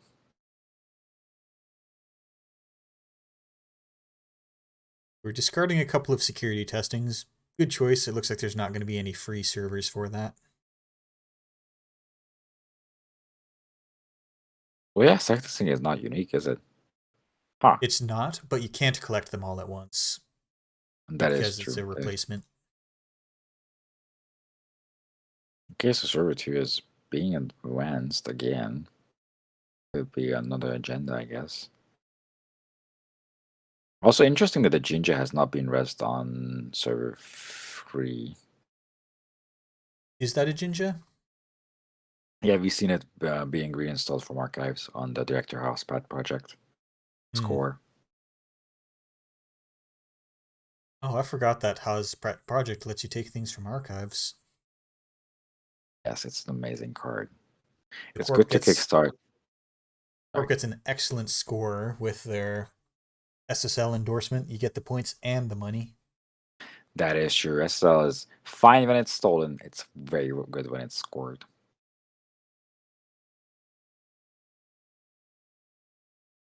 And it looks like we're on a very diverse agenda suite. We've got a 1-pointer, we have 2-pointers and 3-pointers, albeit limit 1 per deck on the pet project. Yeah, maybe it's just to round out the agenda suit, I guess. Maybe this is the concession of not playing Project Watan, for example, like the other decks we saw did. Angola just being installed as is.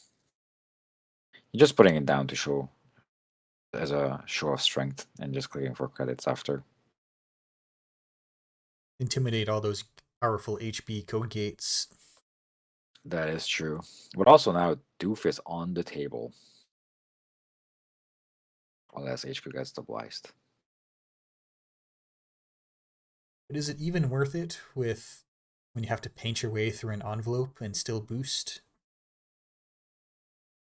Yeah, and you're right, and there's a lot of ice res. Like unless you go to get rid of the non-etching, even then the corp gets back credit. So Now the barriers in this, or the fractors in this format, are interesting and very limited. That is true. What do we even have? We have Morningstar. We saw Gauss. So there's Lamb, and that's probably the end of the cards you're happy to play. Because then there's Berserker, which is gain strength when you encounter barriers. Then there's Breach, Centros only, and then there's Inti, which just has 0 strength. That is true. We see Mad Dash on the remote. Yeah, that there was no res on the ice outside, so that felt like an NGO. Swing and whiff. That is and lost the pad tap to the meat damage. Sad times all around. Pad tap would have been a good thing to keep. Yeah, I think Gauss is a fine factor in the format, to be honest, because you have Rejig, you have Spec Work, you have Clone Chip, so You have Scavenge too. You have Scavenge too. I do find it interesting that Spec Work is being seen because you don't have Simulochip or Aesop's Pawn Shop. So if you want to move an installed card to the archives and get some kind of value, that's it. You have to do Spec Work. Or just overinstall, but we're not here for the overinstalls. We're here for the Spec Work tricks. Do see an Amina being ditched, so 2 different kind of Koge breakers in the deck.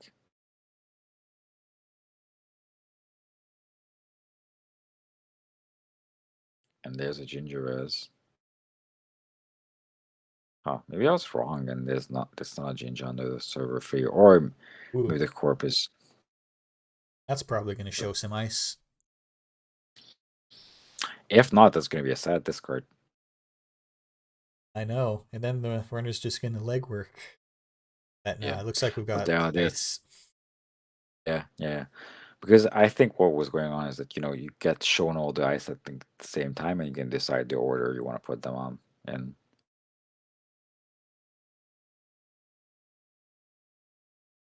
I wonder what the solution is for breaking barriers. I imagine I feel Lamb, but that's not good with the memory. Maybe Inti. Maybe they just said no barriers breaking on remotes and just play Breach. And they've only got 1 MU left. If it's one of those powerful ones like Slam or Morningstar. Got to find MU somewhere. It is true. Kentama has extra influence though, so can run affection. And there's the doof. You're Yeah, paying you're through the correct. envelope. Yeah, you're correct in that you're paying 5 to gain 5, so it doesn't do. I guess you get your Kentama credit plus you're taking 5 for the corp.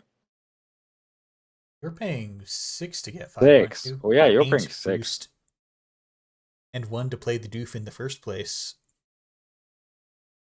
Ouch. You do get your Kentama credit, so that's something.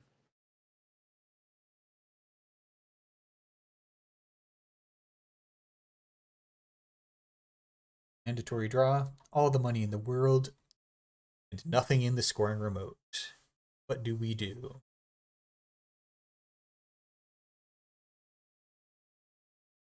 Draw more cards, I imagine. Oh no, we don't draw cards.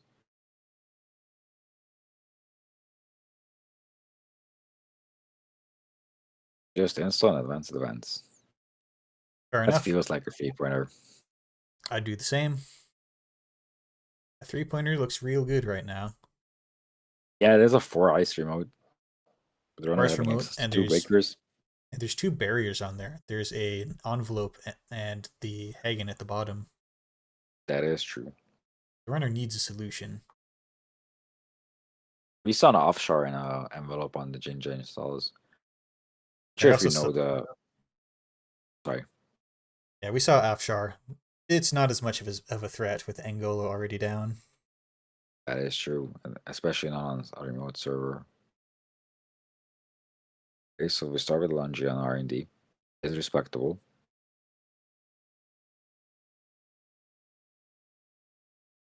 I find points somewhere. And that's not a point stolen. Agenda? No agenda. Probable game point. What now? You could have 1 click left to install an Inti and pay lots of money to run. That is true. I mean, this is do or bust on the barrier breaking front. So if there's no factor in hand, this is the point where you just say, I really hope that's an NGO. You know, Berserker would actually handle what's currently on the server pretty well.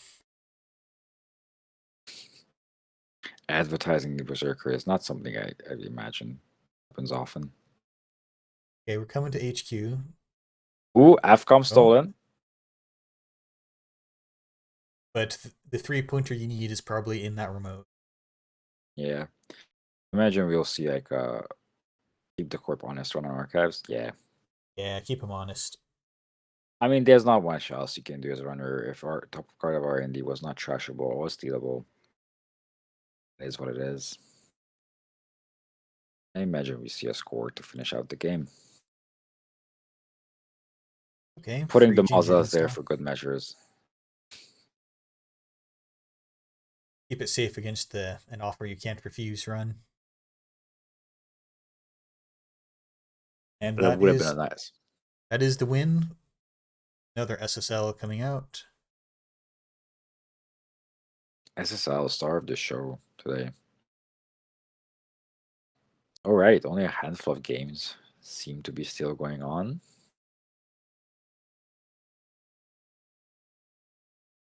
Okay. It looks like we have Vu versus Muti, and we have Vu versus CI. And we have table 15, which we don't want to spectate because hands are open. Yeah, so Bookkeeper's game then? yeah, let's watch that. We've watched the King once. Oh, game's over. Yeah.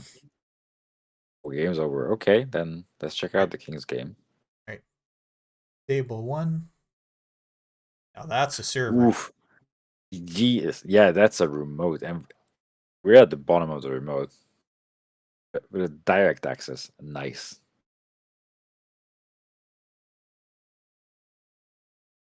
Chat's moving, vlog's moving so fast. Just ask if we can stream real quick. Yeah. I was thinking maybe that's it. And that's just the game stealing this agenda from server free, but it was an NGO.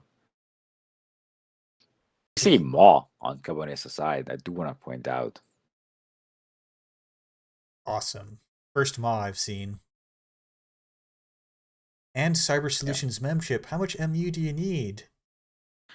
All the MU. I mean, they have Lamb and like their current rig is 8 MU. So they're exactly on point with the MU. And they also have, yes, feedback filter. I confused OmniDrive and feedback filter for a second there. Yeah, feedback filter in archive. Server 3 is overlapping, but there is an Ngolo underneath all that ice. There's a Lamb, but yeah. Lamb, Angola's yes. on there. But yeah, the full rig is 8 memory worth of things. It is Breaks all the a terrifying rig. You just want a data sucker to get over the finish line on some of those awkward ice numbers. Well, I want to say this is a beautiful rig because you have the triple Rozeki and you have both very strong breakers, and then you have Galtier as well. So this seems like perfect, and even the placements are great. 3 Rozekis on the left, breakers on the right, balanced. Right, this server is going to space. There's there's Was that a Kuko manual install architect. for that many credits? It seems to it was 6 credits have been paid for that install. I mean, you will have to put the agenda somewhere, right? You do. But also you're Mati. What is this indignity of paying to install ice? This is the honorable way of playing Mati. Installing the ice as you normally would. No, it's just making money. Honor saying that you will have to run the remote eventually. Don't see any direct accesses, but they shuffle themselves back. Yeah, they played DirectX on that remote run, so deck has the DirectXs. And you can keep getting an extra credit to draw the direct access with professional contacts. Oh, that's peak value. Peak value right there.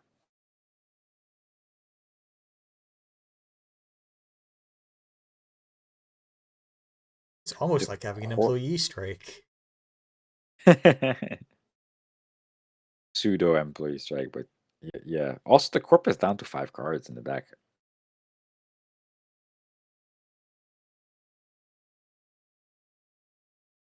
And there are surveyors on the centrals, which are. Imagine if one of those surveyors was on the remote. Then we have this Nasex, which looks really risky with the Maw on the table. I guess as long as you just don't have more than one agenda in hand. Yeah, that is true. I mean, the problem with Maw is that, if you just run server 2 for Maw trigger, Mati can just Mati a piece of ice. I guess if you shuffle back direct access, you can just direct access a random server every turn for the Maw trigger. And then you also denied the subliminal value. Okay, there's 12 points in players' score areas. That means that there ought to be 8 to 9 more hiding somewhere. And we're on a mix of agendas.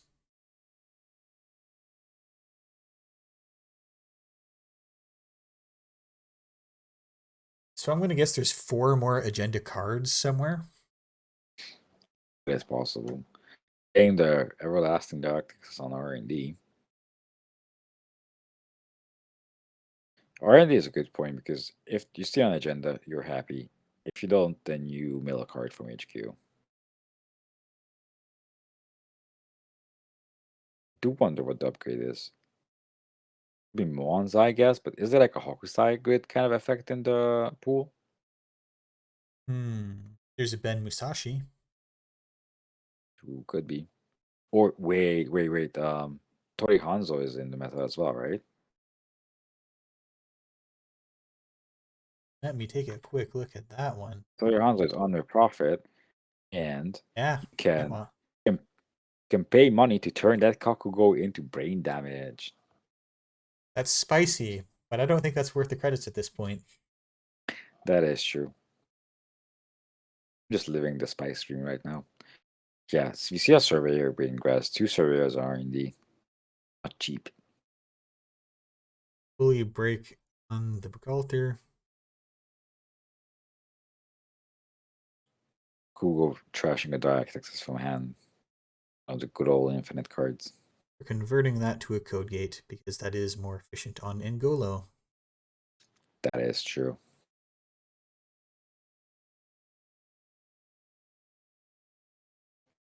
And from Twitch correctly stated, the spice must flow. Spice indeed must. So what do we see on R&D? Wonder. Also, I'm curious of what the upgrade is. The future perfect. Ooh, future perfect. What an Game. access. I would also like to type ooh, but wouldn't be appropriate. Yeah, we can't.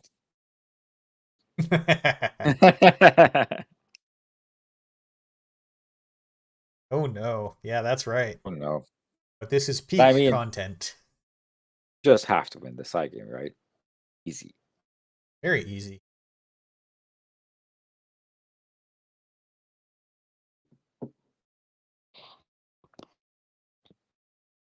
Rotage is calling the shot. As the runner, you bid 1. Do you agree? We got 7 credits. I feel like I want to bid 2, because that would leave me in the worst economic position, which the corp might choose to try to pick something I don't want to pick. That is true. But also, there's also a suggestion to just roll the d6, and that's probably also a very good idea. Yeah, that is true. Sad thing is that, as a runner, that the corp has a 66% chance to just win. So the odds are stacked against the runner. It's only the thing is, 66% chance if you're rolling the dice. That is true. The thing is that, if you bid 0, you have more credits to maybe eventually run that remote, but that's why you bid 2. Because that's what the corp is thinking. So when these side games, okay. Ocean Blur goes for the 0. King 4 goes for the 1. All right, we do the usual. Runner pays 0, corp pays 1. You are right. It was Ben Musashi on upgrade. I do want to point out that Rotage was correct to runner bid. Old bones have a knack for the. But 1 was not correct because that was. Oh wait. Oh yes. No, I'm sorry. You were right, Rotage. 1 is the draw. Who triple advanced Philotic. Trash cards. Could have been also a flat line as well.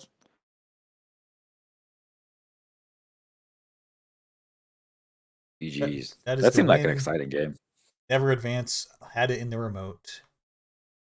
Had it all along. That looks like that's it. Yeah, that's it. That's it for this round. Okay, let's see. Are we doing a 4th round? I think we are. I think we are.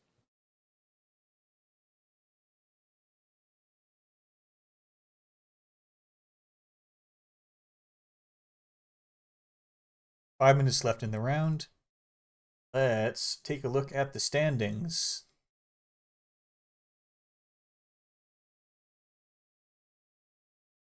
This is the highly professional streaming that you pay for. Me dragging a window onto the monitor.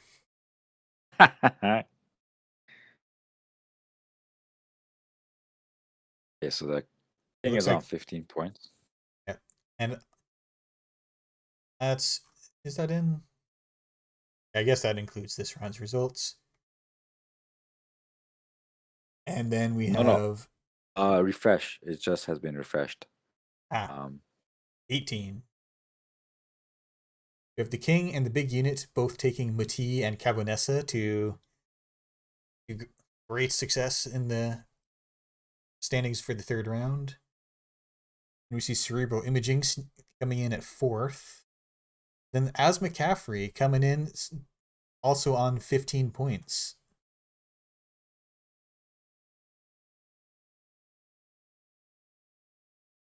be fair, if I see correctly, the as I'm not sure. Oh, Number next to the ID means the number of points, right? that's a good question. I don't remember there being a number last time I looked at Cobra. I think that the wins, but the 9-3 and 9-3 tell me it's 12, and so there's one 3 point missing. Oh, maybe because there's 3 point of the for the people who added Oh, or the deck the list. getting your deck list submitted in 45 minutes. Yes. And Movable Object saying it was worth it to spend the full 2 hours deck building. And yeah, you make some rushed decisions on 45 minutes, but same time as 3 points. If I don't remember who were exactly the people who handled it, but if my math is on point with the numbers and the points, that means the big unit, the king, ocean blur, um, simply the onion, Protege as well, like all of them have extra points from doing in decks early on, and they're the top player. They're on top of the ranks. Making rush decisions, paying out.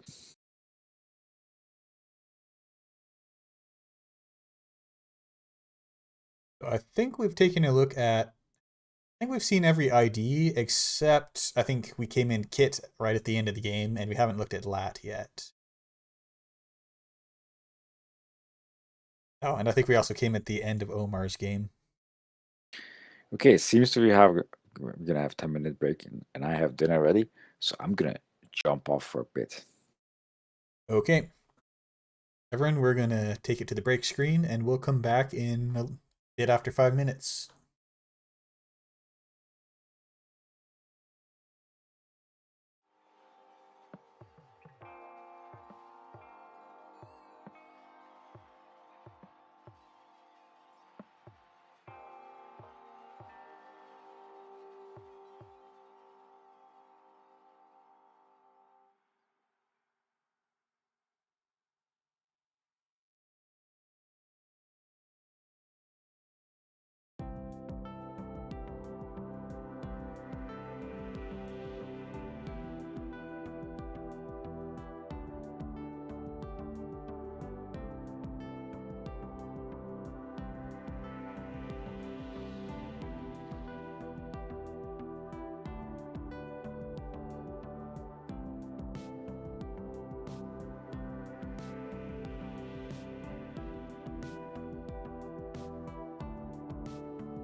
Okay, everybody, we are coming up on the start of round 4. I'm just gonna gracefully kill the music with no fade out at all.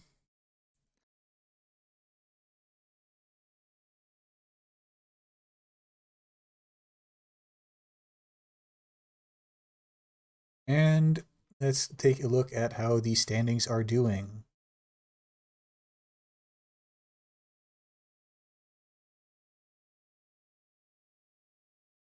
We have the pairings up for the next round. We have a lot of the familiar identities that we're seeing with Mati and Cabanessa taking the top tables. Cerebral Imaging also making it onto table 2. And we see Miramorph also doing pretty well. So if I'm looking for some games that I want to pay attention to, I think I definitely want to try to see what the Aztec is up to on table 4. That'll be the second half of this round. Not sure if it's stable 4 because there's going to be a repairing. Oh no. Okay, repair incoming. Yeah, there's a lot of drops happening right now.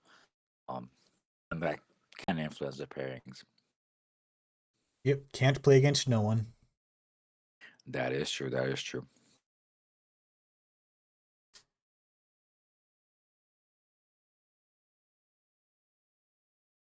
I'm gonna go take a peek at the general chat.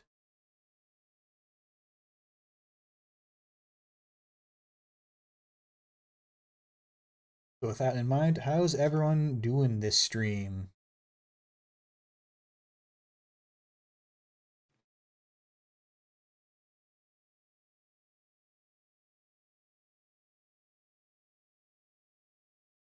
Yeah, Looks like movable everyone's object is sitting. mentioning.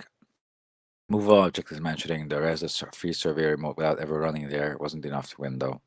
That has to be the Silhouette Blackguard, right? I think that was the game. We did see that in the Silhouette Blackguard. Yeah. Okay, so new pairings are up.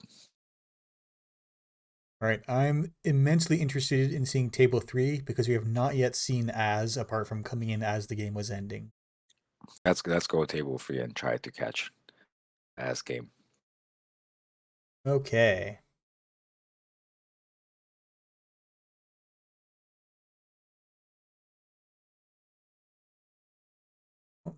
Mike almost fell on my keyboard. Who knows what might have happened there? Is table 3 simply the onion? Right? Yeah, simply onion. Okay.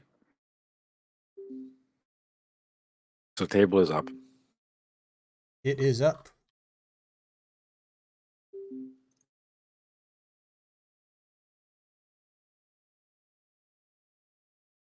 You were fast.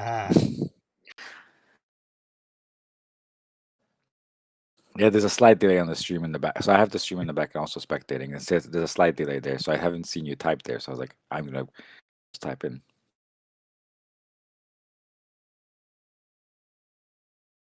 Right, sounds like we are good, and we'll get to see the Az match from the beginning.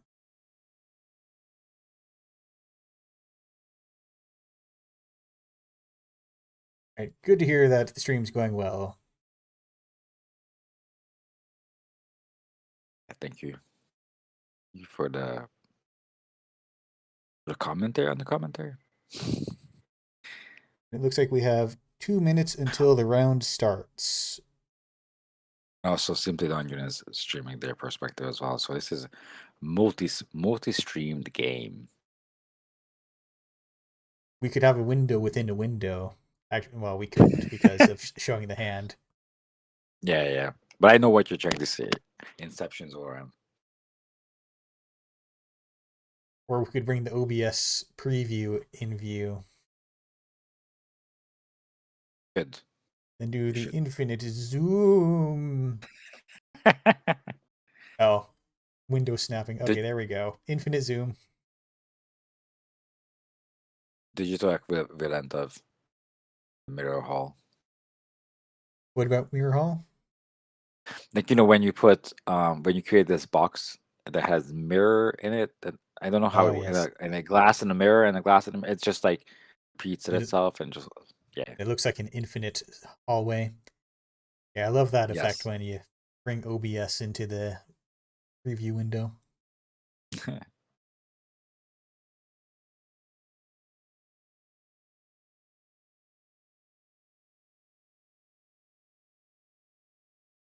Okay, I think we're starting soon.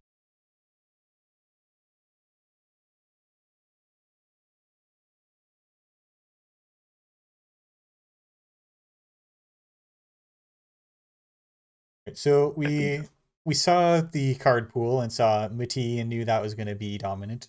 Any surprises that you didn't expect to see going on? Well, I'm gonna say Wu because Shaper has a lot of good cards, right? But I didn't imagine it would be this popular. I imagined people would try to do something with criminal or anarch more than just saying Wu is the way to go. I imagine because of SMC and Roseki, it was kind of, and Lamb and Angolo are quite hard in influence. So I imagine that's the reason why we don't see that. But like just the sheer quantity of Wu is a bit surprising. Maybe that's just the best Shaper ID, because the other options are Lat and the Professor Exile. It is. Okay, the game is afoot. It's a foot and The- a hand. Ooh, Muti going horizontal and playing scarcity as well. That's the turn. So install subliminal scarcity. That's rough because Az wants to install jobs, and those are resources, as it turns out. I don't know if This criminal has. I don't know if criminal has found a resourceless economy in this format. Yeah, I don't think Criminal ever really had a. There's Uh, always crowds running or path tap or something.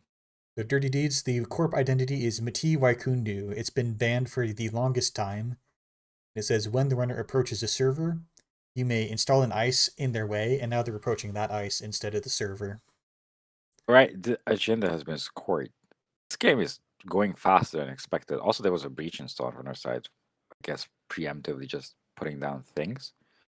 This game's gonna go real quick. So we have breach for breaking barriers. We saw there's not very many good barrier breakers. Also, a mental health clinic coming down. I guess one of the few assets you can use to gain credits in this pool. Yeah, Mitty installed probably just for value because it wasn't res, so maybe it was something bigger than 4. And the follow-up. Yeah. And Yeah. B. Really, Okay. really fishing to try to clear that scarcity. This deck has a plan B. Oh, plan B. Let's keep that on screen for a minute. It's an advanceable ambush, and if you access it, you get to score an agenda whose worth points less than whose advancement requirements less than the requirements, amount yes. of advancements on plan B. Yeah, so you fake advance an agenda with plan B, and then if you go run it, you can score something. So some people ask, if you could advance a plan B enough to score an agenda, wouldn't you just have scored an agenda? That's why we're so excited to see plan B. No one's really answered that question. Yeah, but also motion. So you can safely motion out of plan B and then advance it once, right? And then it's basically a 4 advance agenda if they're in it. So we see It guard is. is usually have to put some kind of sentry into this deck. So I'm going to bet Right. that Cerebral Overriders in this deck too. Yeah, I think there might be cerebrals, motions, plan Bs. I just want to see someone motion out to show of force and kill someone. This chairman here in the meta as well, so you That's could true. somehow you could motion out multiple show of forces, maybe a politic or something like that, murder someone straight up. And who doesn't want to see Google. a tournament end with murder? Exactly. Kakugo in HQ, of course. Kakugo is, Yep. No surprise there. checking HQ again. I am excited about the mental health clinics because that tells me that we might go horizontal in this deck, and then hopefully leads to friends in high places being used as friends in high places was meant to be used with assets. Yeah, how much And influence here's is friends? I don't think it was that much. I think it was like 2 or something. I do want to point out that because of Kakugo as res, like that breach made a lot of sense and value. And then there was a Tremoth contact trashed. And there's a bench just wow, just naked agendas. 4 points have been Wow. scored just naked from the board. Friends in high places is 1 influence. Jesus. That card is undercosted. It is. All right, we're running R&D. No ice res. We're just checking. Still under the scarcity. Yeah. So I guess the naked score was fine because you had the There's MT probably an ice ability. to back it up. Yeah. But this could have been the moment where you count on Mati and then you get hit by the direct access. Ever looming direct access. Yeah. This game is blazing fast. Ooh, an New upgrade. server, new upgrade in that server at least. Gains credits just enough to help the tapeworm pay out.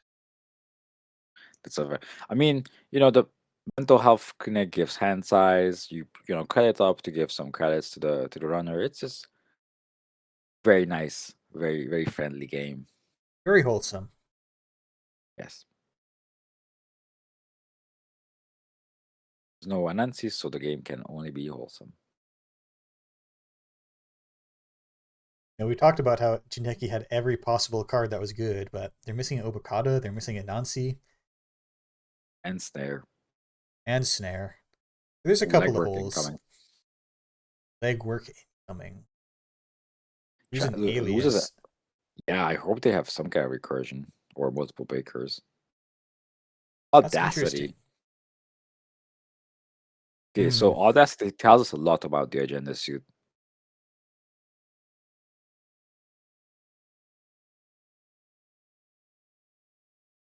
Okay, I This might have to take a minute to open the door for someone. Go ahead. So yeah, so we see Audacity. I'm going to take over that. So we see Audacity, which means that there's going to be a lot of free advancement 2-point agendas, which Jinteki has access to in this pool. They've got all of them. They've got, And they there's just another one. scored another from the board. and Ridiculous. there's an Audacity waiting. Yeah, this is tough. I mean, I imagine the runner has access to embezzle. So I would hope they embezzle at one point to try to get off the Audacity. Okay, I am gonna step away for a quick second. Okay. Simply the Onion, just blatant disregard for the runner, just, figuring the MT somewhere else and then stealing agendas, just naked agendas from the board. I guess you don't have to MT out anything until they want to, so agendas were safe all along. 6 points Audacity in hand, so as a runner, you need good accesses to get something going, at least get a couple of points to get close to losing 0 points. Nothing on top of R&D, it seems. Wonder what the upgrade in server 5 is. And it is safe, that means, so there's no top deck Audacity gonna happen. Let's look at this. This card is another alias, saying that sentries are not gonna be relevant, but we know there's 2 guards in HQ.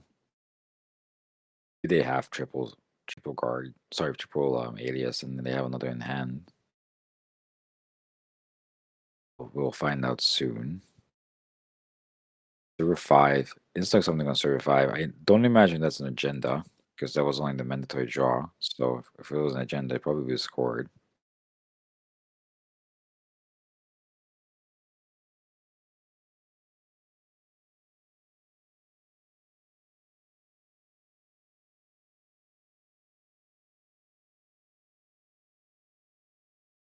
Version of funds coming in. Doesn't stop the Audacity though, sadly. Would have been nicer to have an embezzle.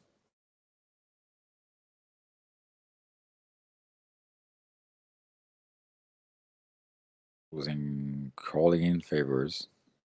Okay, I am back. Sorry about that. It's absolutely okay. Not much has happened. Server 5 has been installed. Nothing has been advanced. Server 5 is probably on the agenda because they never been Audacity. The runner is trying to get, like, get something going. There was a doof, but doesn't do much against Audacity, to be quite honest. Ooh, wraparound. One credit is still enough for Audacity, though. I do wonder And what the... these central only breakers. I wonder what's the plan for remotes. That was an agenda. Oh my god. Medical Breakthrough. breakthrough is also in the format. You've got That's 9 amazing. 3-2s available. Well, we didn't this- see the odds to get to the full potential, but this Meti deck is remarkable. It means business about going fast. Wow. All the points have been scored from the board. Only the last one was contested, but then an ice was installed. GG. All right. Let's take another look at the tables. What looks good?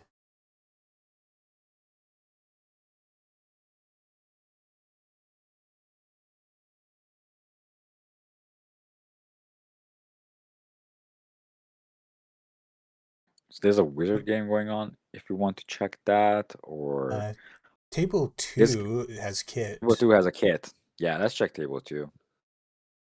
Okay.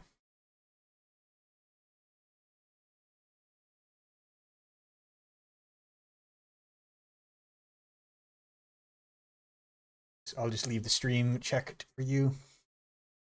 As Knuckle Guy says, who needs Audacity when you can just score out naked most of the game? That 4 is points absolutely did true. indeed score out like that. Also, imagine if you scored the last Pickle breakthrough with Audacity for 0 credits. Just it's Audacity, you even have a draw. Amazing. But okay. What is that? Oh, that's Kongamato alt art. Gorgeous Kongamato alt art. Oh yeah, Yeah, that's Corpus, real fancy. Corp is on 5 points. Receive zero weaponization, which is an interesting choice, but it's a good agenda and empties the runner's hand. SSL, of course. There was an Ash in the remote. Lethia Nisei. Looks like we've got a pretty good set of Kakugos defending that remote server. That is true. And Friends in High Places getting back Ash and Lethia Nisei. We haven't seen a lot of friends yet, but what a card that is. That is true. Also, a point that there's a, I hope I pronounced it correctly, Gabrisalis? Whatever it is. Gebre Selassie? Oh Yes, no, there's thank an you. S right after the R. Yeah, that would trip me up hard. But anyhow, there's one of those installed, and I don't think I ever seen that card being installed, and it's on Angolo. It's pretty strong. And this Palangi, so yeah, doing kid things. Getting through that Kakugo cheap. Gonna break that Fairchild for cheap. Oh, once again. What does Lethia do? Some sure they're gonna purchase a server. You play a side game, and if you win, they get back to the outside. Oh, so they have to go through. So they just not encounter it. They have to go back to the start of the server. Okay. Yeah. Now, kit lasts for the entire run, so see, does Ngolo? Okay. Yeah, And then so, Golo's strength is the same as well because of the hardware. So, apart from the net damage, you'll go through the Kakugo a second time just fine. I guess wonder if there's like surprise net Go. damage on the ice behind Kakugo. Surprise net damage would be interesting, but it probably doesn't land because you still have a Longi counter. That is true.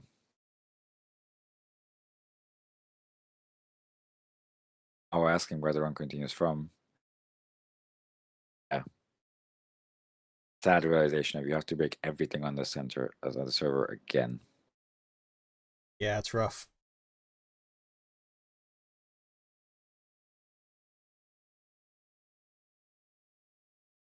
I like the inclusion of reclaims in the deck to get back more stuff. And I guess that's why you play Kongamato, because reclaim can get back Kongamato as well. Reclaim, you click trash the reclaim, trash a card from your grip, and you install something from your heap. Hardware virtual resources only, of course. Yes. But there's a lot of useful virtual resources. I'm not sure which one of them are in the format. Kongamato is in the format. Classically, we use that to get back Logic Bomb or Turning Wheel, for example. Logic Bomb is in the pool, but not sure if anyone wants to play. I think 5 influence for it. Yeah, that's 5 influence. That's a lot. It's a good card, especially without Fancy in the meta. It's a steep influence cost. I wonder if. Yeah, I have to make a quick check. See.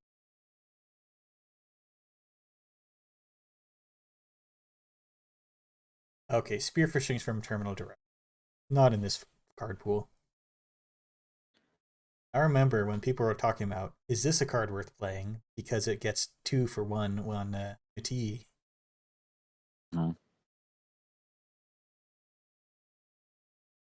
Nice. Wonder what the other upgrade is in the remote. The other is down to 0 cards.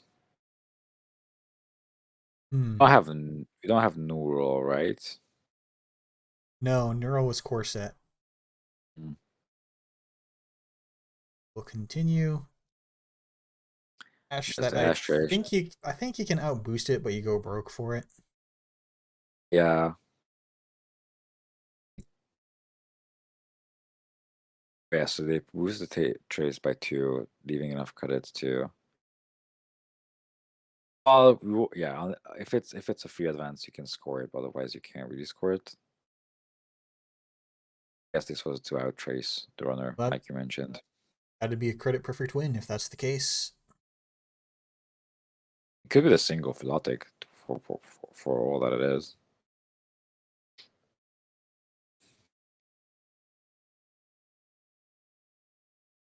Turner's gonna draw up and hope that's not a 3-2. Because you can't really fight for it again. Yeah. You need to money up and hope that's not the win, and then maybe contest remote again next turn. Going back, okay. How though? Yeah, I guess you have Clone Chip. Yeah, what does Clone Chip get you? We haven't been watching the archives. How do you get through the chat? Okay, so we're saying that. So Mao is saying that's definitely the winning agenda. Okay. So so he's just sacrificing his rig. Sacrifice the rig. Back Palangi, break for 1. Credit I perfect mean, it is attempt possible. to stop. Yeah, It is possible. You've lost so much. Yeah. But I mean, if it's an agenda, you take that agenda. We'll see what it is in a second.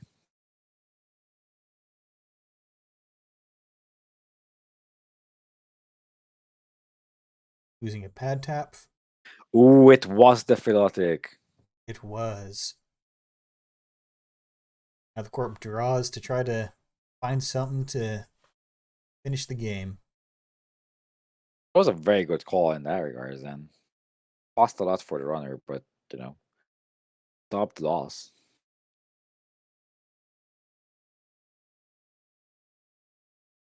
I certainly hope or assume the runner has access to Levy, because there's a lot of cards in the heap they might want to get back. But no, What you'd really want right now is a sure gamble. Maybe not to try to fight for this, but Yeah, just some kind of econ padding would be nice. Good old Proko doing what Proko has always been doing. they could make an equally costly run because I think they can just break and then spend one credit on each Kakugo, sacrifice 2 installed cards again to get. That is true. That run could be done. Then, okay, so there's a run is happening. The thing I wonder is, yeah, I guess there's a lot of Jinteki advanced agendas in the pool. So As we do saw have to last select. time, there's 9 possible with the funny math on medical breakthrough, accounting for the average on that. Yeah, my thinking is that that's not necessarily an agenda, to be honest. Also, these runs just cost so much. Now, if you had 2 more credits, then you wouldn't have to lose all these cards. It's a mental health clinic.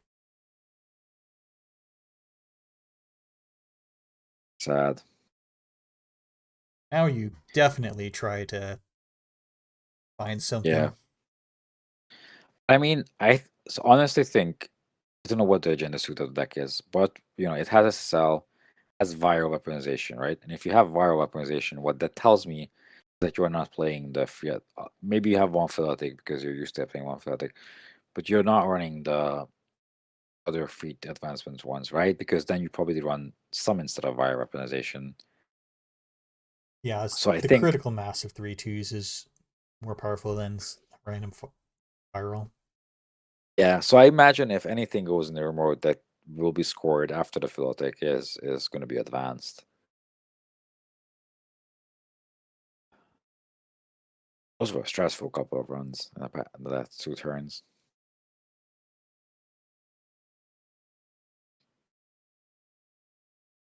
Sacrificing Grisekis and Pat Taps. Sad times. Oh, I know. They would have given you the 1 credit that you didn't have to sacrifice more of your board. Oh, we're doing it again. You're going back.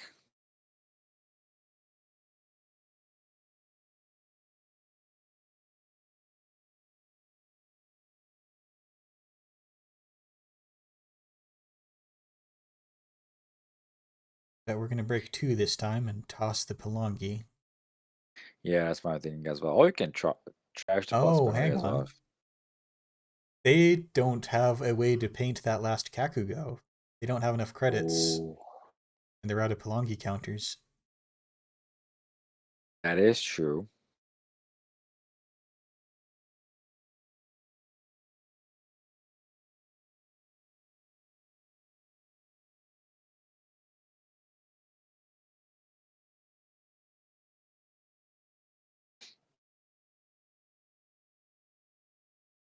Okay, we're going to undo click and probably Yeah. shore up the economy. That's a very nice take back from Mushroom there, but yeah. A lot of games go down to 1 credit, right? And that's 1 credit. Far too many games boil down to 1 credit. Or you might say there's no such thing as too many 1 credit games.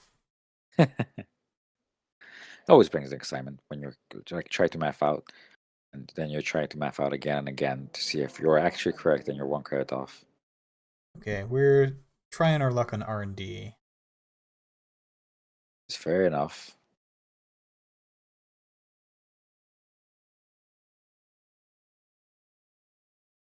So take down damage. Wait, what? Sure, what's happening with the credit pool? Yeah, you can only make 2. One of them's going to fire. Looks like we hit resources. There is Yagyu. Oh, okay. So there's Yagyu on the deck. Okay, there's a few more hanging around. So yeah, Maul was correct on this agenda in the remote this time. Was one cut it short. Going in there. Off beats. Off beats. Okay.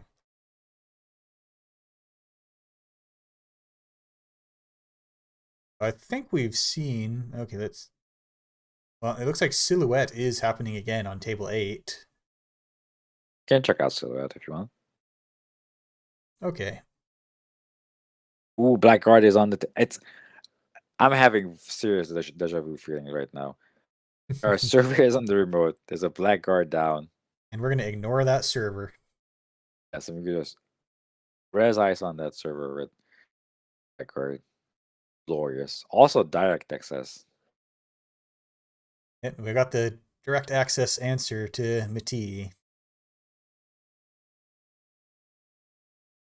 Employee we strike, see you if- all deserved. You see a fast Fast track. track. Fast track is good. Well, not when you're on 4 points because you can't really fast track for a 3-pointer.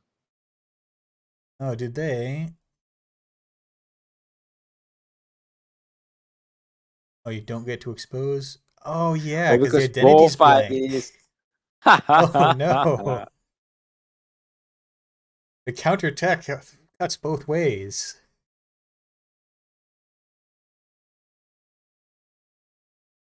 Oh, yes, that's a good thing to ask. I forgot to ask. I was just pumped in and unmoored immediately by the cards on the table. Things happening. We saw the Blackguard and just nothing else matters. Yep, that is true. But also, it's sad. Like the text is blanking Silhouette as well. Of course, it does.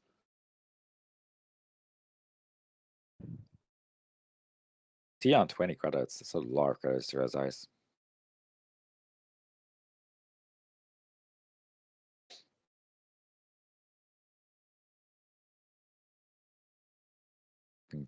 So on Gintech, it's easier to keep track of the things that you exposed. You can always scroll back on the log. Always scroll up. Okay, then we have Aaron Marone being Aaron Marone again. Lots of cards to be drawn. Runner's got 6 points. That's pretty good. Yeah, it's situation again. The runner just needs to touch an agenda and win. So I guess that's why you can't fast track, because then the runner knows there's an agenda and then maybe they can get through the surveyors somehow. But the Corp is also just 1-5-3 away, and they're obviously running them. Yeah, Check that is true. archives. Keep them honest. I wonder if you're going to see an MT install there. Nope, no MT install. And then there's the doof. There's distract the masses in archives. And Roughneck repair spot. Spicy. I guess Roughneck repair squad is kind of like a melange. That's the melange, but in Wayland edition. That. Right. We see No. Doof going for IP block. Resing the No. surveyor. Nomity doof for 10. That is true. That is true. But we've done it But again. We have a triple surveyor remote that the runner's going to ignore. Yes. How much else you can do? Corp just triple. That's so nothing relevant in HQ, I imagine. There's a fast track in HQ, so. But yeah, the runner can get into the server, right?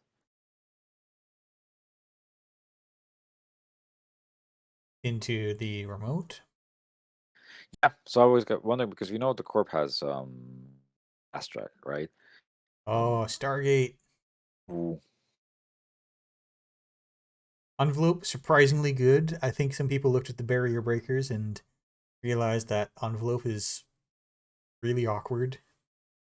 It costs 5 for a lamb. This is a 10 credit run right here. I wonder if there's anything relevant to be metied out of the Corp's hand. Starts to Stargate, and I would imagine. What if?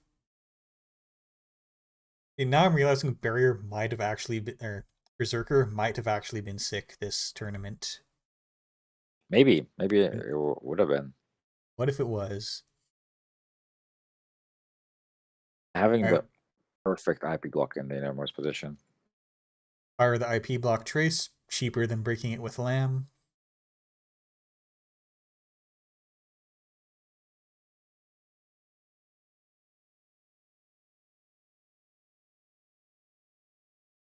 Right.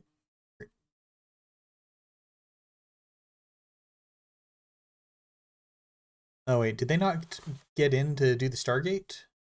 No, sadly not. They've had 2 credits when encountering IP block. That wasn't enough to break or pay the trace. Oh, I thought they had more. Oh, so they had 12 credits and then they had to break 2 envelopes for 10. Ah. Yeah. Envelope. The bane of Lambs. And then if you want Or to break the envelopes. IP block, that's 15.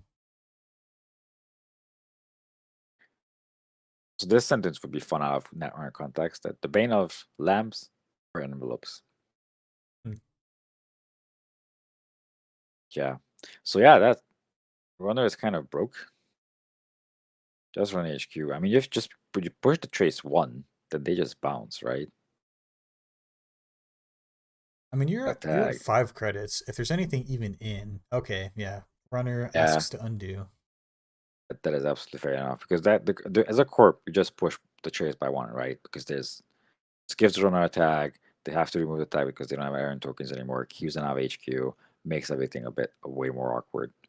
I think they were planning on exposing the next unresed ice on the remote, but we're all out of ice. Yeah, or maybe they just were curious, like what the upgrade is on the. I saw advance of the Vans. Maybe not. Got it 1 second.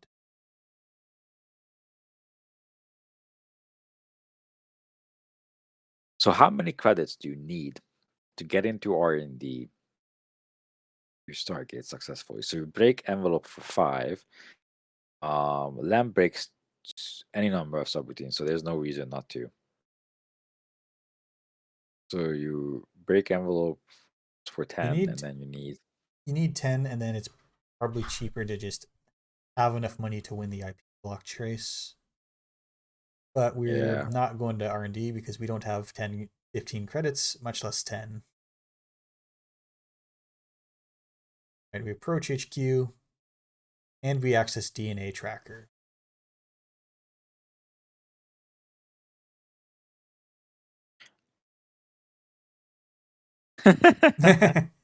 Okay, Corp is out of money because of the extra NASX. Yeah, so if you break with IP block with Lamb, you need 15 credits to Stargate. If you just fire the trace, you still need over 10 credits. It's a very keen observation. Me on turn 1. There's no downside to throwing out 2 NASX. Yeah, I don't think Solemn Storm imagined that, on what turn 23, the second Nazax will bite them, but it did. Although to be fair, because Solemn Storm rezzed Ash and got down to 2 credits, I imagine it's not necessarily an agenda. I don't know. I'm gonna check archives to see what the NGO situation. There's 1 NGO left in the game, so that might be the 17 last cards. NGO. Could have it. Yeah.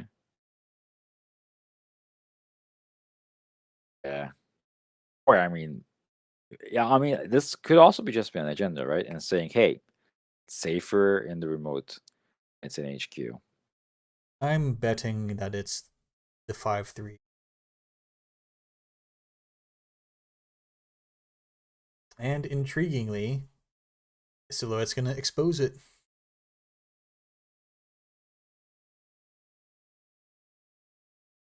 I wonder if all these runs could have been spared and just would have gone.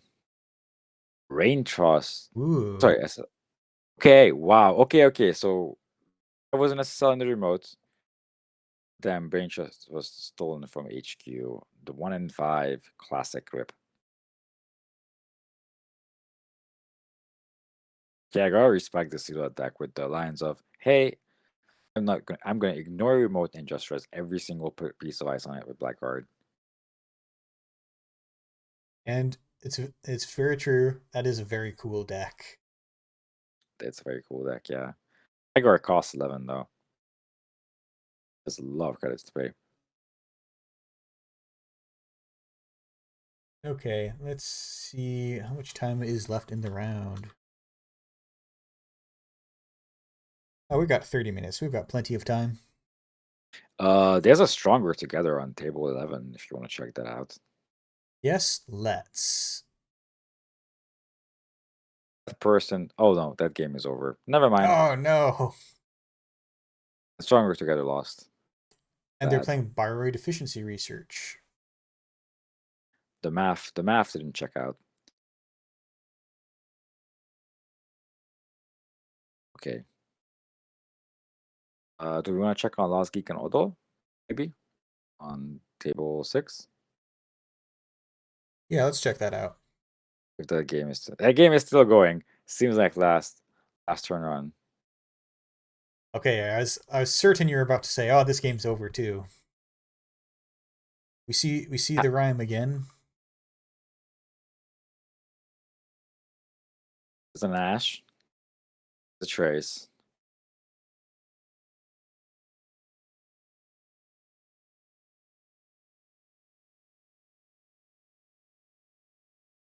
Wait a minute.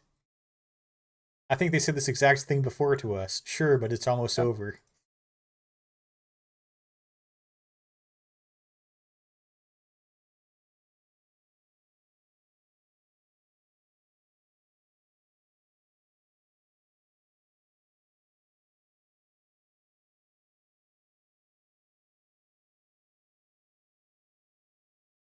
All right. Breach server 2. But not because this Trace. So interesting that Odo pushed the Trace to 4. So I think Lost Geek could have eaten the Trace. It was reversed to cards. It was reversed to cards all along. So I assume Stinson things are gonna happen.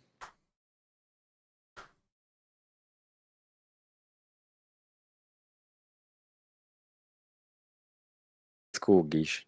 Stick around and watch it. But yeah, I think like because both players on are still 6 points, right? So it's even if something goes in the remote, again, just finding an agenda anywhere to win the game. So yeah, I don't think the game is over yet. No, R&D is looking pretty light. Also, there's a Fairchild there. Oh, right. It has 5 strength. That Fairchild is just one click away from going away, and then all you've got is Architect. Yeah, that is true. Yeah, I mean, yeah, if although I can put an ice in front of there, that makes already a bit better. I assume HQ is empty, otherwise it would be iced. Upgrade on HQ. We're icing with the Oh, we're gonna okay. Yep. And Violet level clearance. And you're doing that in case you draw agendas with off of your Violet. And still no Viewers, this was peak efficiency. Still didn't put anything in the remote, so R&D looks hot. Yeah, I mean R&D still you have to. I mean, I assume you go to at least kill the Fairchild, then maybe Jack out because that way, if Odo puts another piece of ice there, that gets a bit more awkward. I imagine you at least do that, but then you still have to handle the Architect, which is not trivial. But yeah, what a Violet level clearance at the end of the turn. Architect Surveyor or Architect on HQ. Voice. We get rid of the Fairchild. I assume. Yeah. Sequencing is off. Right. Imagine that's going to be a click take it back, and I would.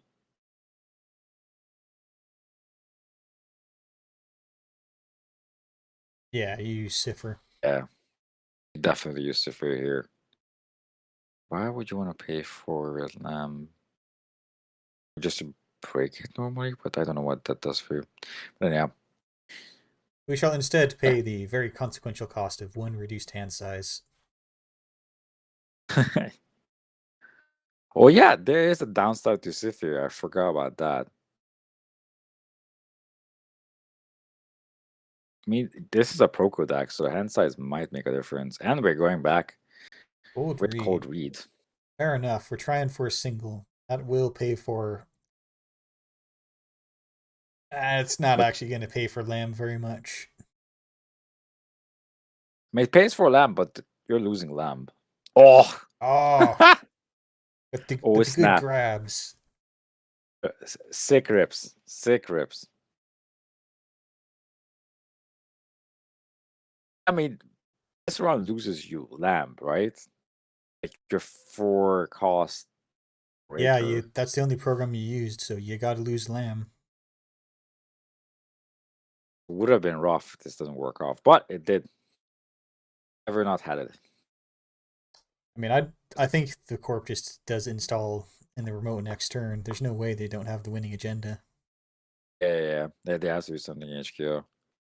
I guess they were just setting up most of one protect HQ because maybe there's more agendas in HQ.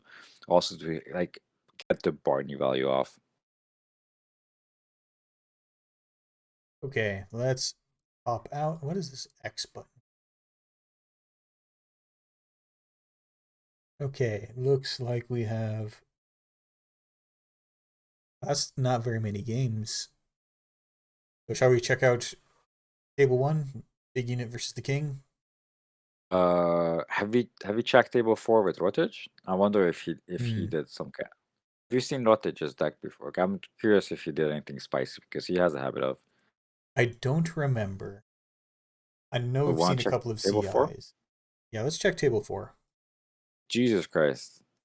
This CI looks, yeah. Stinson, Jinja, the usuals. 5 unrest piece of ice on the remote.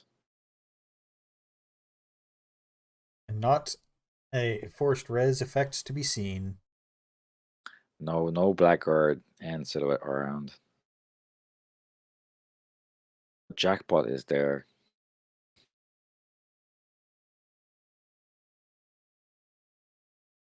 Generva Makes says, this appears to be giant server format. And it sure is. We have Mati and Jinja. Yes, and appearances and CIs, so just neatly add up to having 5 ice on the remote server. But the downside to that is, as usual, centrals are very light on ice.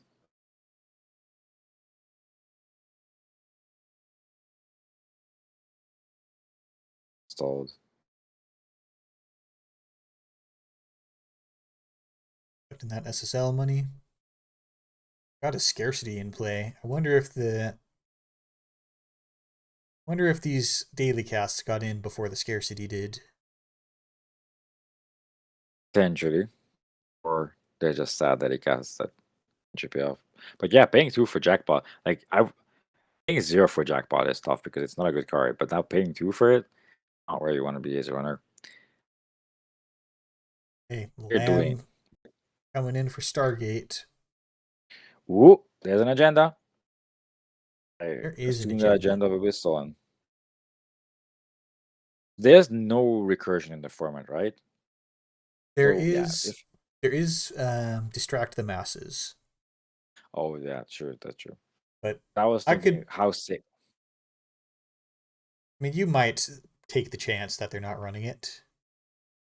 Yeah, I was thinking about like, is like, can you just leave it to, I don't know, maybe spare a click for something relevant? But you're right, Distract Masses could be a thing. You could put a Jinja there as well and then play a clearance, and then now it's awkward to steal the agenda.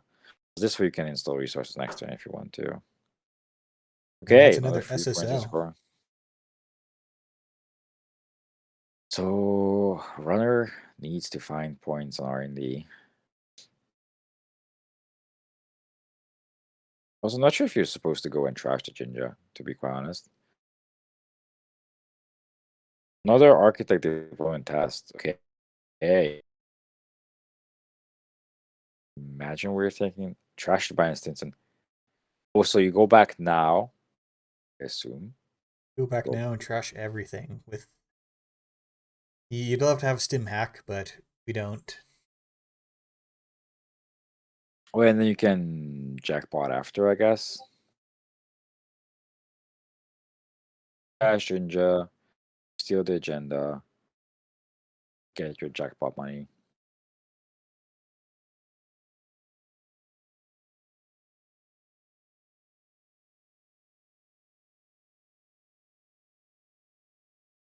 Now, Cerebral Imaging is probably going to put the final agenda in the remote. I imagine that would help him. But there's still 3 pointers in the game, so you can.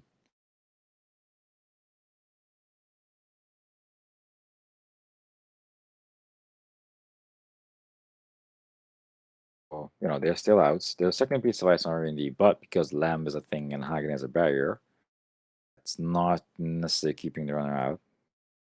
But it might cost them a fair bit of money. That is true. As That's we've seen, true. Lamb will walk Yes. through. Lamb will walk through anything as well as the Chiashi, but it's still going to cost a lot to do so. So that's math here for a sec. So Hagen takes, I mean, at worst, no, Hagen takes 5 credits, right? So you have 7 credits to play with. Is that a core? It's a core gate. So you Is a break code gate. that. That's for 4, so that's not bad. Definitely not the worst it could have been.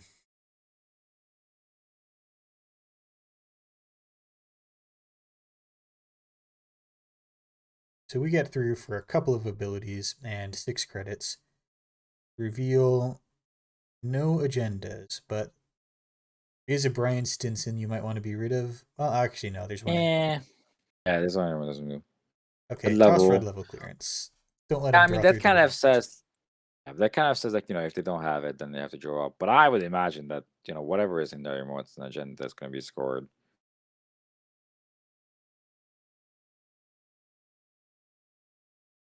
So yeah, at times. I mean, as a runner, you have to just say, hey, I just hope it's not an agenda. But it is. So close. So close.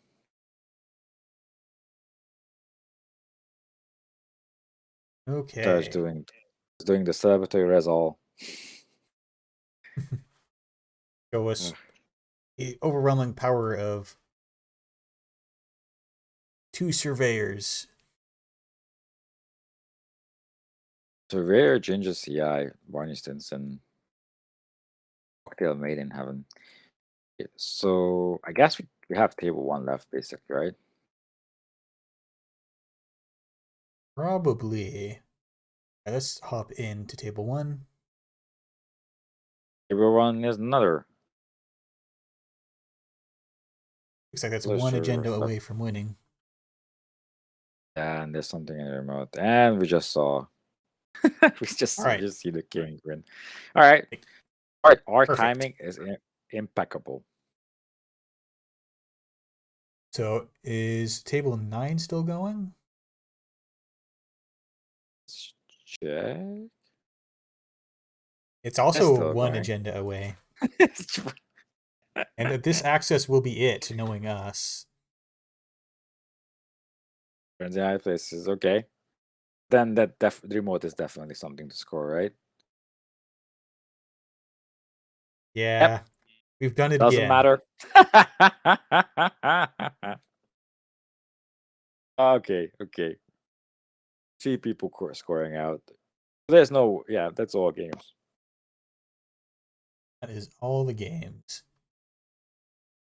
Then I don't remember what we're doing with this tournament. Is there any kind of top cut, or is this just the final round? But there's a top 3 as far as I remember. Which means that the first place is gonna play the second place, and then whoever wins that one is gonna play the first place player. And then the higher seeds will have the ability to pick a side. All right, let's go to Cobra and refresh. Okay. Cool. SK confirms there will be a top 3. Yeah. Single-sided. Well, that's good. And we're 2 games away from the end of the tournament. Some cool games. 45-minute final untimed. So there's 2 games gonna happen. One of them is 45 minutes. The final is untimed. I'm not sure how many time wins were happening during this tournament. I know we've seen a couple of games go to time. I think, depending on the deck, right? Because if it's Mitty or some kind of Jinteki deck with the law of free advancement 2-pointers, those can go pretty fast.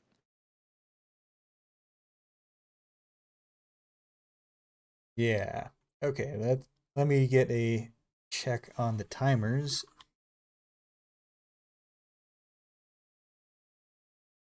So it looks like the round doesn't officially end for 15 more minutes. So yeah.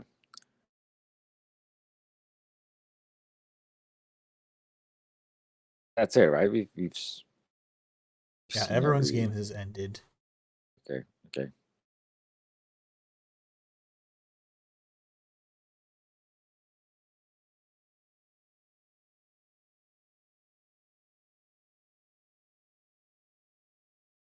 Trying to find out if I have time to sneak in some kind of sandwich-based snack.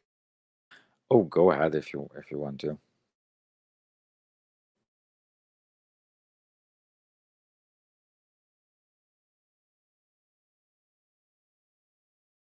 Okay, looks like lots of typing. Oh, table 1 just started second game. Oh, okay. Okay, well, we better get to table 1.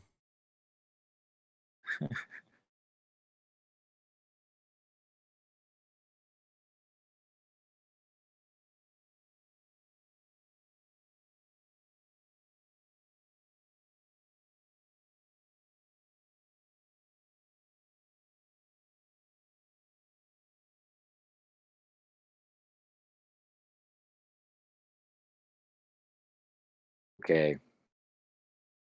So this is game 2. IVs on the other side as well, Wu and Mitty. It's 50 minutes on the round, but the king has a time extension, so I think there's like 20 minutes left of the round. See classic start of Rizeki and Dedicast, and big unit jamming something into their modes on turn 2, I imagine. Yeah, so that's either NGO or core that says, hey, get into this remote. We'll see after taking this turn. Rizeki comes down.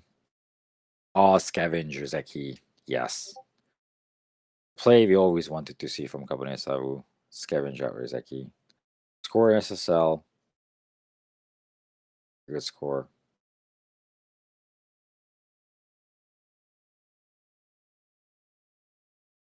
And yeah.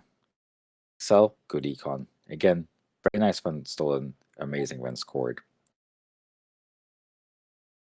King has some joke going on though. 2 Rizekis early on with a data cast. A lot of value.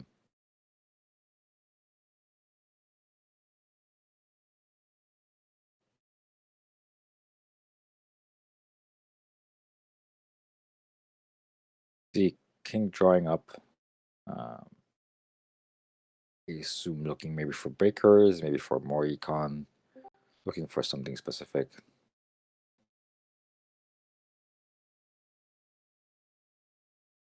Hello, Losky. Hey, hello, and hello everyone on stream. Go again? I was just saying hello to everyone on stream. Can you hear me loud and clear? Definitely. Okay, What's up? perfect. Yeah, this was a fun one, and let's see what this final game of the Swiss round brings. It seems to be one of the classic ones. I'm gonna say classic at this point because it's a matchup that we've seen a lot and seems to be a popular matchup. It's Cabernet Sauvignon and Smithy, varieties all around, Zekis and SSLs. But yeah, I've also seen a scavenge happen, which is excellent. Like wing out Rezeki and then scavenging it. That's Yeah. what Shaper meant to do. Although in this format there was two choices to be made: either you scavenge or you play Rejig, Yes, which is or essentially the same card. I don't think there's any interaction that actually matters there. that's a good question. I mean, not the same card because you can use scavenge to get something else back, right? For example, King has Mkilwitra, so you can just install Mkilwitra and scavenge back a Rezeki if you want for some reason. If you lost a Rezeki, right? Forget sort of stuff more Pelangi counters, but yeah, then you can just trash the Pelangi itself. So not a lot of difference. Oh yeah, I never thought about that. Yeah, you're right. Like Rejig allows you to install something else from hand, which you can't do with Scavenge, but Scavenge allows you to install something else from heap. Cool. Yes. In terms of woo things, but also the thing is, for example, that if you have an empty heap, you woo something out, you cannot scavenge that, right? If I remember Yes, you correctly. can't because of no judging game set, I think. Yeah. So yeah, scavenge being a worst rejig confirmed.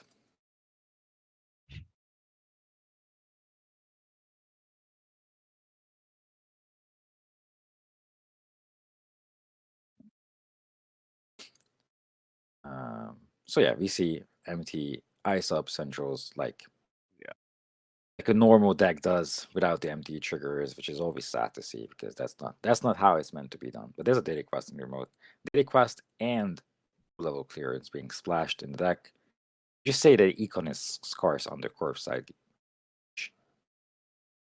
Yeah, I think my initial idea of econ being scarce has changed now, seeing how well these empty decks can keep the daily quest on board and just keep it ticking forever, and also I guess get money from SSL to keep afloat pretty nicely. So yeah, so we see king draw up cards. Again, I guess looking for more econ, maybe flameouts. I've seen a lot of flameouts this tournament, and Cyber Solutions memchips. I think Cyber Solutions memchip hasn't seen this much play since it was printed. I've seen at least one every single Woo game that we saw today. I mean, I wasn't around when it was printed. Did it ever see this much play? Like even Honest I to would guess God, even when it got printed, it didn't see this much play, right? honest to God, not gonna lie, didn't know the card existed before I saw it today. It was a So I'm very not early sure how much card. was a very what's that? It was one of the cards from the very early expansions.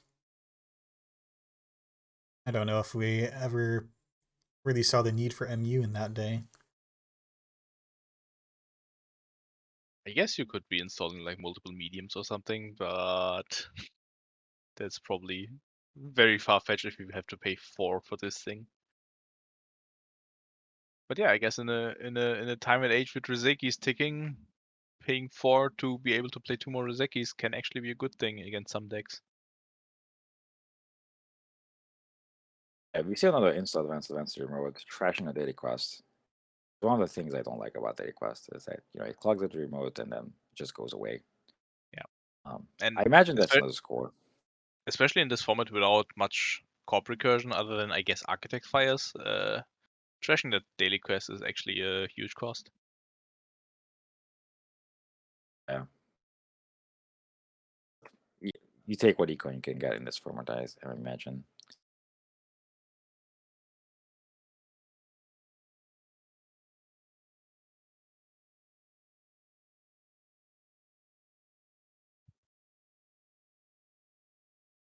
Brigade drops down from uses SMC to get it out. Okay, we just. I guess there's a clone chip, so can break whatever. Yeah, you can deal with one thing and then wing it for the next thing. Well, I guess you can just let Yagura fire. Or But yeah, Jaguar doesn't do much, or you can just get Angolo, to be quite honest. But yeah, King opts to let Jaguar fire. Yeah, you could definitely get Angolo and be safe for the next ice as well. Yeah. Although It's a lot safe of is a relative credits. term if the next thing is a Chiashi or something. Yeah, and it also is a lot of credits, right? Because then you need to SMC it for 7 total, and then break for 2, and then leaves you with 6 credits to break whatever else is behind it, which is not a lot. Yep. So MT ability being used as it should, because it's amazing. And I assume we're gonna see a resonate as well. Mind game.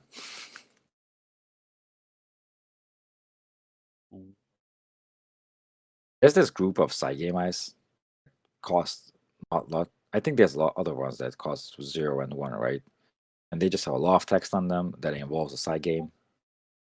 Yeah. Lamb.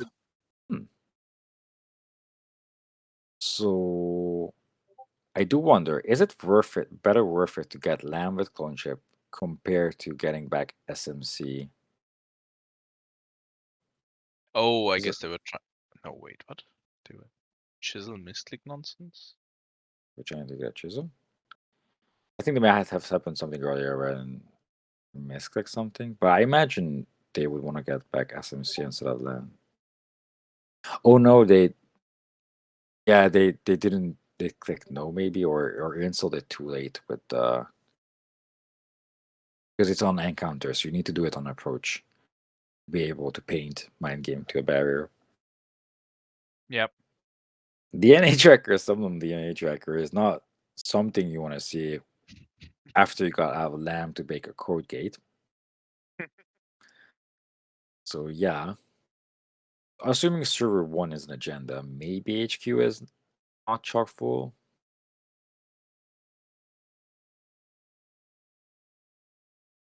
So yeah. Marin coming down just in time for the score, is I imagine. Yep. And I think like converting 2 credits into 2 cards is never a bad deal. That is true. Our Marin just 2 influence. What a steal. What a steal. Just an NGO. Aw. We don't get a spot to score. Okay. That probably is a scoring attempt then. Runner being a free cards for the Lamb is not. Well, I guess they go up to 5 at the beginning of the turn. So what do you do here as runner? Yeah, it is hard. There's not even a proco to click on a bit and look for options. So Yeah, Yes. and it's weird, but it feels late to install Proco, right? it does. It is late, but then again, like, are you not installing proco and winning somehow? Yeah, that's a good question. I mean, if you install Proco, you install it now. But I think the clicking for 4 credits is kind of saying I'm not gonna. Yeah. Yeah, because now anything that in that remote could be the end of the game. So yeah, there's no time for Proco. Yeah, I think then you're saying that 11 credits will somehow get you to 3 agendas, which might as well happen if you win the side games on the R&D eyes, and R&D is the correct things to find. But Yeah. So here's the thing. there are a lot of ifs in this plan. Yeah, there's been 2 SSL scored from HQ. Assuming there's no other agenda in HQ, and Yes. the king can Stargate every 2 turns, 1 turn. I don't know. That there's a chance to see all the points on Stargate.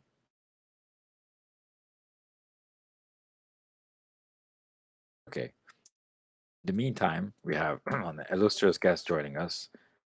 Man, I don't brainstorm into a staple and hyperdriver into a staple. Legend Rosage, also known as Dave. Hello, how you all doing? Hey. Doing good. How are you all doing? You played in the tournament as well, right? I did, yes. Just finished. Finished 4-2, which was great. I'm happy with that. Sounds nice. But you played Lost Cook, you played, didn't you? I believe. Yeah, I played as well. I don't think I did as well as you did. I think you ended up on maybe 18 points. I did on 15, but still, Okay. it was a fun one. Yeah. a lot of regrets were had on this side. How was it for you? The corp I was fairly happy with actually. The corp list I would probably tune a little bit, but the runner list was was a pile of cards. It literally was a pile of cards, and lots of things I forgot about that would have been really good. Yeah, it was just an absolute mess of a list, but somehow I got incredibly lucky on my O&D accesses with that list because that was my only strategy was run O&D. That was it. I had nothing. Yeah, well, I guess like if you were to choose one side to polish better than the other, I think the corp was the one to go with because we managed to somehow talk about reversed accounts but not include it in our CI build, which is kind of tragic. And we spent a lot of time working on the runner, and it still didn't really work. So I guess like having the runner be a pile of cards is not that much of a problem when your opponents are like installing 7 eyes on remote and scoring through. I mean, that's it. Yeah, you can just ignore. I mean, I just ignore the remote one because there's a lot of ginger lists. Just like I ignore the remote and do something else. Yeah. Which tend to work. But yeah, it's been really interesting. Seeing the different lists. I didn't think there'd be as much CI. I thought there'd be more people who played Jinteki, but maybe Yeah. that's what everyone did the whole double bluff and assumed everyone else would do that, and therefore they'll play the CI instead. Or maybe people like CI. I don't know. CI is pretty tempting. You have the clearances, you have Brian Stinson, and it's CI, Yeah. right? Agenda Suit doesn't seem to line up as nicely as it does for Jinteki decks, though. Yes. No, the agenda suite was a bit. Scoring agendas just felt awful. It's like you saw sandboxes and all the other good stuff. It's like I'm losing money on this and losing my hand size. Also, Yeah. we forgot that Architect Deployment Test was an agenda, so we went for remote enforcement, which is fine until you read the fine print, which says that you actually have to pay the install cost. And if you already have this Tower of Ice, resing the Ichi 2.0 for 8 for free is nice, but paying 5 to install it on top of there is not that nice. So Yeah. Yeah. I had both those agendas actually. In the end, I had a very weird agenda suite that didn't make a lot of sense. But I had both. we had another weird choice, which was efficiency committee to then click on a cold site server to make the server unrunnable and score the final 4-2. Which I actually did pull off once, and it was pretty fun. But like in general, cold site server was not a good card. Yeah, I did look at cold site, so I went for Ash instead. I did have an efficiency committee just because it's an agenda, and I might be able to just click and do boring things with it. Yeah.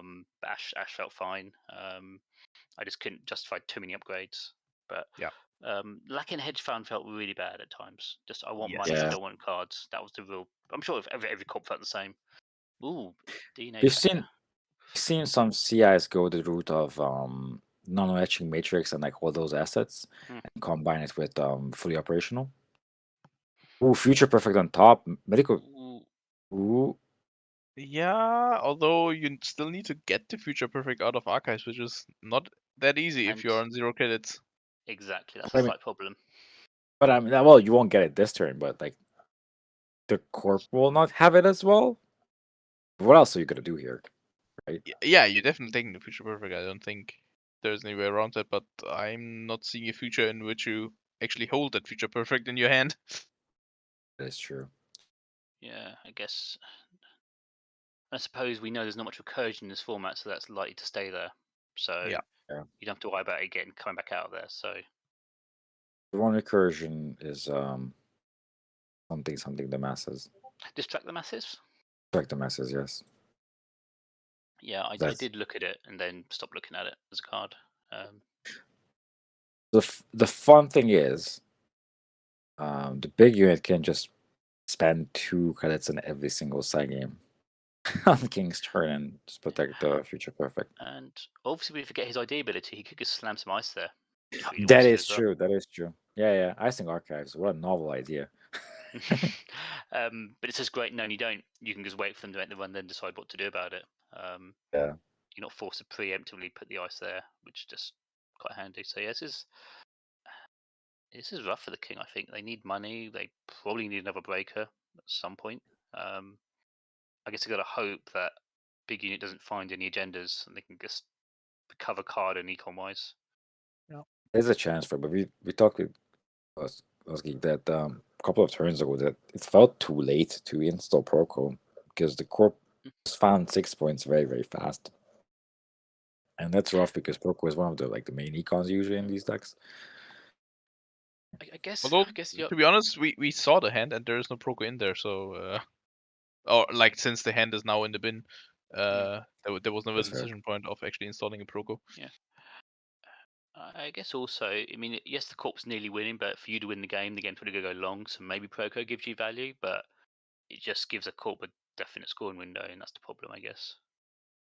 That is true. Like if you're saying like, I can install Proco because I'm not gonna win this game anyhow if it finishes in the next 2 turns. I guess that's a direction to go. We've seen also some couple of spicy upgrades from multiplayers, like Thayanise. Not sure how to pronounce that name. My Yeah, eyes I were connected saw that correctly. today, yeah. It's an interesting choice. I guess with- it is, yeah. I mean, they do play. Everyone seems to play Surveyors left and right. So on servers that include Kakugo and or Surveyor, pushing Biter on it to the front of it is rough. God, yeah. Yeah, because I'm making them go for it again, yeah, that's not going to happen, really, so... Yeah, usually with Kakugo it's quite excellent because they lose cards and then maybe they potentially can't lose any more cards. Okay, so we see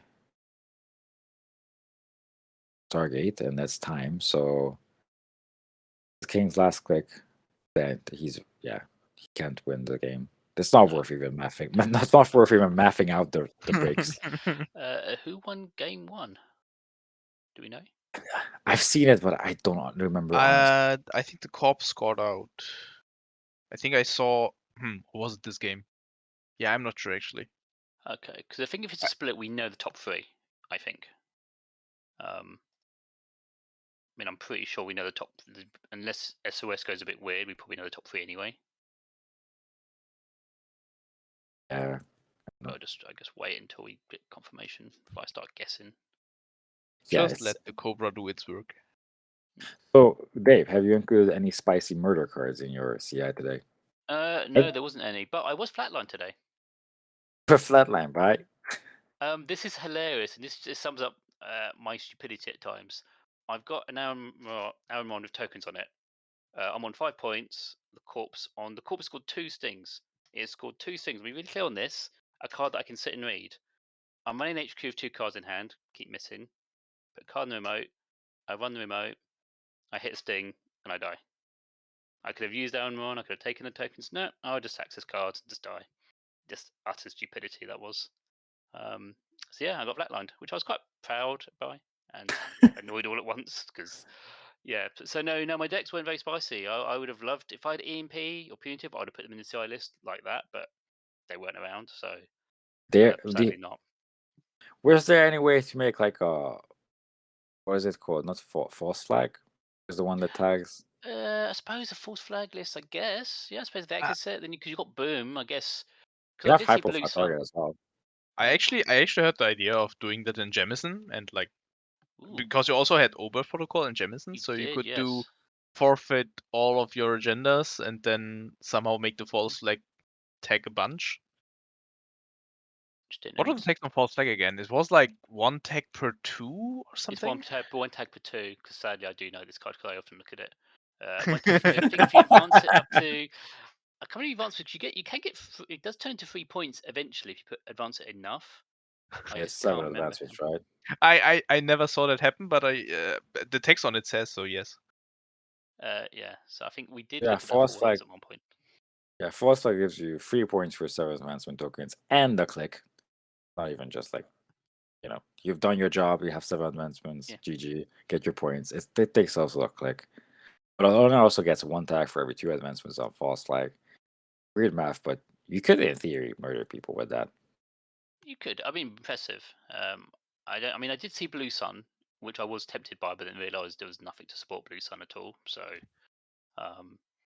not even like an Adonis would have been tempting because you could just bounce the Adonis back and forth, which is always good fun. But yeah, there were no pre-res effects. There were no pre-res effects that we no, didn't there's no pre-res effects. sadly. And also, you had some good ice. I think because Chashi was in this format, so there was some ice, but nothing to support it. So you just couldn't justify that. But also, that would have been funnily enough, Brian Stinson only found his home in CI and wouldn't even have been good in Blue Sun because there were no transactions going on, I think. No, I mean, yeah, because by the time you splash all the operations you need to, you can't put the big ice in, so you've achieved not a lot. You're right, actually. I think CI was with any real home for Stinson, I feel. Yeah. Yeah. And particularly you could play Ginger as well, so you could play Ginger, play Stinson, and set up some influence for whatever you wanted at that point. Usually, that influence usually went to Surveyor, which I is think that's- it feels like a natural conclusion to that fear. Right? Like you have clearances, you have Ginger, you have Stinson. Now leans into Surveyor. yeah. And I think your only weakness is the agenda suite. I think that's the only real problem with it. I mean, it's not terrible. I mean, SSL does help, but it's not great either. Okay, so we have a top three. It's Big Unit, the King, and Motion Blur. And King and Motion Blur will start on a single side. We're apparently going to randomize the sides though. So yeah, we can watch that game, and the winner of that one will play against Big Unit. Are those the final standards? I don't think have those changed. I don't think it's updated yet. I could be completely wrong. Oh, I don't know about the standings. I haven't checked the standings. I just He's got the read top up. three. Oh, okay, fine. Okay, yeah. Yeah, I think Yeah, those are the PSK. top three going into that last round anyway, so that does make sense that they would be the top three. Yeah, they're the top three. So Big Unit is on 18 points. King is on 18 points. Motion Blur is on 16. That tie. So sorry, that draw somewhere gave the plus 1 point. Yeah, that was in round 1, I think, if I heard rightly. By the way, you placed fourth. Congratulations. Oh, thank you. I'm in the perfect position. Like, I don't have to go and play in the cup, so it works for me. I do want as to I point said- out if Motion Blur is just 1 point ahead of you with the draw that Yeah, that's somewhere. So otherwise, you have a better strength of schedule. that's fine. I'm always happy. I mean, for me, generally that is a dream position because like you say you did really well, but then you don't have to keep on playing. You can just do the commentary instead, which is just as much fun. And plus, as I said before, that runner list would backfire spectacularly. I think eventually. It turned into an unintentional stealth list just because I was literally throwing cards and I chucked a bunch of stealth cards in at the last minute because I couldn't think of what to put in, ignoring So all what the is- really good cards. What is your breaker suit then if you play the stealth deck? I mean, obviously Dagger. I think Dagger was in the Oh format, no. right? When I say stealth cards, I literally mean Cloak and Netmarker. That's my stealth. I just literally when I'm chucking random cards, I am chucking in random cards. So it was just a pile of cards. One game it worked really well. One game it functioned perfectly. I got the engine set up and I just made a pile of money. But the other games I was just struggling around. Just yeah. I think MK Lamb and Zoo were my breakers. Oh, wait, the standing has been updated. Top three is the same people, but the order changed. Okay. So I guess King and Big Unit will play first. Yes. I'm still fourth though, so that's fine.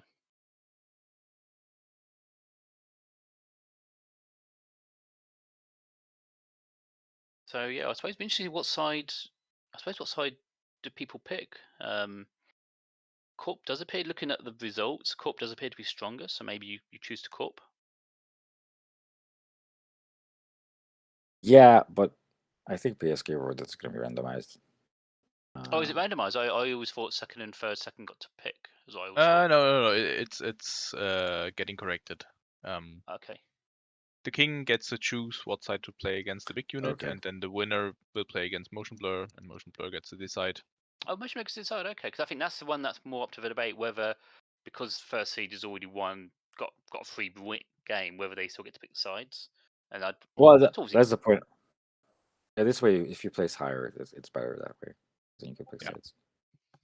But and it's also kind of this is the way I saw top threes go, and top threes in general are not that keen on finding the perfect winner who is capable of playing both sides and whatever, but just having two interesting and fun games exactly, to that's fair. to Yeah, I watch think with the looking entire at two crowd. games.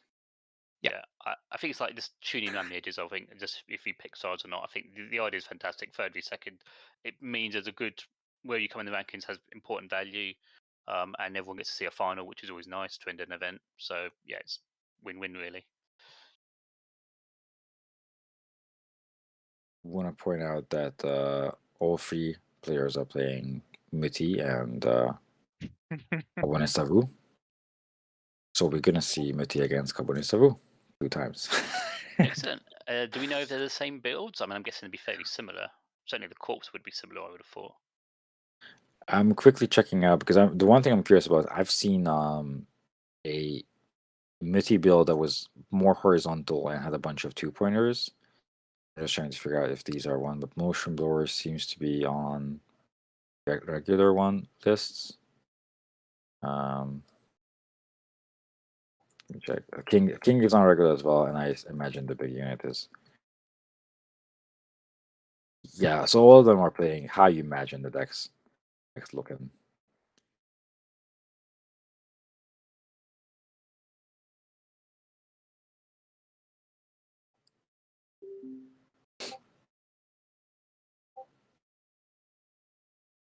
Good to see a criminal finished quite high as well. Which one? There was an asked list that That's when I Faced faced. very Actually, I well. did face that as list. I remember thinking, I'm CI. I don't want to face criminal, and I faced criminal like round one. I was like, oh no, because if I get doofed immediately, fair. that could be very bad. Yeah, that's one thing as well. But we've never actually seen the like we looked into a couple of games for the Aztec, but it never really did anything it was supposed to do because the games were too fast, or or there was not sure if Flatline was involved. But when I played against you, like I assume it's good criminal cards. It's good criminal cards, yeah. Some nice interactions, like obviously you get some free installs of the connections, which I think they had. Obviously like Aaron, which is a good card. Obviously you only pay 1 to install it, which is good. Just good stuff. I think it had Central Breakers. I think for them, their game, they were just digging for their main breakers, which were the bottom 2 cards of the list, the actual 2 bottom cards. So Mhm. my remote was basically completely safe the entire game, which is a bit of a shame. But otherwise, yeah, it wasn't for that, they probably could have won that game, I think. Have you seen the silhouette deck with the black card? I heard about this. I heard about it in the show in the chat. I was like, I need to watch that game back on the stream because that sounds amazing from what I heard. It was happened. glorious because apparently every CI, and to be honest, the multi list as well, they make these very long remotes, right? And then the silhouette like just says, I'm gonna ignore the remote, but I'm gonna expose every single piece of ice on it, so you have to rest them. So every time they run HQ, you pay certain amount of credits to rest a piece of ice on a server they won't run. And it's not optional, is it? If I remember, you have to pay. If you've got the money, you have to pay for it. You can't trash Yeah. shots or do anything. Yeah, no, it's not like Project A shot, or it's you have to pay for it. Like if you're able, you pay for it. And we've seen on the stream, one person had a second piece of Nasax on the board, and they wanted to score out, but then they were literally one less Nasax and the unrest one. The runner ran HQ, made them rest the other Nasax. They had to, so they went down 2 credits to and trashed the other one. It was amazing. That And then is so rude. And then that person commented like, I didn't think like it was like the person was like, me turn 1. There's no downside of just playing a second Nasdaq start, right? And then this was on turn 23, I think. So it was a long build up for the second Nasdaq to come back haunting. But eventually, I think the Corp just scored out a couple of turns later because the remote was still. The thing is, if you force them to res surveyors on the remote, still face the remote with like triple surveyor on it. It did cost the Corp 15 credits. The remote is kind of impenetrable at this point. Yes, yeah, interesting. Yeah, I would have never seen that coming. So yeah, it's great. There is some fun decks like that, but it's just the time, I guess. It's just I'm impressed they managed to sort of figure that out and get that built and actually it's always nice to get your deck firing. Even if you may not win the game, you want your combo to fire at least a few times, and that's where you want to get the kick from. So that is true. But also, I was thinking that Silhouette and the Black Card in the same pack or something, but no, it's just a complete chance that Silhouette is in Honor and Profit and Black Card is in one of some data packs, and we managed to draft 2 of them together. Wow, I know because I did some test work earlier on the week, and one of the test draws we drew all the grey dice. It's all in different packs. We drew all of it. It's just what are the odds of that happening? So yeah, it's interesting. It's almost if the game knows to give you certain cards that work well together. Yeah, maybe Lost Geek has written the algorithm that way just to keep the fun. There's like I imagine there's a very big if for certain packs. I mean, Lost Geek can say it does that. I mean, unless no one's going to know any otherwise. Yeah, we're pretty sure Lost Geek has rigged the the draw card. Yes. I Random will also. be very honest. Like I'm still in here. I was doing some TO stuff, but I'm still listening. I did rig the example draw, but I didn't rig this actual draw. Because in the example draw there was escalate. No, 23 seconds was picked, and that had CTM and Harding News, and I was like, I don't want to have another format where Harding News is like format defining probably. So I just jumped one spot up on the list and picked escalation instead. Okay. That's but fair enough. there's You don't absolutely no rigging going on in the current code. Like this is completely random, and there will be rigging going on in the next random access memories, because we will not be able to pick the same thing at this tournament afterwards. So I will, Oh, really? Okay. Ooh, nice. yeah, just to have some rotation in and not have the same packs happen again and again. That's So good. In the meantime, the game has started, and we've seen Yeah. some econ setups. We've seen a Proko getting down with a Rozeki, and then a Jitahans being scored. Yeah. I Everyone think is yes. everyone is being slightly more efficient. Yeah. I think yeah. The runner you can't contest a remote, and the corp had 10 credits. You just can't risk it. You have no idea what that card is. You know Rishida's not a card in this format, which is obviously what you're generally scared of. Yes, they've scored a 1-point agenda, but I think you're fine with that. You got the Proko Rozeki, as you say. You can just you got your engine going already. Just continue setting up and hope the corp doesn't see any econ. Yeah, that's true. And also, you're up against Muti, right? So you can't just like on anywhere. Also, Exactly. we see a play that we see many times today. It's get a flame out down, put SMC on a flame out with Boo, and then get your Rozeki for Yep. that sweet discount. Yep, never considered that either. Yet again, all these things I just did not consider. I literally, all these interactions I just did not think about. I had flame at one point and then dropped it. What's it going to do? Just didn't think about it. So I think Turns next time I'll out definitely. 45 minutes aren't that long, are they? It was less for me, as I've said before. I was actually traveling. I saw half the Oh, cards, driving back, building deck in my head, got back home, and then I had much time. I had like 25 minutes to build all the decks properly. So yeah, but even that's fair hence enough. why I did it with no seconds left. So yeah, this has gone sideways. It's interesting. Yeah, we've seen a couple of mental health clinics being played in Mutis, so maybe that's the situation. Also, I'm not sure if I thought the king was playing the regulars, but maybe the king is on like the more wider, a lot of 2 pointers kind of version. Yeah, because I guess yeah, you know, I mean, there was a wizard floating about, but there's probably not much stuff to do with assets, so you can probably res your assets knowing they're probably going to stick around. Yeah, so the player I've seen today that just had medical breakthrough as well in the deck. Not medical breakthrough. That medical breakthrough is the agenda, right? Oh, yeah. So had Yeah. medical breakthrough as well. I think that player was just banking on the fact that they won't run the remotes because you can just MIT them. Mm. This launch feels a bit ambitious. Like I was thinking now you got the SMC on the flame out, so you've got some leeway, but I guess we're about to find out. The SMC and the flame out just plays for the SMC cost, so it doesn't Oh, pay for that's the true. hits. Actually, no, that's true. Actually, it's a good point. Yes, this is dangerous. So like envelope stops you, IP block stops you. Yep, there's the IP block. Ouch. Yeah, I suppose it's a laundry run, yeah, so the corp will happily stop you doing that. Yeah. And I mean, basically what this says is that you pay 2 credits to force the corp to use the Muti ability somewhere. So I guess you can. So what can you do? Like you can check the remotes now if you want to, but like with 2 credits and attack, that's not. But now your tag Poco's going, surely. Yeah, Poco. That yeah. I mean, just use get a hands and then trash Poco, right? And that's. Actually, one of my games, I actually was tagged with a Triumph installed, so that could have gone horribly wrong. I've seen a Triumph being trashed from hand today.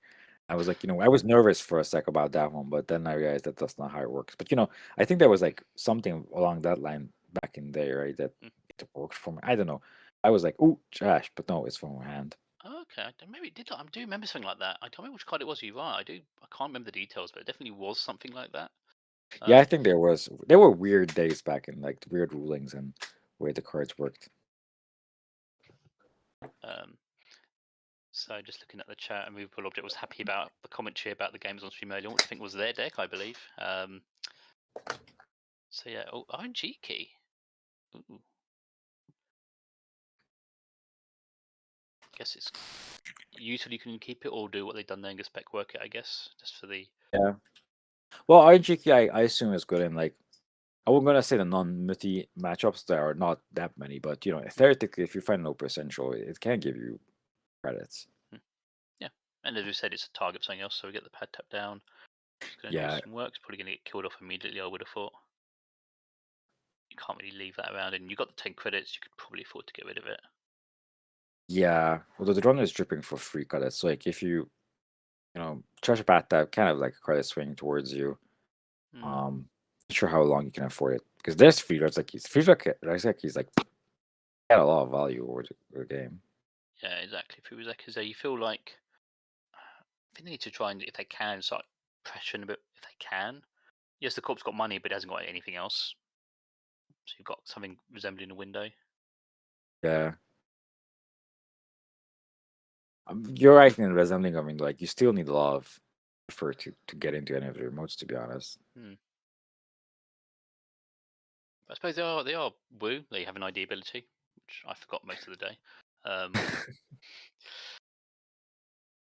Yeah, I mean, you can always get a SMC with Woo if you want to, and then get yourself. I mean, worst case possible, like if push comes to shove, right?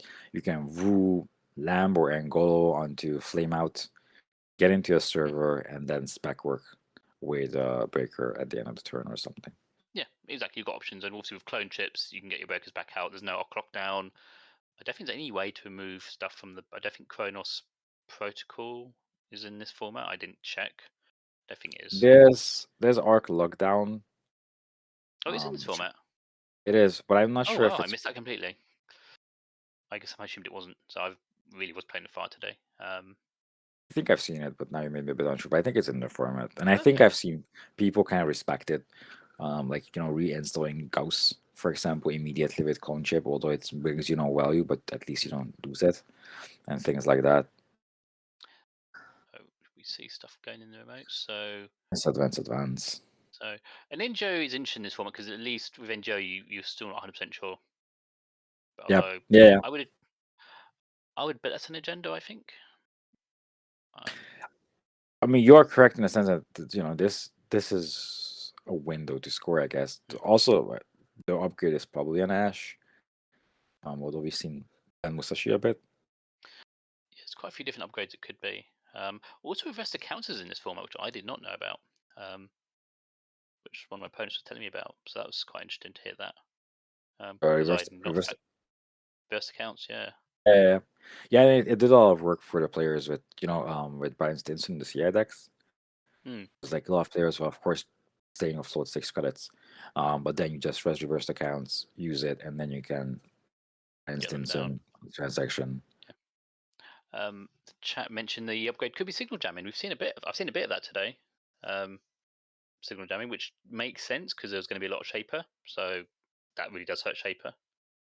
I'm looking at Western. Cards can be installed in another run. Use okay. So yeah, that signal jamming is definitely legit. Yeah, I played at Worlds one year. In this idea actually, spookily enough. So Cipher, which I'm assuming is in every deck, because why not? You put it in every deck. We've seen a Wu today with Maul, but most of them has Zephyr because Zephyr Chisel is such a good combination in Shaper with the clone chips, and you have easy access to Levy as well. So it just makes sense to just put in clone chips, Levy, Chisel, and then just kill a couple of eyes. Exactly. I mean, even again, I forgot Chisel's card. It's a repeating theme of me today, but I was able to make my run, use my cloaks, use Cipher. I think I was breaking a Fairchild free for like 1 actual real credit, which was not too bad. So we're seeing making some runs now. Have you at least considered putting Atman in? Because Atman is also a nice extension to Zephyr. Like once you're done with the chisels and you can't chisel no more. That's a good point. I hadn't considered that. No, that'd be good. And again, I think it's just the time, I guess. I mean, also there's 2 weeks of this format. It'd be interesting if people do play games and refine the list, what we end up with. I do want like I think kind of the strongest IDs or like I'm not gonna say archetypes, but like the strongest piles of cards mostly have been found. Like I would be surprised if someone finds a corp that's stronger than CI and MT. You were right. That was an agenda, and that was the future perfect. Mm. So could have been stolen if was accessed, but I'm not sure if what the chances of that were. Yeah, but I think now the big unit has now got some more economy. They've got the unknown to draw some free cards. So I think it's going to get the pressure on now. I think because the problem in this format, certainly when you score the agendas, you just don't get the tempo you do, which we're used to in standard anymore. You don't get the combat. It does really set you back. Kind of got Yep. used to that, I think. And yeah, and the big unit has a lot of tempo on the board. Like Aaron now gives free card draws. This triple Rezeki going on every single turn. Now Sifra is on the board as well, so the big scary eyes aren't that scary anymore. And they can just be chiseled away if need be. Exactly. Yeah. Yeah. So I think just because if you keep running R&D, if they force the ice rares, fine. You can probably cope with that, and just so you force the king to do something about it, because at some point they're going to have to show up R&D, because it's going to be a problem eventually. Yeah, the problem is that the king is on 4 points, which is very different to being, for example, 5, because the format has a lot of never advanceable Jinteki agendas, which makes which forces a lot of runs, right? But now you don't really have to worry until something is advanced, or if they score up to 6 points, for example. So we see a Dirty Laundry in HQ. Yeah, and the thing is now because Cipher is down, right? Like even just 2 credits is enough because SMC is on a flame out. So 2 credits get you chisel, you can cipher down something. So 1 ice is taken care of every single turn if need be. Yeah, I think it's going to be an interesting game to see. I mean, now chisels in the bin, so they can just clench it out now when they need to. Yeah. It'd be interesting to see whether they the corpse just falling up, whether that's far enough ahead now. Now the runner's getting really set up quite nicely now. Whether that early lead will be enough to get over the line. Yeah, and the thing is that, for example, the path tap, right? That there's a corp you can't really even trash it anymore because it's just the runner gets 3 credits every turn, right? And you get 1, so Exactly. it's. I mean, I guess with the mental health clinic that's happening anyway, so at least you can just play your icon your turn, not worry as much. But yeah, you're just trading 1 for 1 with that. Yeah, I do wonder if the big unit, for example, has Stargate to just put even more pressure on R&D, or if he chose to go with the Kishuk WinCon. That's the 2 things we've seen so far. Kishuk is very good with his Zekis. Yeah. Oh, we get an SSL Ooh, steal. SSL being stolen. And Aaron just piling up the counters. Yeah. Ooh, And another ouch. Ooh, that is rough. This has been a big turn, I feel, for obvious reasons, because now it's really tough now. I mean, stealing 5 points in a turn is pretty strong. But I do yeah, wonder, the king hasn't installed any ice with the Muti ability, and of course, if you install something in Resit, it probably immediately dies to Cipher Chisel, but you do need to start putting them now, right? Like you just can use for the ability. Yeah, I mean, we saw Surveyor in hand, but obviously Surveyor on its own does absolutely nothing. And particularly as Woog can let the traces fire, perfectly honest. But at least the King's got some money at least. And oh wow, so that was an agenda. So 5/5 again. So at least because obviously Flotic's in this list, so any card that gets installed theoretically could be the win now for the King. So And the I big think unit has to respect that. And he could have more projectile with us as well. So yeah, so anything that goes into the remote has to be respected. But like the big units board is pretty strong, right? And I think that 5 points thing was pretty huge because on 0 points, you put something in the remote. If they steal it, they steal it. You try it. If you don't, you score out, right? But now you can't really put anything in the remote if you assume they will go for it.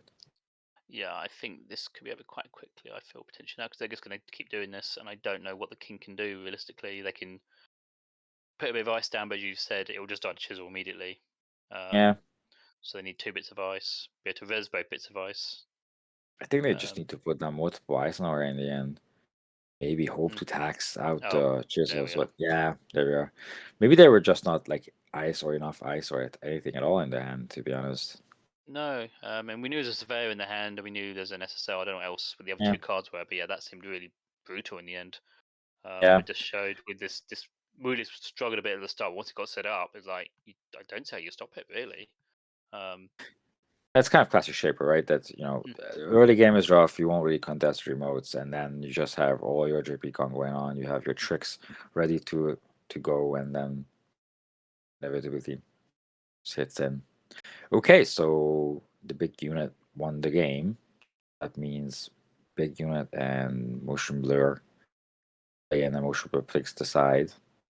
So I would assume. I mean, it'd be interesting to see if they watch this game, whether they saw that thing. Actually, do I want to deal with that with my Mythilist? Maybe they switch. I don't know. It'd be quite interesting whether that would. Because before the game, you might be happy with your corp, but then you see that and think, well, actually, do I want to risk it? It's a good question because during the day, I've seen a lot of I think the results showed a lot of core splits. So I assume the corps are a bit stronger in this meta. But yeah, if you cannot win until Wu builds out and has Sifir and Chisel going, then MT probably doesn't do enough. Maybe it does. I don't know. Maybe just I can also imagine that King didn't have a lot of good ice to go win this. Plus, maybe he didn't want to use the MT ability to give better access to the SSL in the hand. Yep. And wow. So Motion Blur's chosen to run. So that's interesting. Confidence in the runner. Maybe he was watching this game and was like, "Yep, runner is the place to be." And maybe they've got the similar runner, and maybe they think they've seen how good that works. So yeah. I know they're corping, so ignore all that confidence, all that chat. Are they? Yeah, well, they said in the chat in the game. Okay. Fair enough. So okay, so ignore all that. It's always good when we get your argument completely destroyed immediately. So obviously they saw the game and feel actually confident they know the right strategy and the right lines to do. So yeah, we'll see how it goes. See if it's a similar corp list. I'm looking at the list. It's similar in a sense that it had a couple of 2-pointers. It has a cells, future perfect. It has distract the masses, so you can't leave agendas there. And interesting enough, it has fast track. So fast track can be relevant to score something out from remote. I do want to. Yeah, I'm curious to see how this plays out because again, I guess Muti can have like a fairly quick story where they force you into runs before you're ready. And I think that's the avenue that you have to take, right? Yeah. Yeah, get the ice down there because that's potential. We saw how that game went. So just get the ice down there, so at least you've got the option. And I imagine that will be a Wu flame out into Rozeki. Reminiscent of the Wu days.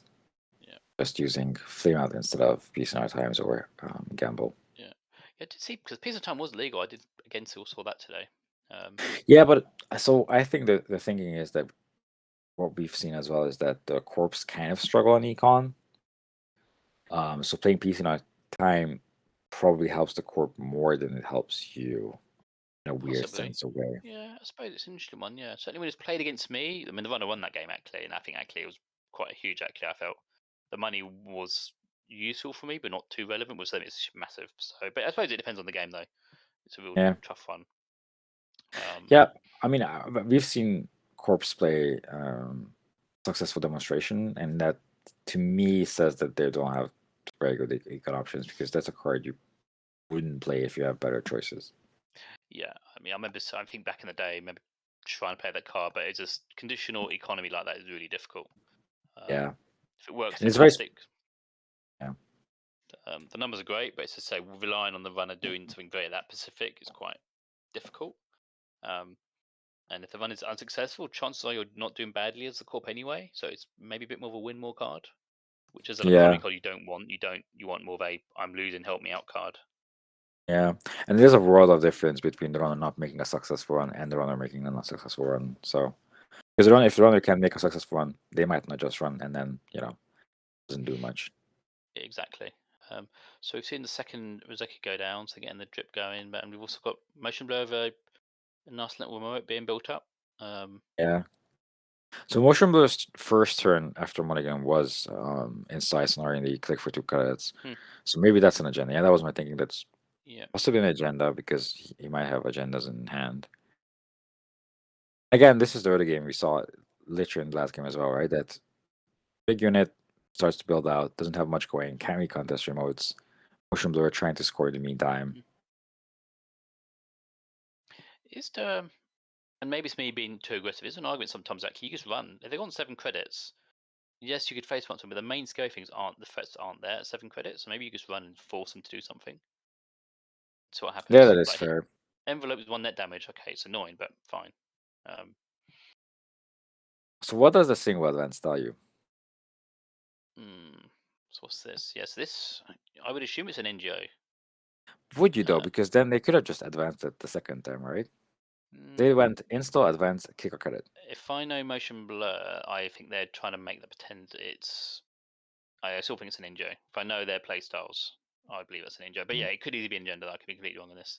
And yeah, I'm wrong. So I'll be quiet. Vile Oh reposition. Okay. wow, spicy. So chisel. Wow, Colo clone chip. That's a big hit. That's breakers Yeah. and your recursion for the breakers. So that's big. Yeah, there's 2 breakers, 2 recursion pieces. I'm gonna check if big unit has levy. I mean, it's it's a all in the decent power of recursion as well, technically. So that's just yeah. Problem with Levy though, they're already down 4-0. So I'm gonna have time for that. They do not That's have the levy. problem. No, sorry, they have a single piece of levy in the deck. Yeah. Yeah, I think this kind of bought Ocean Blue a bit of time, but they're also very poor. Yeah. But I can see the logic. Maybe they felt actually I've got to be aggressive. So I think now I definitely run this remote now, 100%. Yeah, I mean you probably fetch an SMC first though, because I don't even bother. no? Maybe if I've got an SMC, I may get one, but actually, what on earth are they going to res? That's like terrifying. Oh yeah, we can get through IP block.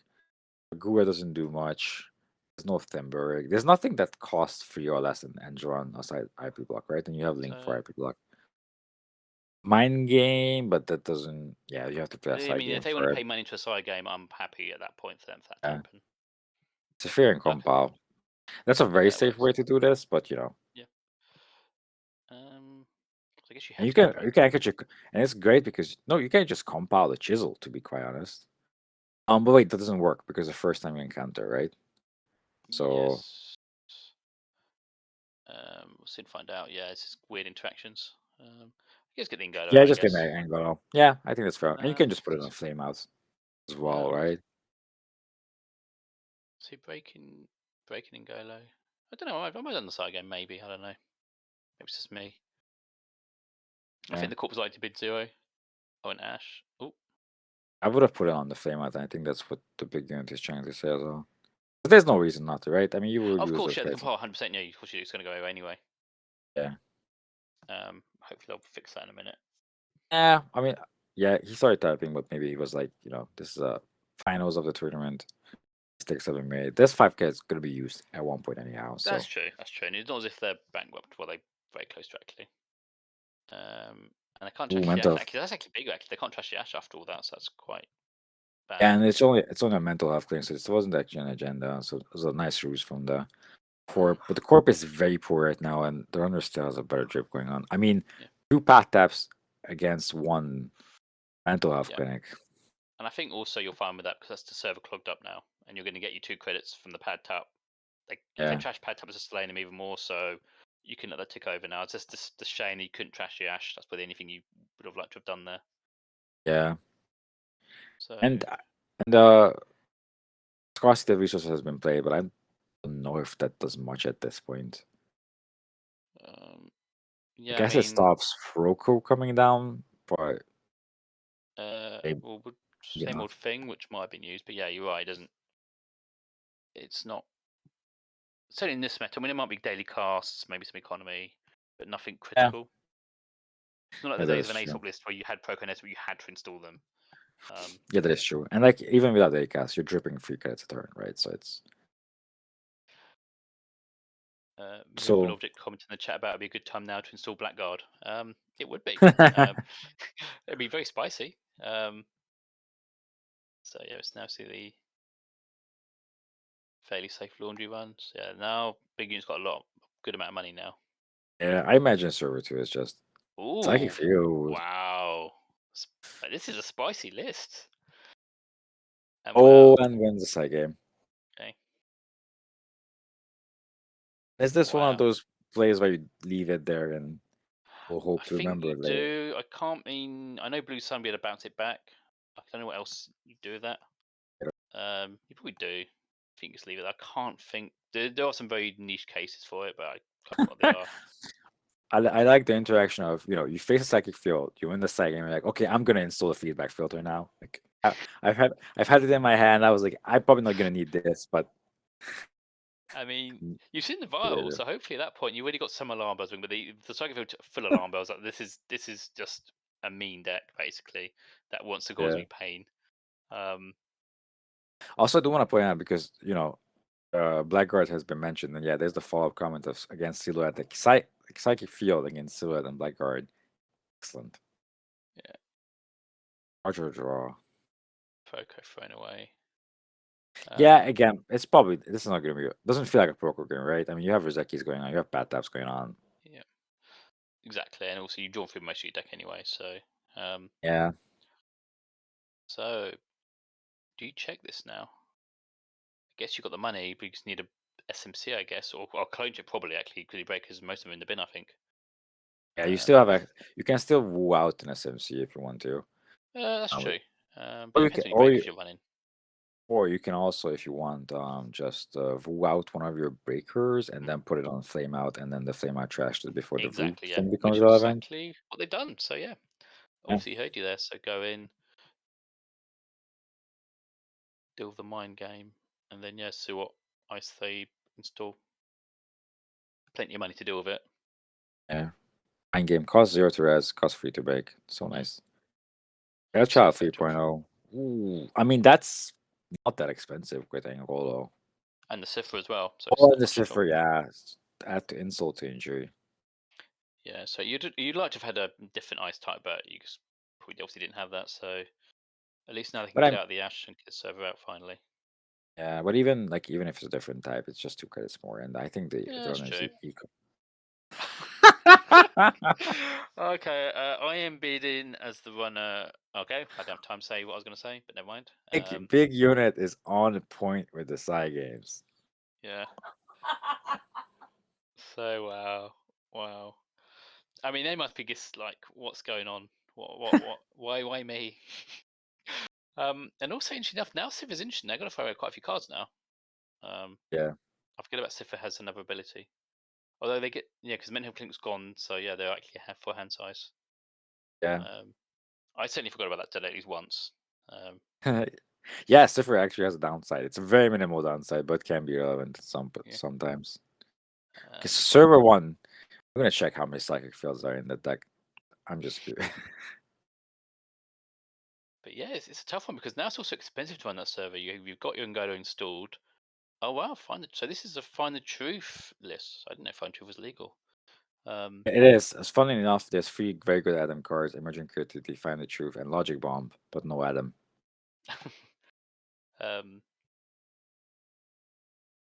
This is a good combo.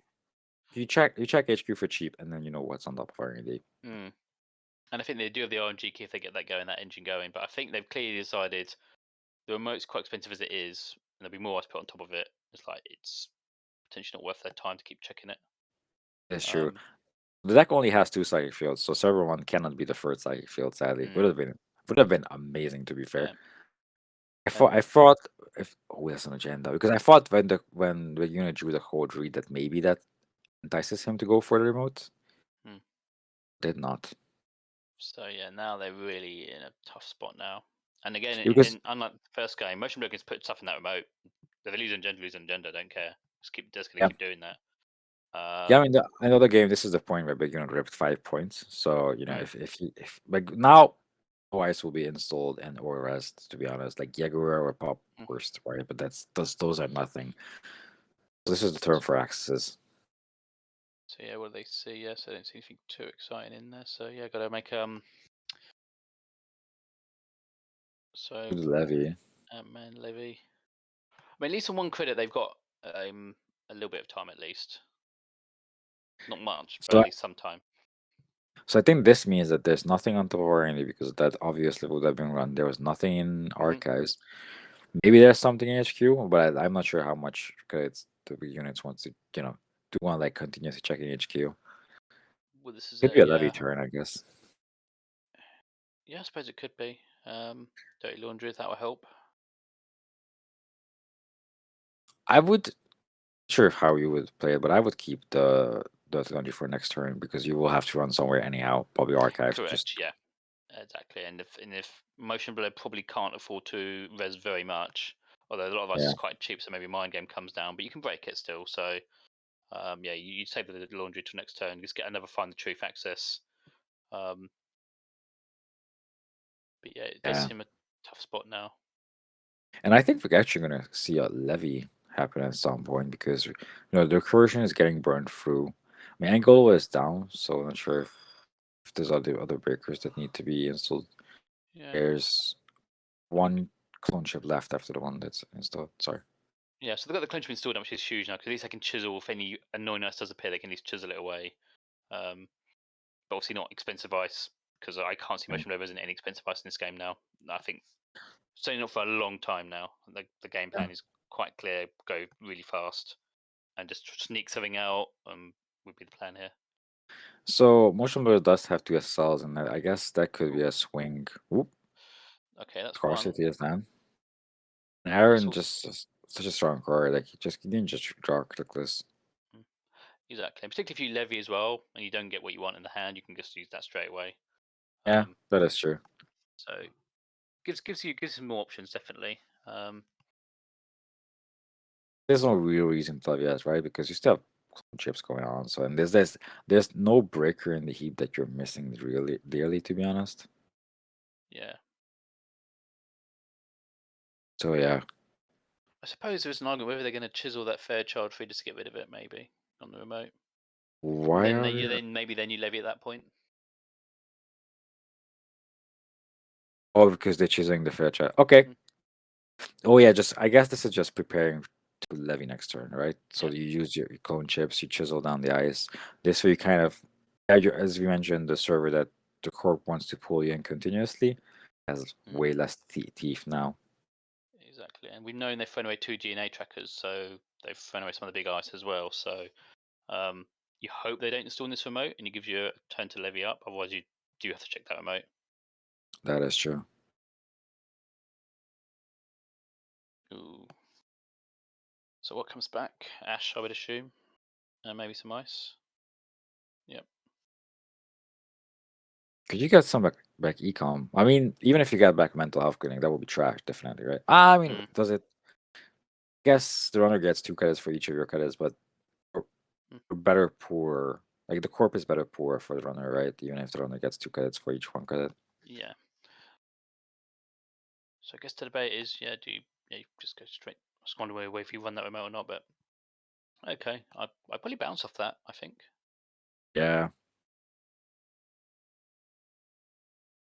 Sure if there were any runs this turn.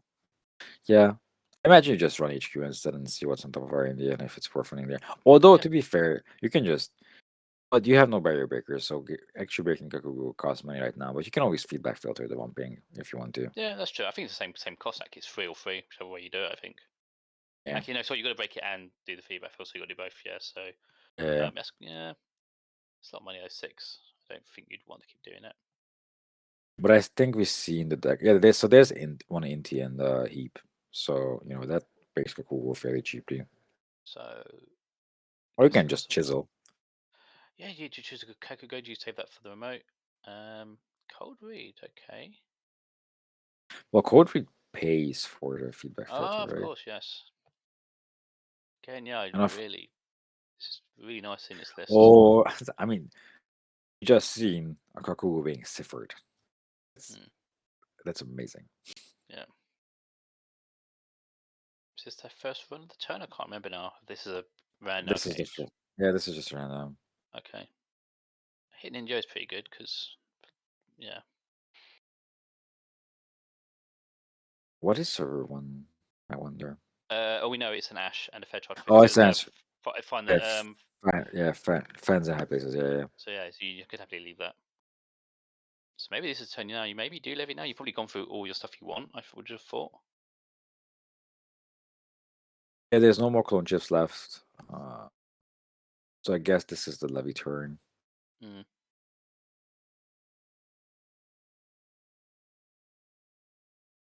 Interesting choice to This do is- this on R&D. I mean, you probably just want the access, but if you just run on archives and they empty on archives, they won't empty on R&D, right? So waste a click gets a bit more value, I guess.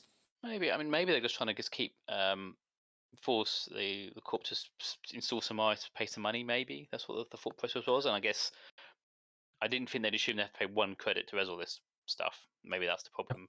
Then that plan does backfire a little bit.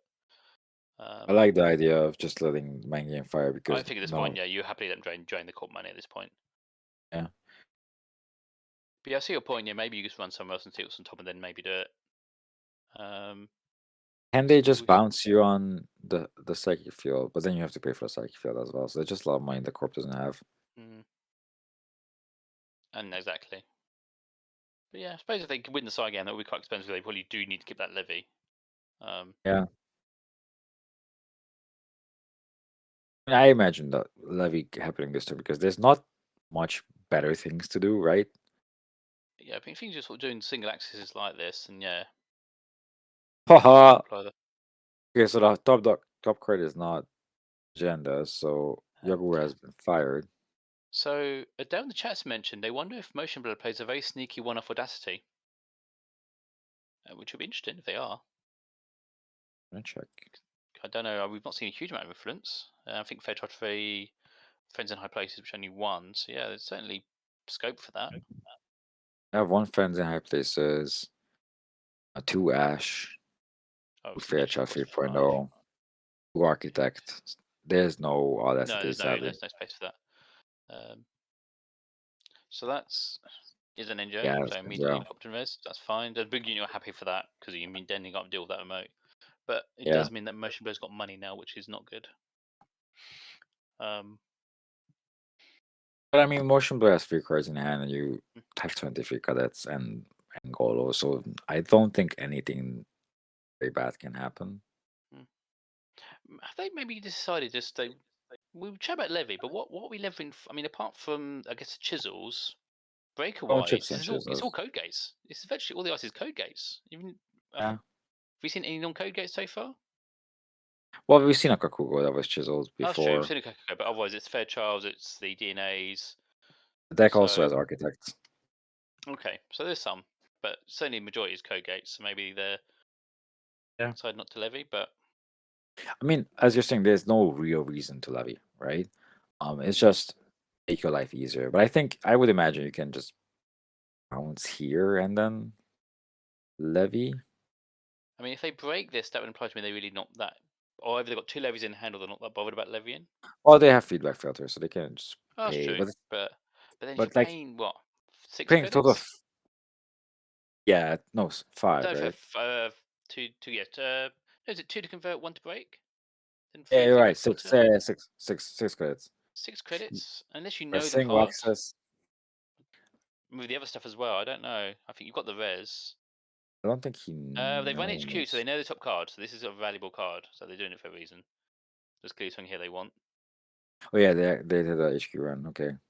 Okay, that's fine. Yeah, you have to get that, obviously.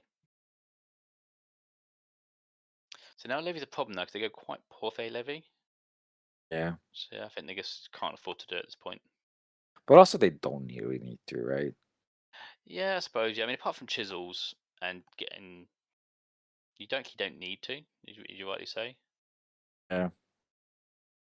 You need to start to try to close out the game, I guess, because everyone is Ash, and the corp is getting really back on money. Then Ash will be relevant. I don't think the corp can outrace the runner at this point with Econ, but because of Roseki's and triple path stuff. So if the corp ever gets money. So now they've gone for the level. I think that makes sense because you know this turn nothing's really happening. So this is your turn. You finally got where you can do this. Funny enough, with Levy, you have perfect information of the runner's hand because find the truth. Exactly. So that's not really. I mean, IMG key is not terrible, I guess, but yeah, but you don't really need it. Yeah. Well, you can spec work it anyway. Yeah, it's just good value, to be honest. And And you keep the Aaron tokens. Okay, so something goes in the Asher mode.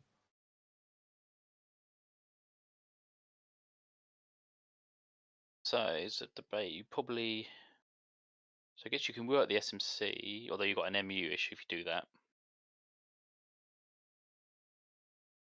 That is true. You can Because like, but like, why would you need to? I mean, you're saying that the unit needs to break 2 non-code gates, right? so yeah, we know there's 1 Kakago unaccounted for. Obviously, they don't know what the other ice is. They envelopes, and you probably have to factor in potentially, although probably not for playing Kakago. They're probably not playing both of those. I wouldn't have thought. I'm just trying to figure out what their Sentry Breaker is. So they have 1 Inti, 2 Angolo, 1 Atman. I guess you can put in Atman and like get an Atman, and they don't have a Sentry Breaker. I think. Yeah. They don't have a Sentry Breaker.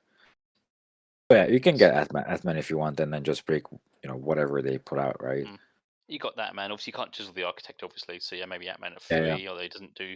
I guess it does deal with envelope actually, which is not terrible. That does appear. Oh, I think they're planning to chisel the Fairchild. Yeah, I guess you do at Yeah. this point. It makes Yeah, sense. I mean, yeah, because you still have the end goal, right? After to break anything that they can potentially rest that you cannot chisel. Yeah, chiseling a Fairchild is just too good value, right? Yeah, they paid 6 for it, and you can kill it off immediately. One, if you're going to chisel, you chisel it immediately. You don't break it and then chisel later on. Yeah. So I'm fine with that. And I like this concept of just diffusing the remote because the only out the core realistically has is just to pull you for remote until you get broke, which is not that realistic, but yeah, it's an out. CMT happen. What's this going to be? Okay, so that keeps. I think they can Ngolo with this now, can't they? So this is free cadets. Yeah, could get annoying. Did they use feedback filter? No, they don't. Yeah, it's fine. Actually, the motor of the hand is not very useful, is it? From what we saw. Yeah. So, and because you levied, you don't really care about the number of cards. Mental health clinic, fine, but you can get the Ash out of the way, so it's not a total waste of a run. Yeah, I like trashing the mental health clinic. Oh, they trashed the wrong one, I think. I was gonna say, yeah. I think you let them have it. I mean, if you want to, they'll get the credit. You gain free. I'll take that trade all day long. So that's yeah, fair enough. I'm not gonna trash that. And like you said, it clogs up the remote, right? So yeah. And yet again, the runner's bankrupt again. So it's a debate for the runner. You're so desperate for money? Do you actually res this? You probably can't even do that. You can't give the runner free credits to get yourself one. I don't think you can do that. I mean, this definitely this probably just was to get the runner to run there. Yeah, exactly. That's what it was for. Yeah, exactly. Yeah, just to bait them. But they do go for it. They're that desperate, I guess. But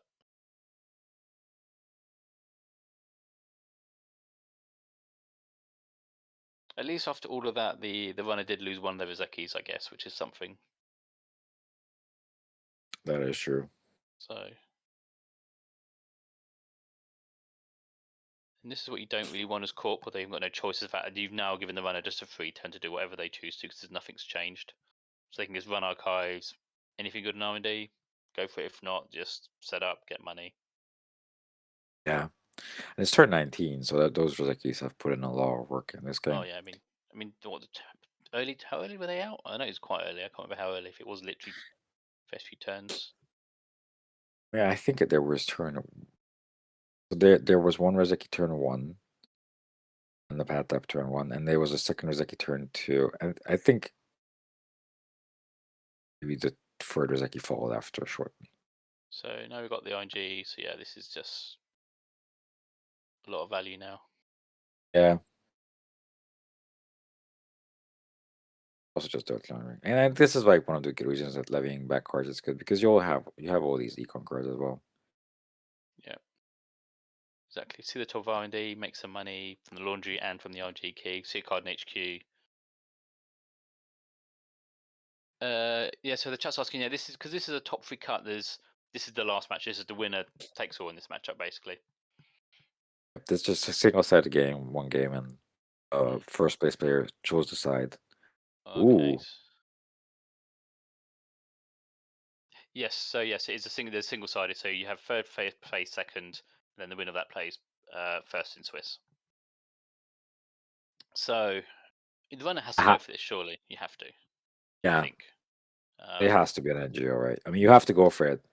But you Of know it's course. an NGO, but you kind of compelled to do it because Yeah. you'd be sick if you didn't do it. To be honest. Could be also. I mean, that's the reason you have to go for it, right? Because it could be just a cheeky 1-pointer, right? Yeah, and I guess it could be. And you could also chisel away the Kakako as well. I guess while you're doing it, if you want to, because that's You're going to be an still, annoying piece of ice. yeah, and you're still getting your find the true value if you even Exactly. if you Yeah, check you're getting value from it. Exactly. You can still see the top card and then decide what to do with it. But yeah, big unit. And this is the main thing. Is just even though it's an obvious thing you want to do that, still take time over your turn and just think, what's the order of actions? Okay, going for the HK. I guess you want to get the RNG trigger maybe, and also see the top card because it may nullify that whole remote. Yeah, that is true. That is true. And it costs 2 credits, and you can probably Yeah. afford it. You get 2, and you get the money back immediately from RNG key anyway. I mean, you know this Fairchild in the hand. Well, I think because of Find the Truth, you don't have to why do they I'm surely if they got Find the Truth and RNG, they Find don't need to guess. No, but Find the Truth looks an Oh, and they run HQ, sorry, HQ. HQ, sorry, Inbox and RNG, apologies, sorry. I That's forget. I've not paid much Adam. Although you have to pay Adam soon. yeah. So they guessed 6 because they saw a Fairchild in the past turn, Yeah, but but now fine. they No, I regret. forgot, but that makes sense, yeah. So So I guess if So- there was anything relevant on top of R&D, go for it, compile. really compile, okay. I think we're gonna Yes. compile the chisel. Yeah. I would have thought so.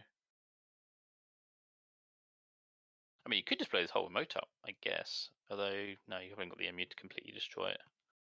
So you probably you don't mind the mind game, you'd be fine with that.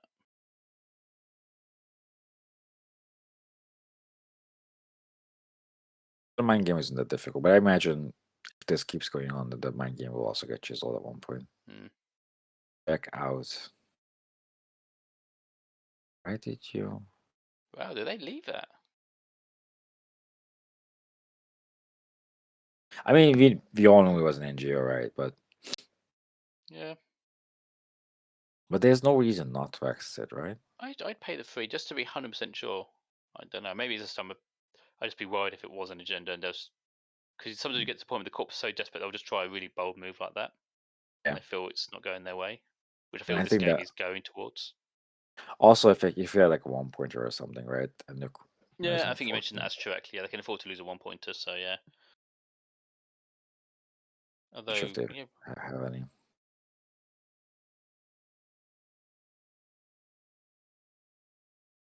yeah, no, the corp's got a lot of money now. Fed because actually, you probably do have to respect that a lot more. Yeah. Thing is, the Corp doesn't have any 1-pointers, so I think there's rerolls as cells left in the deck.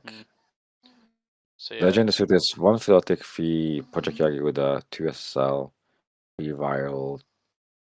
That's it. okay. So there's a lot of SLs left. Yeah, I think that's the thing. Yeah, that's a good point actually. Because the big unit, I keep forgetting the big unit's on 4 points, so they unless they hit necessarily, got to take 2 agendas to take this down.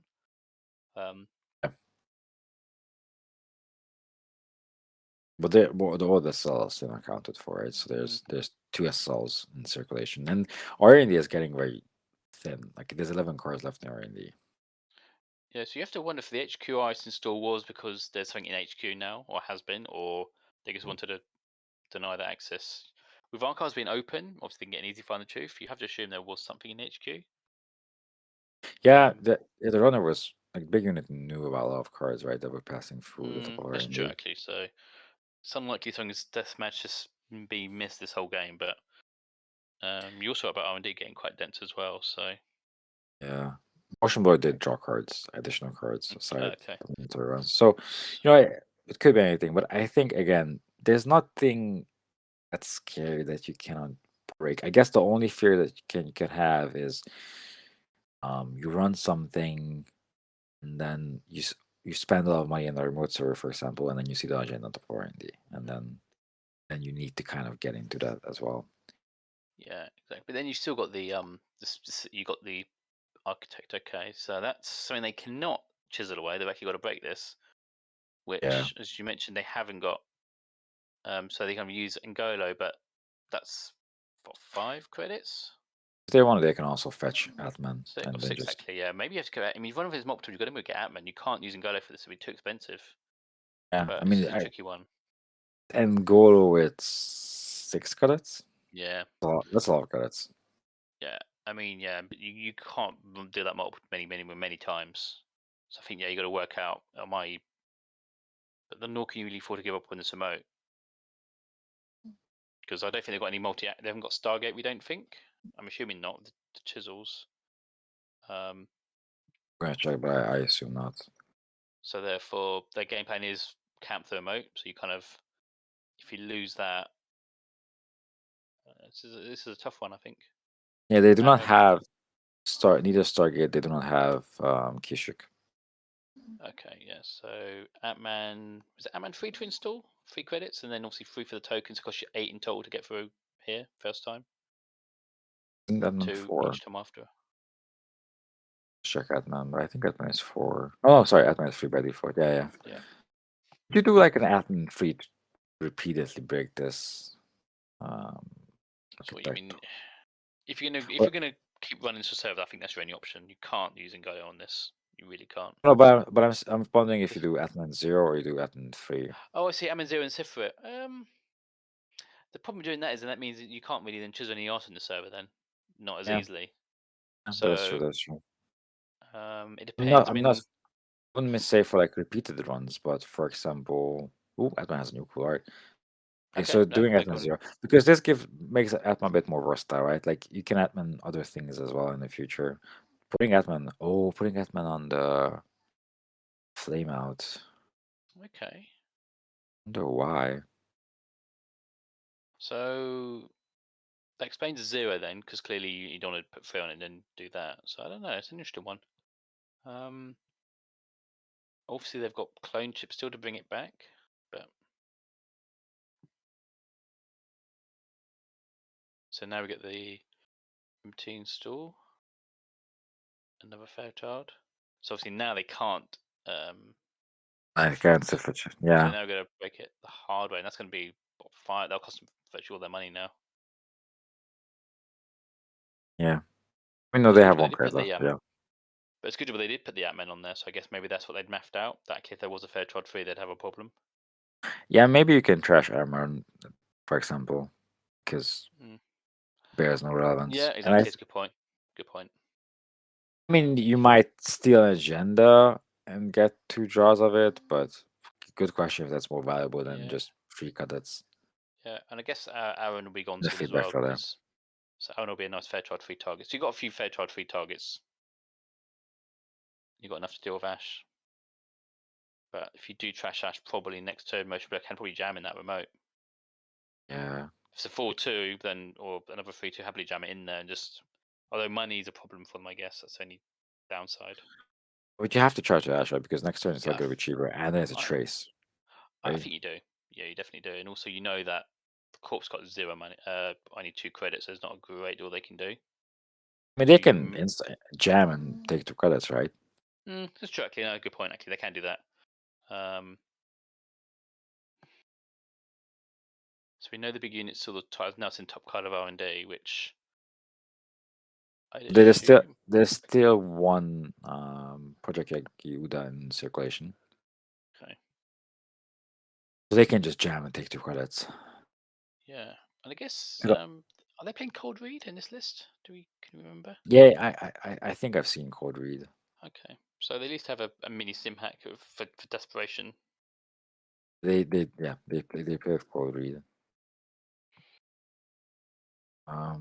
It's been really- Interesting spot, right? Because the runners seem to have virtually infinite credits. But yeah, I mean, you wonder how much losing that third was that kick, because that's been gone for a little while now. It's beginning to hurt them now. I mean, they lost at turn 19, and now it's turn Oh, maybe 23. not long. Okay, maybe not so much, but still 7 credits. Yeah. So as you rightly say, credit jam. So there's 9 cards in our NDG, right? So you have to respect the fact that maybe they have it. But again, Find the Truth was sticking a lot. So So you're probably fairly sure you know probably the majority of their cards, if not all the cards. So you can yeah. hopefully take a good idea of what that possibly is. Oh, Motion Blue actually drew ahead this turn as well. I think he drew. Drew once, yes. So there's one mystery card at least. And I know there was a turn before and the last turn as well. So I think Motion Blur kept drawing one more card every turn too.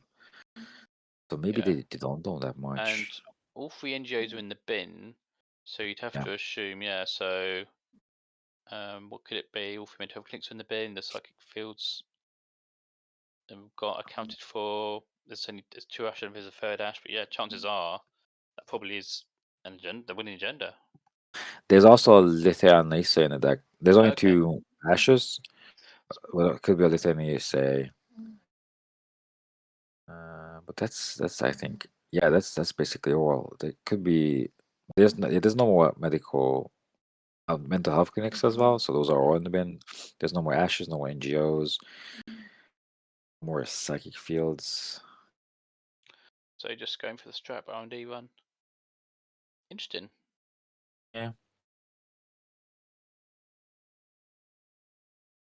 I mean, you can use. I don't have an RNG key. You can get it back with clone chip, I guess. Or you take care of Kaku this turn. Because that gives you some money, I guess. So they basically need to hit an SSL realistically, unless that is the last upgrade. Assuming server 1 is the agenda, right? Yeah, so I'm just wondering how much would have cost to got to that remote if they really wanted to get in there. So you have to deal with architects somehow. If you do it with Angolo, it's 6 cadets. Then Mind Game is 3 cadets, so that's 9. And then Fairchild, you sphere it, and then you break it for 3 cadets. Is So that's there 12. an argument, and this is going to sound bad, do you actually let the architect fire? I know they get ash back, but they've got to pay for the ash. But they pay for the ash, they can't score. True. So they can't do much with it. Yeah, but then if they put back the ash and pay for it and you don't score and they don't score, you just paid a bunch of credits to get them. You don't pay. I get what you're saying, because then you don't pay for the architect. So you can use that money for the ashtrays. I don't know. I'm just sort of theorizing. I don't know if it's good or not. I don't know. No, I don't probably know. isn't, but I don't know. So what I would have personally done is maybe check HQ just to keep them honest. But I think you might probably know. Just like check like on archives, right? And then know what's on top of R&D, and then decide if. Exactly. And if I don't see anything on R&D, then just maybe check the remote. Okay, so that I think that means that whatever is in server 1 has to be an agenda. Yep. Yeah. Sad. Wow. That was excellently played, because I think that looked really badly bad for the corp there. I really thought they were down and out, but amazing. Yeah. Amazing comeback. We want to see if we can get Motion Blue on here for an interview. Yeah. We can try to do that. How do we do that? Guess we ask in the game, I guess. Actually, can we do this? Do you have the facilities to do this? I don't know how this. I do have permissions to pull people in and stuff, so yes, I can do that. Okay.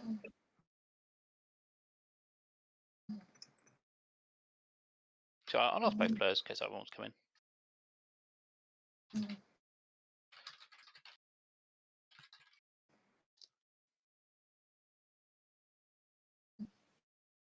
But that was a great final. Yeah, that was very well played. It was really interesting. A lot of back and forth. At one point, it certainly felt to me that one side was ahead, and the other side caught up. So yeah, I thought that was really good. Oh, Motion Blur, GG. Yeah, I don't think I deserved that game at all. And that looked very rough at the end. I had 2 SSL in hand, which was. Okay. How long was SSL in hand for? One was quite a while, and the second one came more recently. Because I've seen that you've managed to basically draw an extra card every turn just to get around to find the truth. But not sure if the big unit knew that there's a cell in hand. I assume if he knew that there's an SL, then yeah, he ran HQ quite a lot and missed it, I think. Yes. Sure. Yeah, it was a close game. Yeah. So how did you find your decks? Were you happy with those decks today? I could have built them better, but I'm quite happy with Corp deck. But my runner deck, I completely missed if it existed as a card in the pool, so I went more instead. Wow. Yeah, but Silver Chisel seems really strong. Yeah, I missed that as well. I was playing with. I missed that as well. I missed a lot of things personally, so I'm sure. Yeah. Jonas, how did you find your decks today?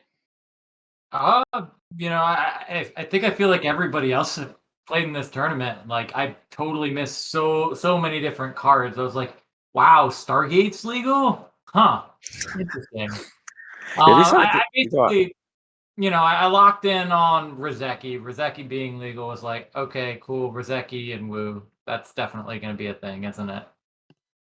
But yeah, I think we all kind of honed in on the Woo, and then we kind of honed in on the Ag Infusion and the CI Corp side, because it was just like seeing the fact that we didn't have a core set and stuff like that. You can't really like there was no tag punishment, so you just kind of had to figure out which were the busted ones in the big packs, like CI or Honor and Profit stuff. Yeah, certainly I felt that Jinteki was more powerful, but I guess played CI for old time's sake more than anything else. That's just my personal opinion. I think we have 3 Jintekis in the top 3, kind of maybe illustrated that point. No, I was looking for any sort of excuse to play CI, especially with violet level clearance and stuff like that. There just wasn't Vitruvius, or there was any sort of recursion. Like you need that recursion to be able to actually do the combo things with your combo deck. And there wasn't really any payoff for the by instance and like a couple of clearance, and that basically was it. Like there was no MCA or biotic or really or like even just shipments to use with FCOM, I guess. Yeah, you just had to do Jinja and pray. Yeah, that was quite literally my game plan. Yeah, so yeah, I mean, I think both of the decks. I mean, the final was excellent, but I think both well played by both. It did really ebb and flow as a game, which was great to watch. Any sort of, and what were your highlights for the day for both of you? What was sort of key other fun moments or interesting moments or anything really? I did win a game against CI by doing same old Escher to get the surveyors off the remote. Oh wow, okay, that would make me very sad. But made them sad as well, actually. Jonas, what about you? I just really like going back to the roots of Shaper and Shaper bullshit and stuff like that. There's so much recursion. You had Levy, and so the broken thing was the Cipher Chisel stuff. But then you can do things like compile things back. You can play Ottman 0, which I threw down that game just to get kind of like a regular AI Cipher breaker. But like Compile was definitely my favorite MVP card of the day. That just is 2-cost Shaper Blackmail. I love it. Yeah, and I guess we've seen, because obviously we've not seen Cipher for a long time, just remembering the power and some of the combos we've never seen before. We've never seen Chisel with Cipher, and just imagine how busted the standard format would be if those 2 cards existed together, because that was just absolutely amazing, just to just destroy ice on site when you felt like it. Oh yeah. So any further questions, Pacomas? Anything from you? I have a quick question. Both of you did the plus 3 points to submit the decks sooner, right? Yeah, I did. Okay. So I assume your deck had 0 Kishyuks or as you mentioned Stargate, but not even Kishyuks. So did you realize later on when you submitted decks like, oh, I could have put in something? I completely missed any multi-access. Yeah. Oh, I definitely saw Kishuk. I really like that card. I just like I thought that like I would need more econ or something like that, and I hadn't played with the Orb in a while, and that's pretty much all you need for the most part. Yeah. So and I thought that the game plan of just out econing could I wouldn't need any sort of other econ pressure other than like a Find the Truth or something. But yeah, I don't know. Like Kashuk, looking back, I would definitely play it over some of the, more middling econ cards. And I'm just curious, like, do you both of you maybe plan to, I don't know, just make the decks a bit more efficient in the next 2 weeks because the format's still live for the next 2 weeks, I guess. So that's something No, you I'm guys not want playing this to do? format anymore. It Yeah. was a fun time, but I'm not trying to fun, play it yeah. anymore right now. It's really fun fair, as a that's tournament format, but I don't think I'd play it for the next 2 Yeah, weeks. that is yeah. That understandable. the playing it, when it's fresh, when everybody's, doesn't know what the quote unquote metagame or whatever is. That's what really gets it for me. Is and especially the time pressure, doing it in like 40 minutes or something. I think that this format's genius. Yeah. So, given your time, assuming there's a tournament in 2 weeks and you both enter it, would you do the same before? Would you take the free prestige and lose your deck building time, or would you do it differently next time? Do you think? I think the 3 points is really strong, but I did miss quite a lot of casts, so maybe. It's hard to tell. Maybe 3 points is 3 points. I mean, getting an extra win, a guaranteed win, is usually pretty good, and usually you can build good enough decks. But Yeah. like this one was a pretty cut and dry deck building format. I think it definitely pushed you in certain ways. So it would depend upon what got drawn the next time. Yeah, because I guess the big boxes make a big impact on what you're allowed to do. I guess with the big boxes we saw, and I think in fact we didn't have any NBN IDs from what I heard. So Mhm. almost like a faction's basically not going to work. Wayland, we saw one Wayland, and again they didn't really have any cards. So it does feel like the big box can have a big impact on what you can actually play to a Yeah, certain extent. And clearly saw that with Shaper because Creature Control's there. If that's not there, there's no Shaper, I don't think. and it's very visible in the spread of the IDs as well. Like the MT and CI and Combinesa were very, very far ahead in terms of numbers compared to anything else. So yeah, it seemed like Jonas mentioned that it was easy to hone into like the big IDs to play, but then nuances between the decks were, I think, were different, and that's, I think, where the 40-minute deck splitting comes in. A lot of Yeah. people just threw in cards like, okay, this is good, and then when we look at the deck list, we see like, one offs of these or two off of that, and agenda suits all over the map. Like, I don't know, one Philotic and a couple of Project Yagodas or none at all, or like the number of Future Perfects and SSLs and stuff like that. So that's where the difference is. It was fun to see, to be honest. It was a lot of fun, and I think this is a fantastic idea, Bernice, and I'm really looking forward to just. It's just exciting every 2 weeks because we had a great turnout today. We had 40? Do we have 40 people playing today? In the end, so it's only felt around that number. Yeah, we had Well, 39 people. Oh, playing. 39. Okay. So so it's just great. So nice look forward turnout. to this in the future. Yeah, I was both pleasantly surprised. There's a lot of excitement for this. Yeah, Yeah, and following on the stream, there were quite a few very good games and like quite a few very interesting decks that tried to they're kind of straight away from what the most people went to. I'm looking forward to seeing what happens next time.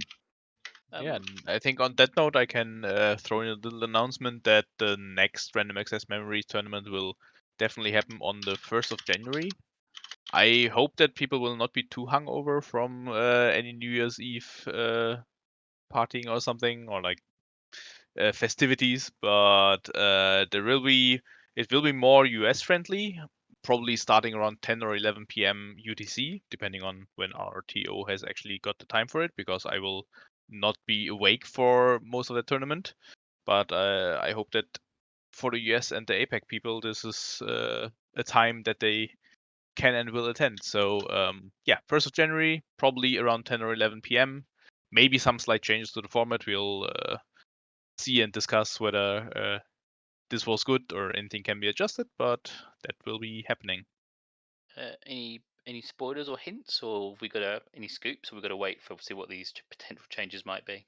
I mean, I will obviously not know what the format will be, so it will be another random draw. But one thing that I can note is that the packs that were drawn this time around will not be included in the next pack, next draw. So that we don't see the same cards like over and over again. No, and I think that's interesting. Actually, it also gives people a bit of a heads up because you can straight away filter out a bunch of cards that you know will not 100% appear. You know there's no Siphi, you know there's no Chisel, and other cards that, like, we didn't see much Doof today. I don't think there was any, but obviously that was a legal card today, so that won't be around in 2 weeks. That's quite useful to know, actually. So I was chatting with some of the Snare Bears, and we were all thinking, hey, maybe what happens if we just brute force it and just build a deck for every single combination of runners and corpse, right?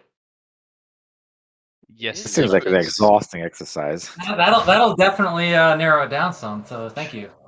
I was gonna say, but surely there's a scary amount of combinations. I can't do the maths. It's too late for me, and I can't do maths anyway. But it sounds like it's okay. Certainly, let's put it this way. Yeah, let's put it this way. I've seen people create very elaborate spreadsheets that try to like at least come up with good cards that need to be included because these packs and that pack is included. So people are already on their way of trying to solve this, but I think there's still a long way to go. Wow. Yeah, has to take the Nightrunner community to, like, just for the Brags tournament, you do spreadsheets that combine cards to figure out what would be the most optimal deck for the format. But we like spreadsheets. Any excuse. Give me this Yeah, to be fair, I'll do a spreadsheet for anything. Give me half a chance. I don't mind. I think we were so close to not even having like a huge number of spreadsheets, but a spreadsheet that collects all the other spreadsheets and like tells you the advantages and disadvantages of them. Like it is getting very elaborate. I think we're getting there. I love spreadsheets that collect spreadsheets. Anyone got any final thoughts or anything else they want to add or say or shout outs? Want to thank the streamers and Lost Geek and everybody for organizing this. This was a heck of a good time. Yeah, thanks for making the format and putting the whole tournament together. That was a great idea, Gish. Yeah, I would like to second those thoughts. Yeah, it's been great playing it, great commentating. Yeah, it's been a lot of fun. All right, I think that's it then, right? Good night, everyone. Yep. Good night. Thanks for watching, and see you in 2 weeks. See ya. Good night, everyone. Bye.